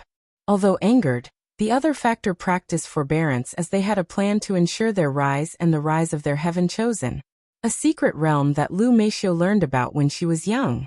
As long as she could get the benefit inside this secret realm, she will be able to recreate the glory of the heavenly phoenix emperor. She was an emperor with the same physique as Lu Meishio, but got a fortunate encounter to absorb the blood essence of a true phoenix. With that blood essence, the myriad beast physique displayed powers beyond many people's imagination. While Lu Meishio was trying to think how she was discovered, she suddenly remembered sensing a strange power following. That power was very weak and well controlled. If it was not for her beast-like instinct, she might not have detected it. That was the power of shadow, and it was a power that I felt familiar with. Where have I felt it before? The Tao Opening Sect's Shadow Monarch book. Immediately, she remembered her encounter during the luck trial. Wang Wei, it must be him, muttered Lu Meishio with gritted teeth. She guessed that Wang Wei must have been paying attention to her since the trial, and had people monitor her. However, she was still confused as to why he released the news about the secret realm. The best course of action in this situation would be to wait once she entered the core and act as an oriole to catch the cicada. However, he did not do so. Unless it was not his intention to release the news, muttered Lu Meishio. She pondered for a moment, sneered, and said to the elders, "Immediately go restore the formation we have already destroyed. We can let others take advantage of all our hard work."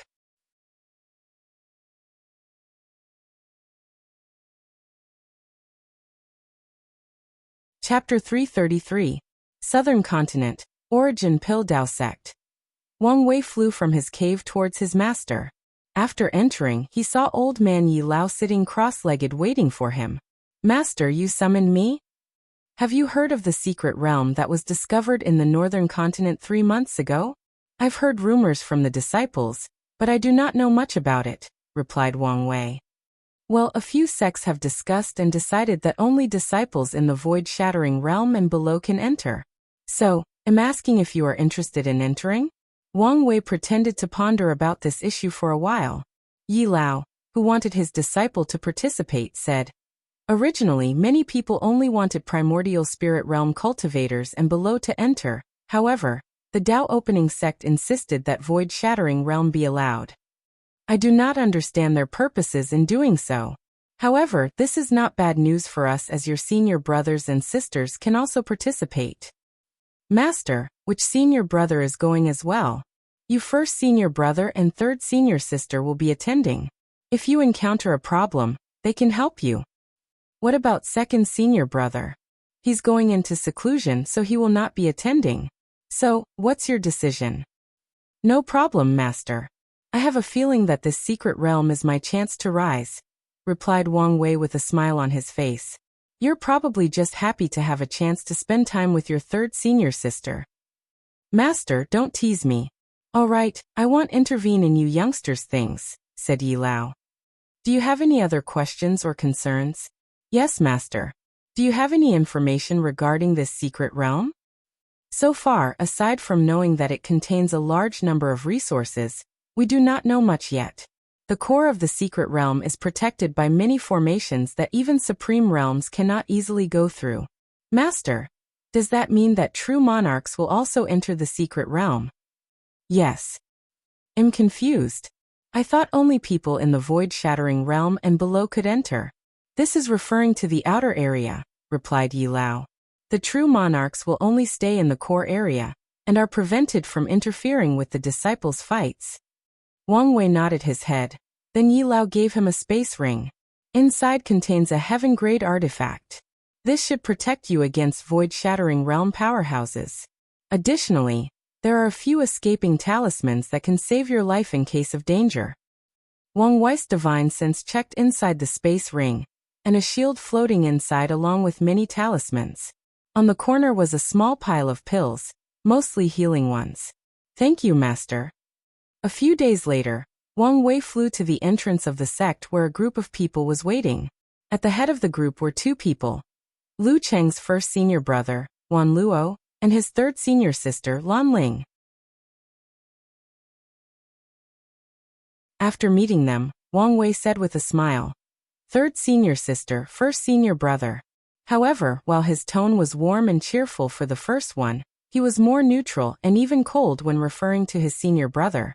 Apparently, Lu Cheng's relationship with his senior brother has not been very good, because he is considered his love rival for his third senior sister. Although Wang Wei was complaining inside, he still had to act the part.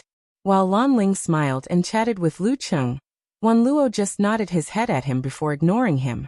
Meanwhile, Wang Wei was checking the other people participating in this secret realm. He quickly realized that the majority of these disciples belonged to Fu Kaiyan's faction in the sect. And when it came to the direct disciples of his master, only the 3 of them came while the remaining 4 stayed in the sect. Considering that his 6th junior sister and 7th junior brother had quite a low cultivation level, he understood why they did not come.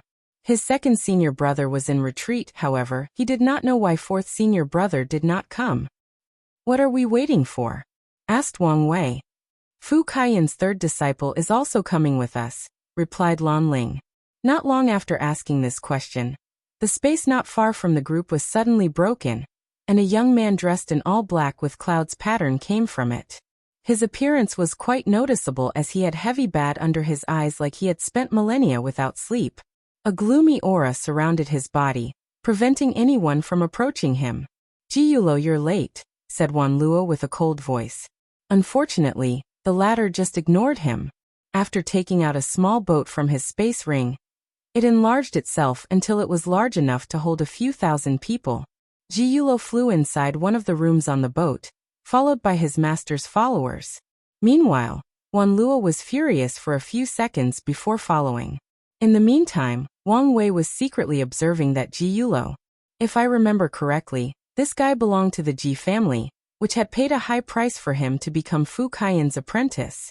His presence in this secret realm showed that his master might be aligning himself with the Ji family to deal with Lu Meishio.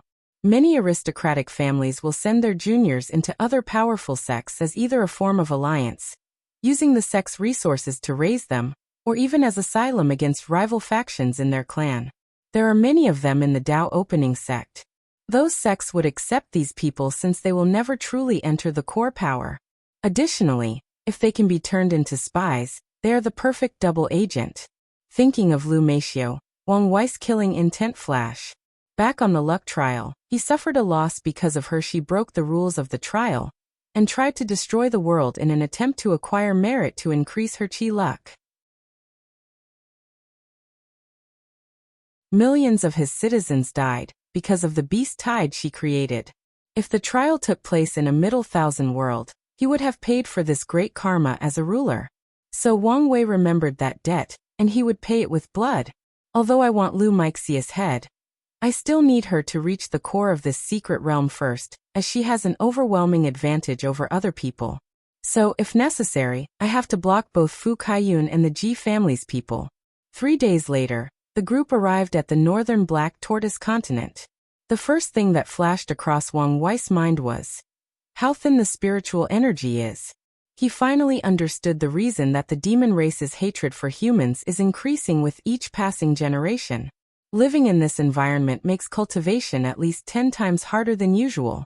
However, from the human race's point of view, this is the best choice besides exterminating their race. The demon race's cultivation is different from other people. They relied heavily on their bloodline. Although this determined the height low-level bloodline demons will reach, high-level bloodlines only require enough resources to reach the supreme realm. They do not have bottlenecks. Additionally, the demon race does not have to worry about things like having their own Dao to become great emperor. Although that would help, it's just the cherry on top, nothing more. As long as they acquire the heaven will, their bloodline will evolve and mutate. They do not have to worry about things like Dao heart, and so on. The downside to this is that it's really difficult for the demon race to give birth to eternal emperors. So far, throughout their history, not a single one has appeared. After arriving at Tiger Sovereign Domain, the group headed to a small town habited by humans called Hope Town, located in the north. Although it was rare, there were still humans living in the north.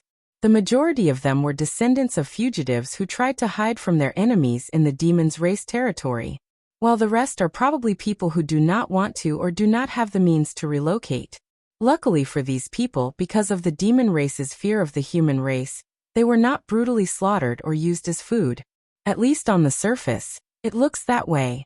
Once the people of the Origin Pill Dao arrived at their destination, they saw many flying boats floating in the air, waiting for the appropriate time to enter the secret realm. With a glance, Wang Wei could tell that only a few emperor lineages were interested in this secret realm, while the majority of other people were from Supreme Lands and Holy Land. After pondering for a moment, he realized the reason. The core of this secret realm has not been opened, so not many people knew of its true value. So many people were just waiting for the right time to act. However, given that Lu Meishio spent a few hundred years trying to reach the core, Wang Wei bet that she knew more about it than everyone else, and there might be something very valuable inside. While thinking to himself, Wang Wei's vision was locked on one of the flying boats as he watched a handsome man with gray hair and eyes. It was himself. To be precise, it was his clone. Although it only had 60% of his true body strength, it could still fight a true monarch. Fifth brother, do you know Sacred Son Wang Wei?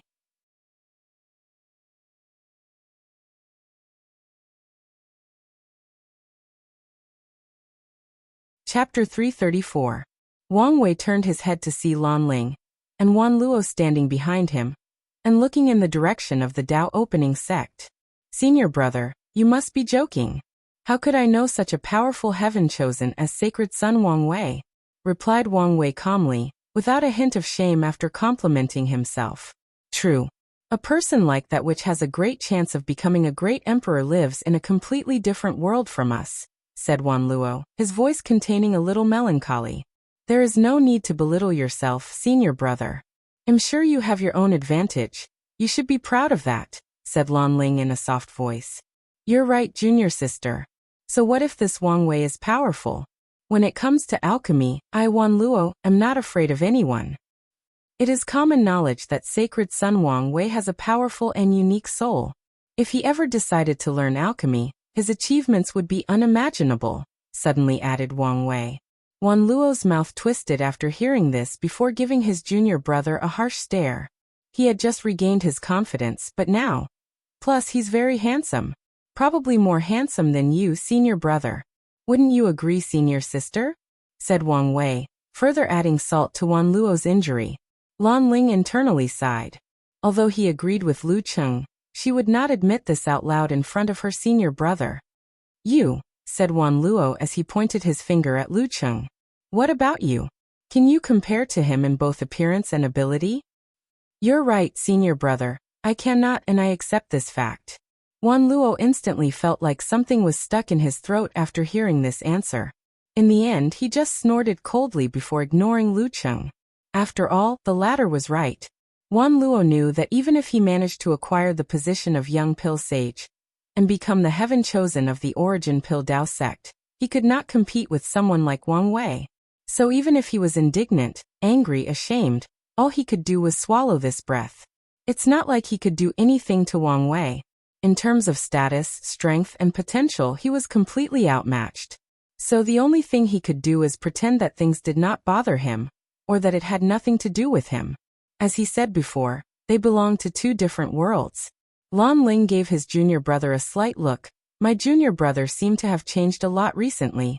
Meanwhile, on the boat of the Dao opening sect, Wang Wei's clone was observing the people around. Not many emperor lineages showed up, and amongst the ones that did, only a few people were worth paying attention to. He looked in the direction of the sword-casting villa where a young handsome man with sword eyebrows, white clothes and a sword on his waist. It was Jian Wushuang. Despite his calm and peaceful demeanor, Wang Wei could feel a deep arrogance hidden from his exterior appearance. Wang Wei had noticed that Jian Wushuang experienced a change in personality during the Dao Tablet's secret realm, after his infinity sword will manage to subdue his father's absolute cut sword will. From what Wang Wei knew, the upper echelons of the sword-casting villa also noticed this change in temperament, so they ordered him to travel around the world to temper himself. Sudden change in temperament is a normal thing if a person's state of mind or Dao heart is not firm enough. Logically speaking, Jian Wushuang should have awakened after he experienced defeat at Lin Fan's hand more than 500 years ago. However, it seems not. Wang Wei guessed that Suya used some method to influence Jian Wushuang. After all, from what he knows, she has been scheming against him for quite some time now. If her plans work, Wang Wei guessed that Jian Wushuang will either end up dead or in terrible shape. Either way, Wang Wei does not care. After all, Jian Wushuang is his enemy/competitor. His death is advantageous to him. Additionally, his demise is actually quite inconsequential. From what he learned from his father and grandfather, not all the Heaven Chosen currently active on the world stage will make it to the Heaven Will battle. Some will die halfway through, some will have their Dao heart shattered and no longer wish to pursue the Emperor path. Many other people will suddenly grow up and replace the current people. More importantly, there are many hidden seats, families, or factions that will not show themselves until the appropriate time. In conclusion, the Heaven Will battle will not be simple. Not even a tenth of the participants have shown up yet. After thinking about this, Wang Wei's clone eyes moved to another boat. This one belongs to the Loose Cultivator Alliance, and their current Heaven Chosen, Huang Yuan. From the information currently known about him, he is from the lower realm, and was discovered by a member of the Loose Cultivator Alliance. So, they pooled a lot of their resources together to exchange for an identity token for him from an emperor lineage, so that he can participate in this generation's battle. After meeting this guy, Wang Wei instantly felt that something was wrong. He felt a particular breath from Huan Yuan, the breath of Heavenly Dao, and he knew that all of the people who placed their names on the Heavenly Dao Protection Book and attained immortality had that same breath. However, it was very faint on Huang Yuan, It was so faint to the point of being unnoticeable. In fact, the clone did not detect the breath, but the real body who was posing as Lu Qing did. Immediately afterward, Wang Wei's brain began to think. He knew that there must be some secret here. His first instinct was to use his fate-reading technique to find the truth. Unfortunately, a dark aura seemed to be protecting Huang Yuan, so he used his brain instead. He suddenly remembered one of the top 30 heaven chosens from the Academy's trial.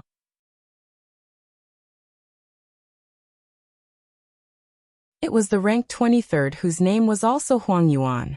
From what he remembered, this guy was from a supreme land called Soaring Lantern Valley. Now the question is, what is the relationship or connection between these two Huang Yuan? Thought Wang Wei. He did not think that this was merely a coincidence of two people having the same name, especially after sensing that breath.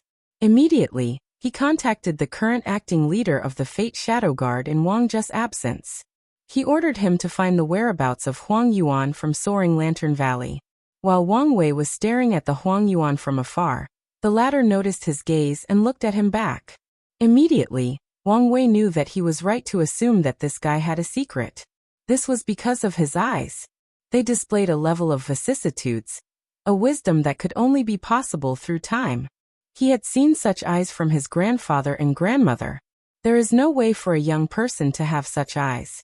Truth be told, the only young person he knows who has such eyes is Di Tian. However, he also knew that it was because the latter was an old monster that has lived for who knows how long and experienced too many things. So after seeing Huang Yuan's eyes, two thoughts came to his mind. Reincarnation or body possession.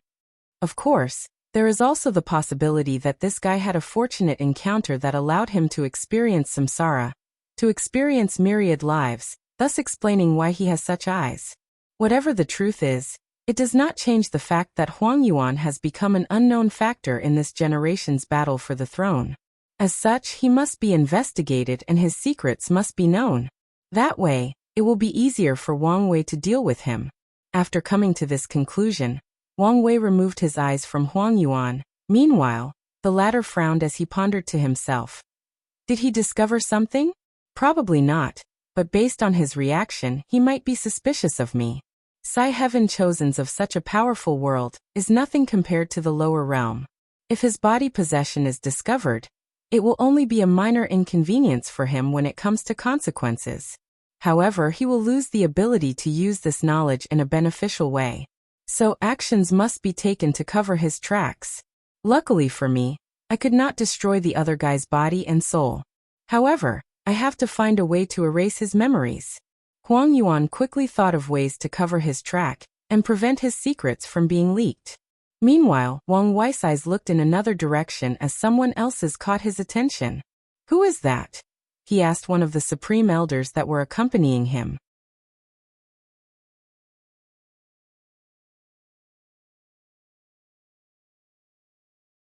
Chapter 335. Wang Wei gazed at a girl dressed in a blue hanfu with golden threads. Her clothes were perfectly fitted, displaying her feminine curves. She had an exquisite face that seemed to be perfectly sculpted. Her eyes resembled the purest of jewels that could reflect the sun or any other surface. Her long hair, which reached her all the way to her posterior, floated with the wind. She had a flame mark in the middle of her forehead which further embellished her beauty. As she stood there, she exuded a very noble temperament like she was divine. Unlike Feng Li Juan of the Divine Tao League, her noble temperament did not come out as arrogance, but more natural. It was as if heaven and earth accepted the fact that she was noble. In terms of beauty or temperament, this woman did not lose to either Suya, Wu Hong, or even Shi Shi. Of course, the reason that Wang Wei paid attention to her was not because of her beauty, but because he felt a very powerful bloodline inside her body. Moreover, her aura seemed very strange and weird, like she was incompatible with her surroundings. It's unfortunate that she seemed to have a way to block any observation abilities that try to pry her secret, so his eyes could not see anything more. After hearing Wang Wei's question, Yan Chen pondered for a while before saying, "She might be from the Hua family." Hua family? I've never heard about them. That's because they are an ancient aristocratic clan. Another term that I've never heard about. Supreme Elder, can you please explain? said Wang Wei. Ancient aristocratic clans are families that survived the Null Era. Essentially, any clan that existed since the beginning Emperor Era. For example, the Hua family is very prestigious amongst the ancient clan. They claim that their ancestor was the first acquired human that discovered fire. Because of their discovery, humans were no longer afraid of the dark, did not die from the cold, and so on. Because of this discovery, their clan received a great number of merit and chi luck. Of course, these are just rumors with no substantial proof. However, according to records from our sect, those claims are most likely true. Unfortunately, most factions just refuse to acknowledge it to prevent the Hua family and other ancient aristocratic clans from gathering too much merit and luck. Wang Wei became intrigued. He knew that the water of this world was deep and there were many things or secrets that he did not know yet.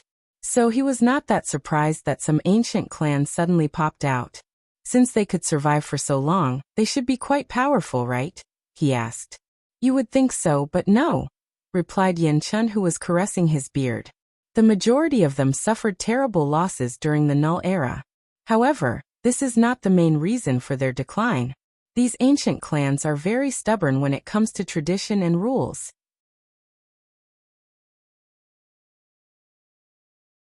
During the ancient Emperor Era, the majority of them refused to adapt to the changing world, and were slowly eliminated by the times.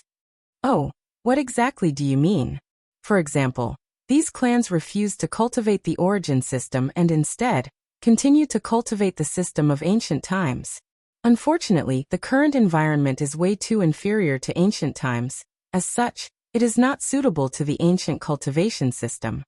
After hearing this, Wang Wei understood why these ancient clans declined. Heaven and earth will change to nurture the most prosperous cultivation system in any world. An excellent example of this fact is origin stones or origin source that is used as currency and to cultivate in the myriad emperor world. Origin chi is not an energy that existed between heaven and earth, but one that was created by the Qiyuan emperor. Despite this, the entire world is full of mines that contain origin stones and sources, which cultivators can directly absorb. Logically speaking, the world should only have mines that contain spiritual stones since spiritual chi is prevalent between heaven and earth. The reason for this anomaly is that Heavenly Tao acknowledged the fact that the origin system is the orthodox cultivation system of this world. So it changed the world to benefit this system. Over the years, resources unique only to this system were developed to help it prosper and flourish. This is one of the reasons that most worlds do not have multiple cultivation systems. Since there are ancient aristocratic clans, are there any ancient sects too? Asked Wang Wei. As far as my knowledge goes, there isn't, replied Yen Qin. The beginning Emperor Era was occupied by clans, families, and ethnic groups.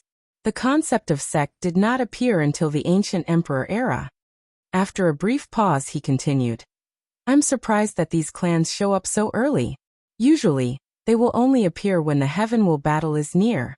This secret realm should contain something valuable, and they must know some secret about it. Wang Wei's clone nodded his head before removing his eyes from her. He then checked out the other people present. Besides that girl and Jian Wushuang, he did not care about anyone else from the younger generation. When it came to other factions, he noticed the Ji family from the herd-raising valley. With a single glance, people could tell that they were anxious to enter the secret realm, and Wang Wei knew why. These people knew that Lu Meixia was inside, and wanted to intercept her at all costs to prevent her from gaining any benefit, and if possible, secret kill her. Unfortunately, Wang Wei has been using the sect to delay the time that people enter. He wanted to give Lu Meixia enough time to gather the people from her factions, then use her years of head starts to quickly reach the core of the secret realm. That way, she will do all the hard work and he will benefit from it. While everybody was waiting for the agreed-upon time to enter, Hu Fenghuang felt Wang Wei's gaze, so she looked in his direction. The Wang clan's heir? The elders have mentioned him and warned me to pay attention to him. He is indeed powerful. However, why do I feel like something is off? Her jewel-like eyes rapidly shone. Then a look of surprise appeared on her face. That's just a clone? And he's that powerful? For a moment, she thought her heavenly eye technique was malfunctioning. It seems that this generation's battle for the throne will be an interesting one. Nevertheless, Hu Fenghuang did not care as she had the utmost confidence in herself. As the most talented heaven chosens in the Hu clan for countless generations, she believed in her potential and growth. Even if she is not currently the opponent of the Wang clan's heir, this will not be the same in the future, especially after she acquires the opportunity inside this secret realm. At the appropriate time, many of the emperor lineages came together to open the entrance to the secret realm. A vortex appeared in front of everybody. Then all the floating boats entered it. The loose cultivators who did not have any factions to support them placed a barrier around themselves. And after waiting for all the big guys to enter, they also rushed in. Soon after entering, the majority of factions let their disciples in the periphery of the secret realm, while they rushed to the entrance of the core area. A tall mountain that seemed to support heaven stood in front of everybody, full of formations. In the middle of the mountain, everybody could see a group of people. It was Lu Meishio and the people from her factions in the herd-raising valley. The Ji family along with a few other people wanted to use the same path as Lu Meishio to quickly catch up to them. However, they soon discovered that these formations were restored, and even slightly strengthened. As such, they had to start over like everybody else. As soon as Wang Wei arrived at the foot of the mountain, his gaze looked directly at Lu Meishio. He did not hide his killing intent. Meanwhile, Lu Meishio, who was also looking at him, bit the lower parts of her lips while wondering why this guy held such a deep grudge. She was angry that he broke all her plans. Then, a ruthless light flashed across her eyes. She looked at the 5 new true monarchs next to her and said, "Whatever the price, we have to reach the core of this secret realm as soon as possible." After glancing at Lu Meishio for a brief moment, Wang Wei looked at the mountains and formations in front of him. Although he noticed that the girl from the Hu clan did not come to this area, he did not pay that much attention to her besides sending someone to try to follow. His attention was on the formation as he muttered, "Natural formation?" An idea suddenly came to his mind.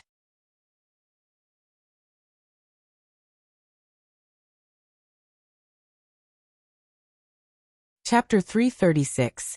"It's indeed a natural formation," said Yanqin. "Young master, do you have some ideas?" Wang Wei nodded his head as he continued to ponder. As the name implied, natural formations are formations formed naturally by nature. They are usually found in landscapes like mountains, rivers, and forests. From what he knows, natural formations were more common during the ancient emperor era. To be specific, after the Null era, and before the ancient emperor era began. In an attempt to rebuild the civilization of the myriad emperor world, many of the early cultivators studied natural formation. This was how the profession of formation master began. Heaven and earth was the teacher of these cultivations. Moreover, there are rumors that natural formations are innate formations whose innate laws have been removed by either someone else, or because of the passage of time.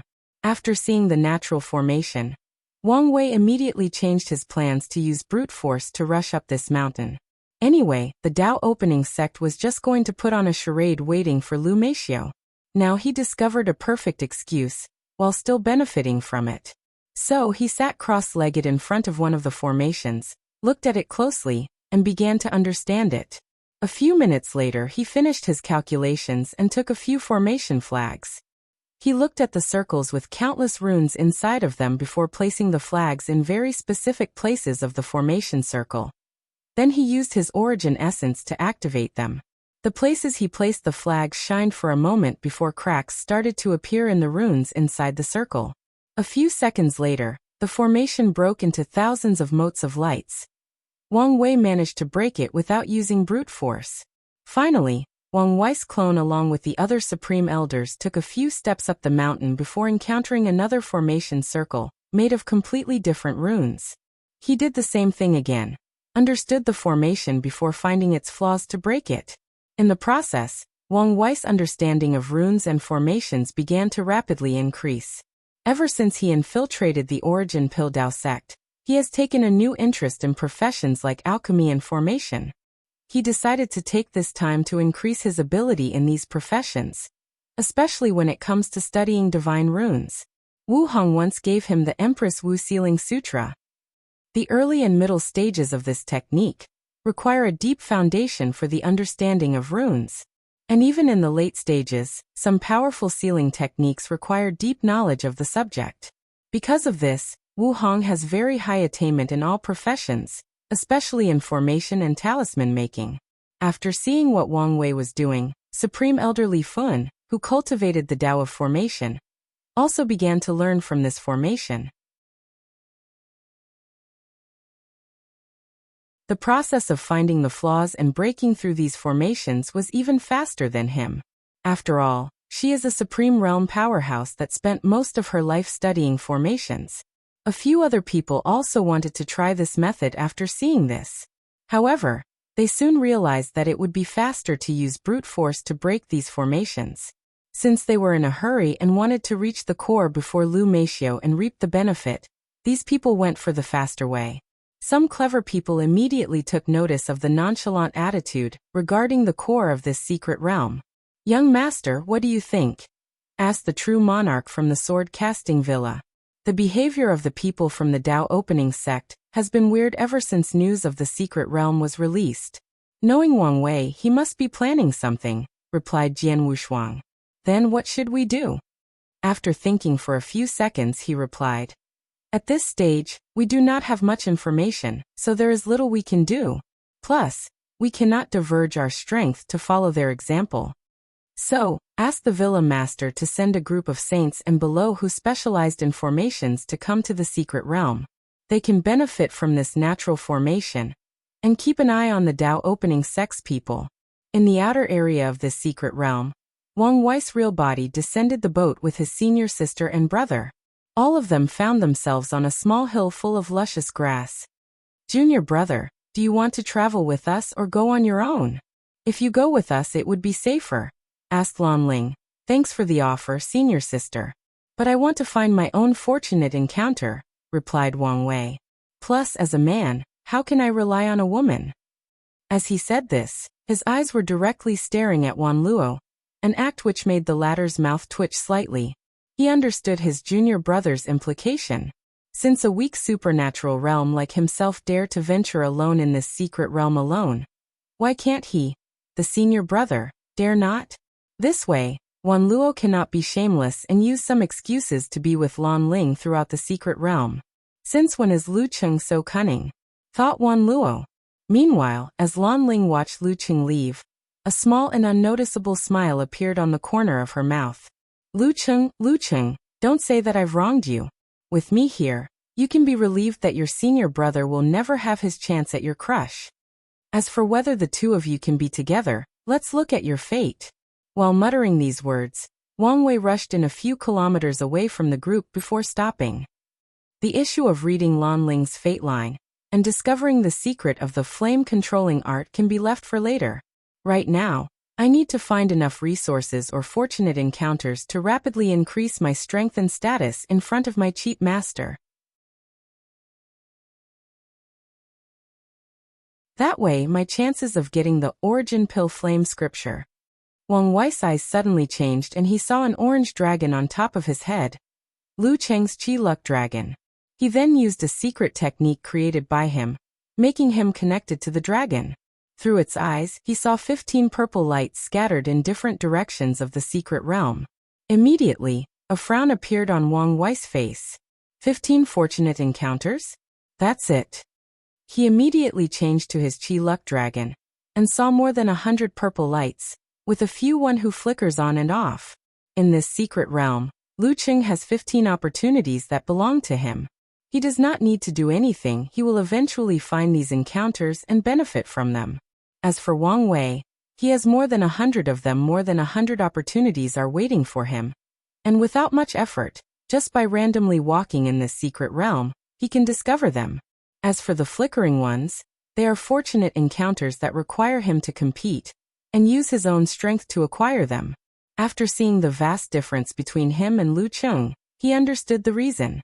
As a heaven chosen born in the most powerful sect of this world, he is naturally blessed by luck. And with the Chi Luck trial, his luck has reached an unimaginable height, probably slightly inferior to a child of destiny. With Wang Wei's luck, as long as he leaves the sect, he will have countless fortunate encounters.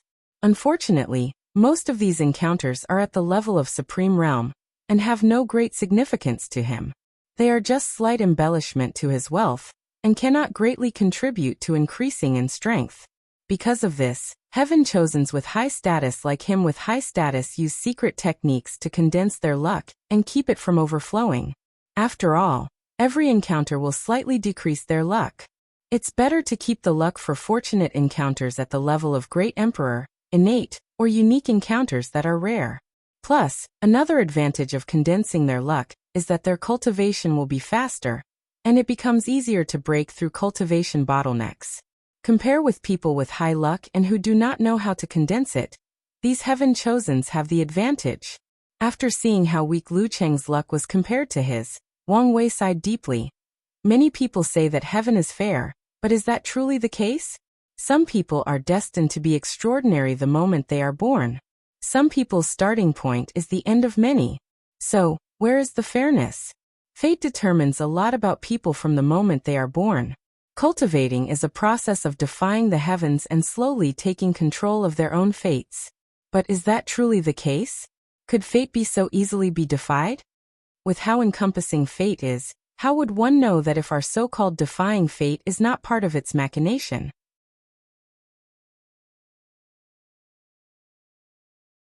How would we know that our so-called free will is nothing but an illusion?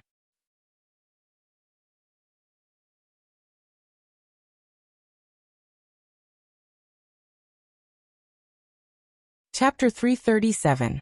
Wang Wei sighed out loud after asking himself these questions. He knew that his path to be free and unfettered, to control his fate would not be an easy one. Although he looked all-powerful on the outside, compared to what he wanted to achieve, he was nowhere close to accomplishing his goals. So he controlled his thoughts and focused on his current predicament. With Lu Cheng's chi luck, the few fortunate encounters may not be enough to accomplish goals this time, so he needed to do something else. One option was to use his fortunate encounter to help Lu Cheng since he would not use most of them. Unfortunately, he did not want to use his luck to nourish Lu Cheng's. Additionally, with his current strength, many opportunities that belonged to him could not be acquired unless he used his own power in Lu Cheng's body. With how many people entering the secret realm, and how complex the forces here are, he did not want to take any risk by showing any odd behaviors. So unless absolutely necessary, he will not use his power in Lu Cheng's body. So there was only one option left for him: steal others' people's luck. So Wang Wei's eyes changed again, and he began to look at the other chi luck dragon of other people. With his expertise, he was able to distinguish the strength or cultivation realm of many people based on their luck dragon. He focused on people in the supernatural realm, and below whose dragon was active, meaning that they would soon encounter a fortunate encounter. Wang Wei then swallowed a top earth grade face-changing pill that he refined to change his appearance, along with an invisible pill of the same rank. Once his preparations were finished, he began to secretly follow the people he selected, then at the right opportunity, he would sneak attack them and take their opportunity. However, he did not kill all the people whom he stole luck from. Wang Wei knew that with how weak Lu Cheng was, stealing other people's luck would result in great karma, and he would eventually suffer from some form of backlash. And killing these people would intensify this karma backlash. According to Wang Wei's divination, this backlash would come in the form of his identity being accidentally revealed and countless people who he stole from starting to hunt him down. Luckily for Lu Cheng, he was still blessed by the origin pill Dao Sek's luck which could withstand this backlash. As long as he quickly finds his third senior sister and her group, the backlash will be dealt with. Plus, with Wang Wei's current means he can still suppress and delay the backlash until it is no longer a problem. At least for now. As Wang Wei continued to steal other people's luck, he could see that Lu Cheng's chi luck dragon was slowly transforming from orange to golden, but he did not care about it. He can use this as an excuse to explain all the fortunate encounters he has if there need be. While Wang Wei turned into a luck thief, Huo Huang and the people following her did not go to the core area. Instead, they headed in their separate directions. Holding a weird compass in her hand, Huo Huang headed in the eastern direction of the secret realm. Soon, the group finds themselves traversing a vast frozen plain with nothing in sight. At least on the surface it appeared as so. The ground was as blue as the sky, stretching for hundreds of thousands of miles long. There were no animals and only a few trees that looked like well-made ice statues. As soon as the group arrived in that area, they discovered that it was a no-fly zone with a powerful formation that could prevent any Supreme Realm true monarchs from flying. "Young lady, do you want us to break the formation?" asked a middle-aged man with a robe. He was one of the 4 true monarchs that followed Huafenghuang in the secret realm. "How long will it take?" she asked back. "With the 4 of us, quite some time." "In that case, let's go on foot. It would be faster that way." She paused for a moment before continuing. "Go deal with the little rat following us." One of the people following here then disappeared, and reappeared a few minutes later. "Done?" "Yes, young lady." Then the group of 5 ignored the little trouble, and began their journey on this frozen tundra. The temperature was so low that even void-shattering cultivators would have a hard time in this environment, even with the protection of their laws. However, Huafenghuang was perfectly fine. She did not use any energy for spells to protect herself. While using the compass for direction, the ground near her suddenly cracked open, and a large white ant came from the ground. It was more than 50 meters in height and 70 meters in width. And despite its large size, it was incredibly fast as it rushed towards Huafenghuang with the intent to kill, leaving countless shadows behind it. Unfortunately, what the ant saw was not the fear and despair of seeing death approaching and being powerless to do anything about it. What he saw was a calm woman who looked at him with indifference like God looked at weak mortals. Then, she gently flicked her finger, generating enough force to create a tornado. The force of the flick destroyed half of the ant's body, while the tornado blew it away a few dozen meters. As the large ant laid in a pool of purple blood, all it could think about was why was this human more fiendish than it, a demonic beast. For a moment, he wondered whether he was the demon or she was. Then the ant breathed its last breath. Huafenghuang looked at the ant and muttered, "If I remember correctly, isn't that an earth tundra ant?" "That's indeed so, young lady.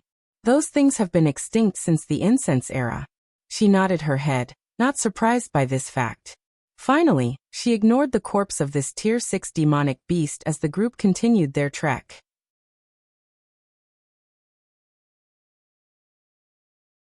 A few days later, after non-stop walking, they finally stopped.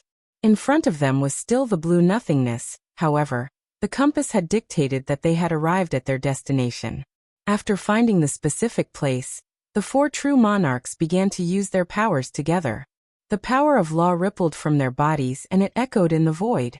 With time, a space channel slowly started to appear, so the 4 of them worked together to stabilize it. After everything was done, the 4 of them entered another small dimension inside the secret realm. What they saw inside was nothing but a small lake with purple liquid inside. Huafenghuang's eyes lit up after seeing the liquid as she rushed in front of it and took a small sip. A refreshing feeling overcame her body as she closed her eyes to feel the effect on her body. With all of this innate qi, I can make a breakthrough from the bloodline awakened realm to the true spirit realm and cast a perfect foundation for the future. As the heir to the Hua ancient aristocratic clan, she did not cultivate the origin system of Qiyuan Emperor, but the ancient cultivation technique created by the first emperor of the myriad emperor world, the heaven-opening emperor. The true spirit realm that she spoke of is the same as the primordial spirit realm of the current system. Instead of creating a primordial spirit, the ancient cultivators created true spirits. As for the difference, the ancient cultivating system was created after observing the bodies of primordial gods and innate demons. As such, it focused heavily on refining and tempering the body. When it comes to the difference between true spirit and primordial spirit, they serve the same purpose of allowing cultivators to sense the law between heaven and earth to understand and eventually control them. However, the primordial spirit is a separate entity from the body. It can exist without it. Even if a cultivator's body was destroyed, as long as their primordial spirit existed, they are still alive. They can take over the body of someone else, or if they have enough resources, they can recast their fleshly body. When it comes to the true spirit, it is fused with the cultivator's fleshly body and cannot be separated. As a result of this, The cultivators in that realm are hard to kill since as long as a drop of their blood still exists, they can revive themselves. It is essentially the realm of rebirth with a single drop of blood that Wang Wei will enter after refining his blood. Of course, there is still a large difference. Most people in the true spirit realm require a tremendous amount of energy and resources to revive themselves, while Wang Wei could do so with the spiritual qi in the surrounding. Additionally, ancient cultivators still have a specific number of times that they can die and revive, with the maximum being 9. And only geniuses like Feng Huang can reach that level.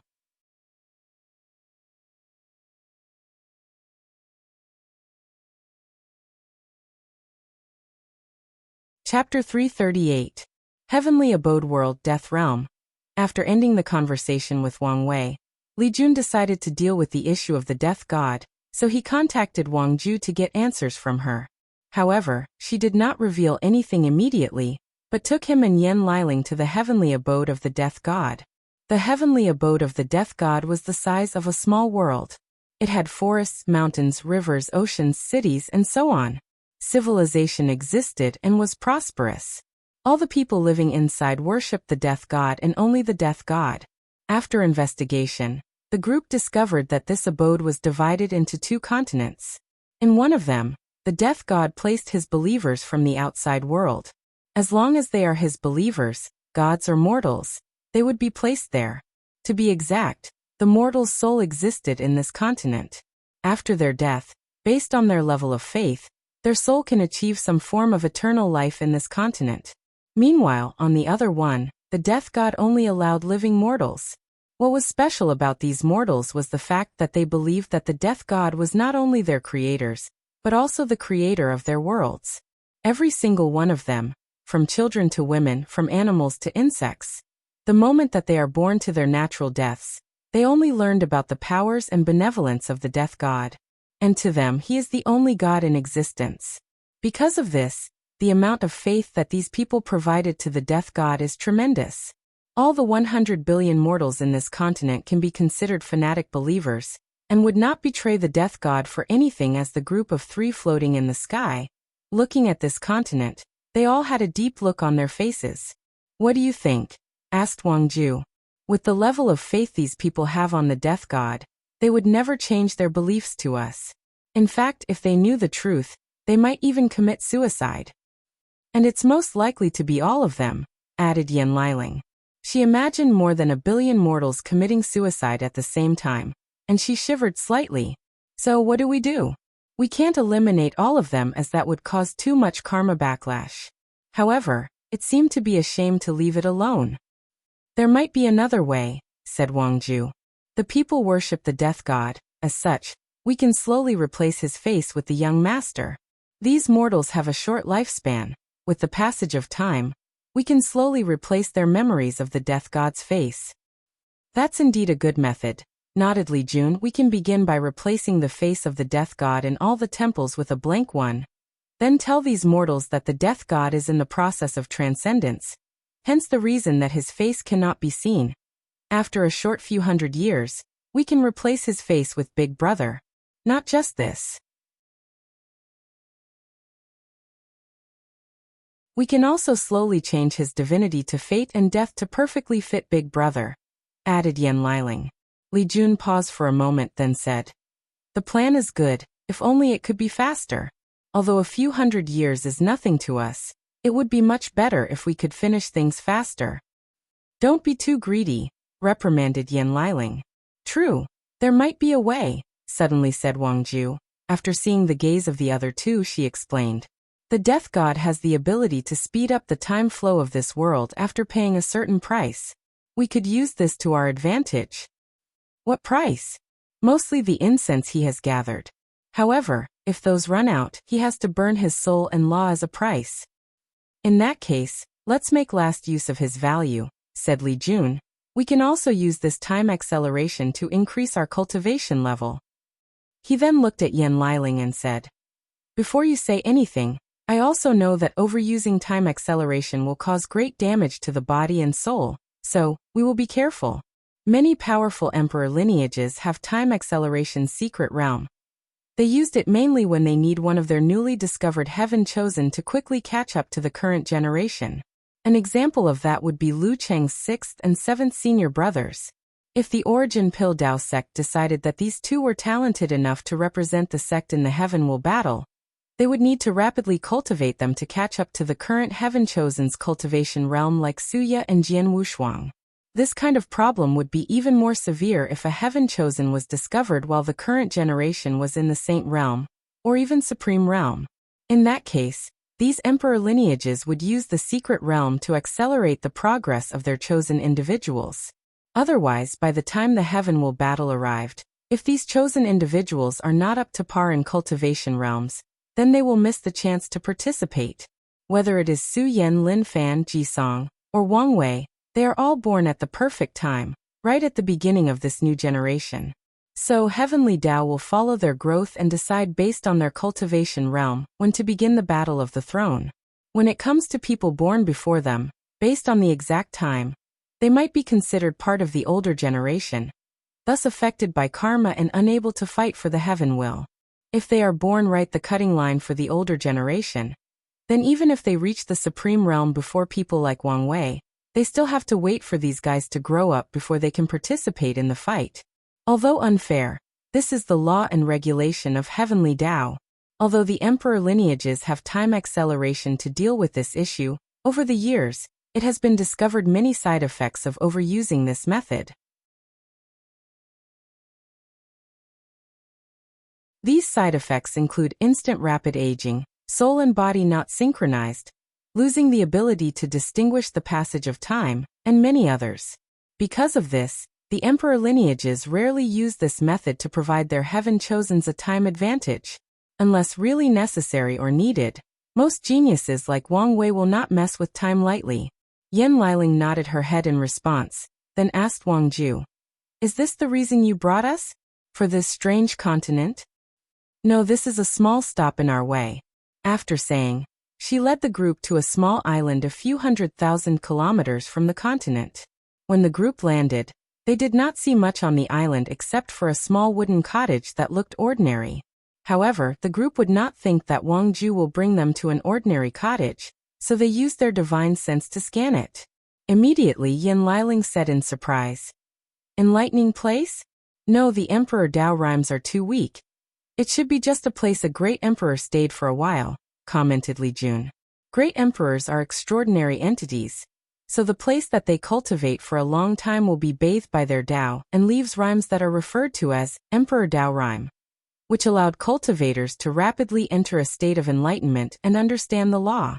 These places are called enlightening place, which refer to the place a great emperor attains enlightenment. They are usually most easily formed after a great emperor absorbs the heaven will and began to comprehend their grand Dao source. These enlightening places are left to their descendants to factions as a foundation for their prosperity. After seeing the cottage with Emperor Dao rhymes, Li Jun said, "We always suspected that this world was related to a great emperor since the crystal wall can easily block the attack of quasi-emperors, but now we have ironclad proof of this. The real question is who was this emperor and what was their motives for coming to this small middle thousand world," added Yan Liling. Then, Wang Ju explained some information she gathered from the death god's soul. There is a legend that the first god to appear in this world came from the stars. The gods referred to him as God King, and he is credited for spreading the current cultivation system. If that's true, then there is a high chance that this emperor is not from the myriad emperor world. Nodded Li Jun, if I remember correctly, the closest world community to us mainly cultivate a martial art system. If this great emperor spread the cultivation system of his homeworld to this world, he might be from a faraway world community. You're tuning in to the Li Mei's Wuxia Whispers YouTube channel. We're so grateful for your support, and don't forget to subscribe to join us on this incredible journey through captivating stories. Your generosity through donations truly makes a world of difference, as it's the primary source of revenue that allows me to expand and enhance this channel for you. Thank you from the bottom of my heart for being a part of this adventure.